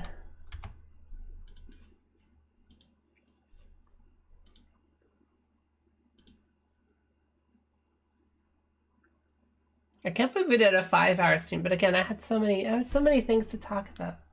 So many more things to talk about.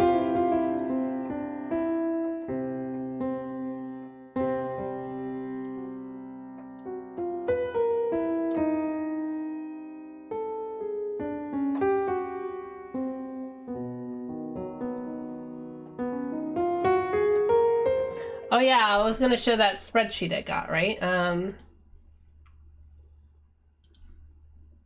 Kayoko. Oh yeah, Kayoko! I saw her in my we won. We won all because of her. It was all her. Okay, 2 more things to do, guys. I keep on saying goodnight a million freaking times.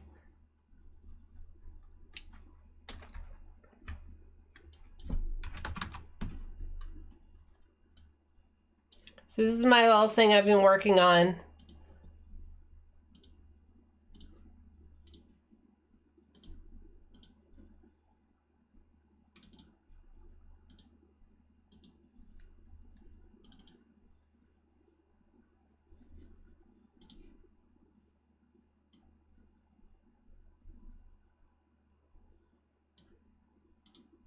Here we go. Is it not big enough? Oh, I cut it off again.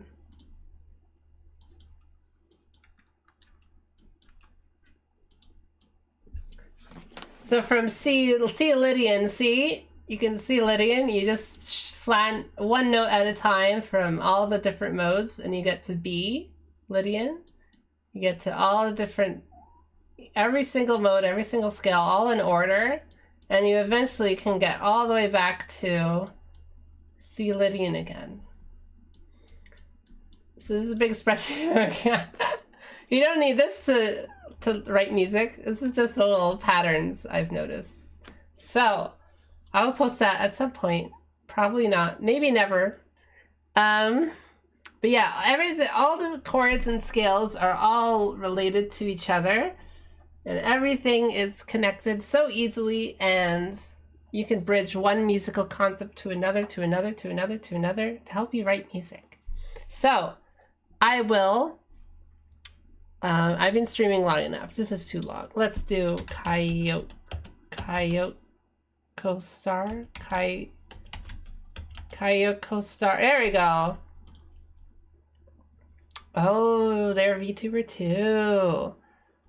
Start reading. Fellas, it's been wonderful.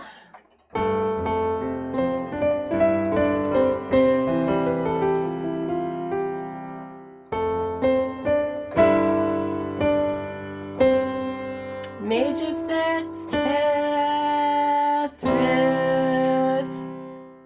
So good, huh? Tell Kayoko Star I said hi. And thanks for winning. Thanks for winning Frontlines. Tell me, got my 30th win on Frontlines with her. Okay, bye bye. Where's the raid? Raid now. Bye bye, guys. Bye bye, guys. Love you, love you, love you. Thank you, thank you, thank you, thank you, thank you, thank you, thank you for helping me stream. Thank you for making this a fun thing for me to do. I think about it all the time. I think about music all the time, of what I can talk about next time and what I could play and what I could do. So thank you, thank you, thank you. Bye-bye, bye-bye, bye-bye.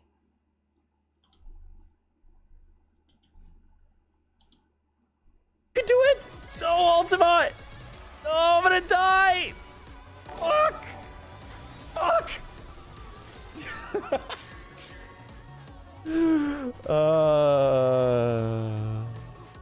minmod, thank you so much for the raid. Have a good stream. Where are you off to? Thank you, thank you.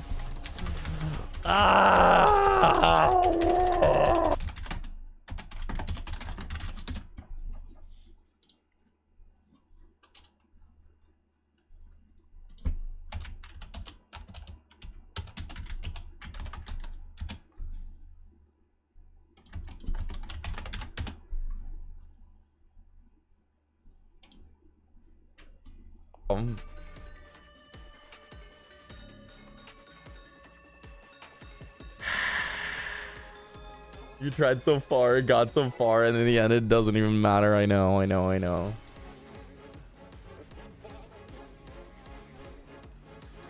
If only it mattered.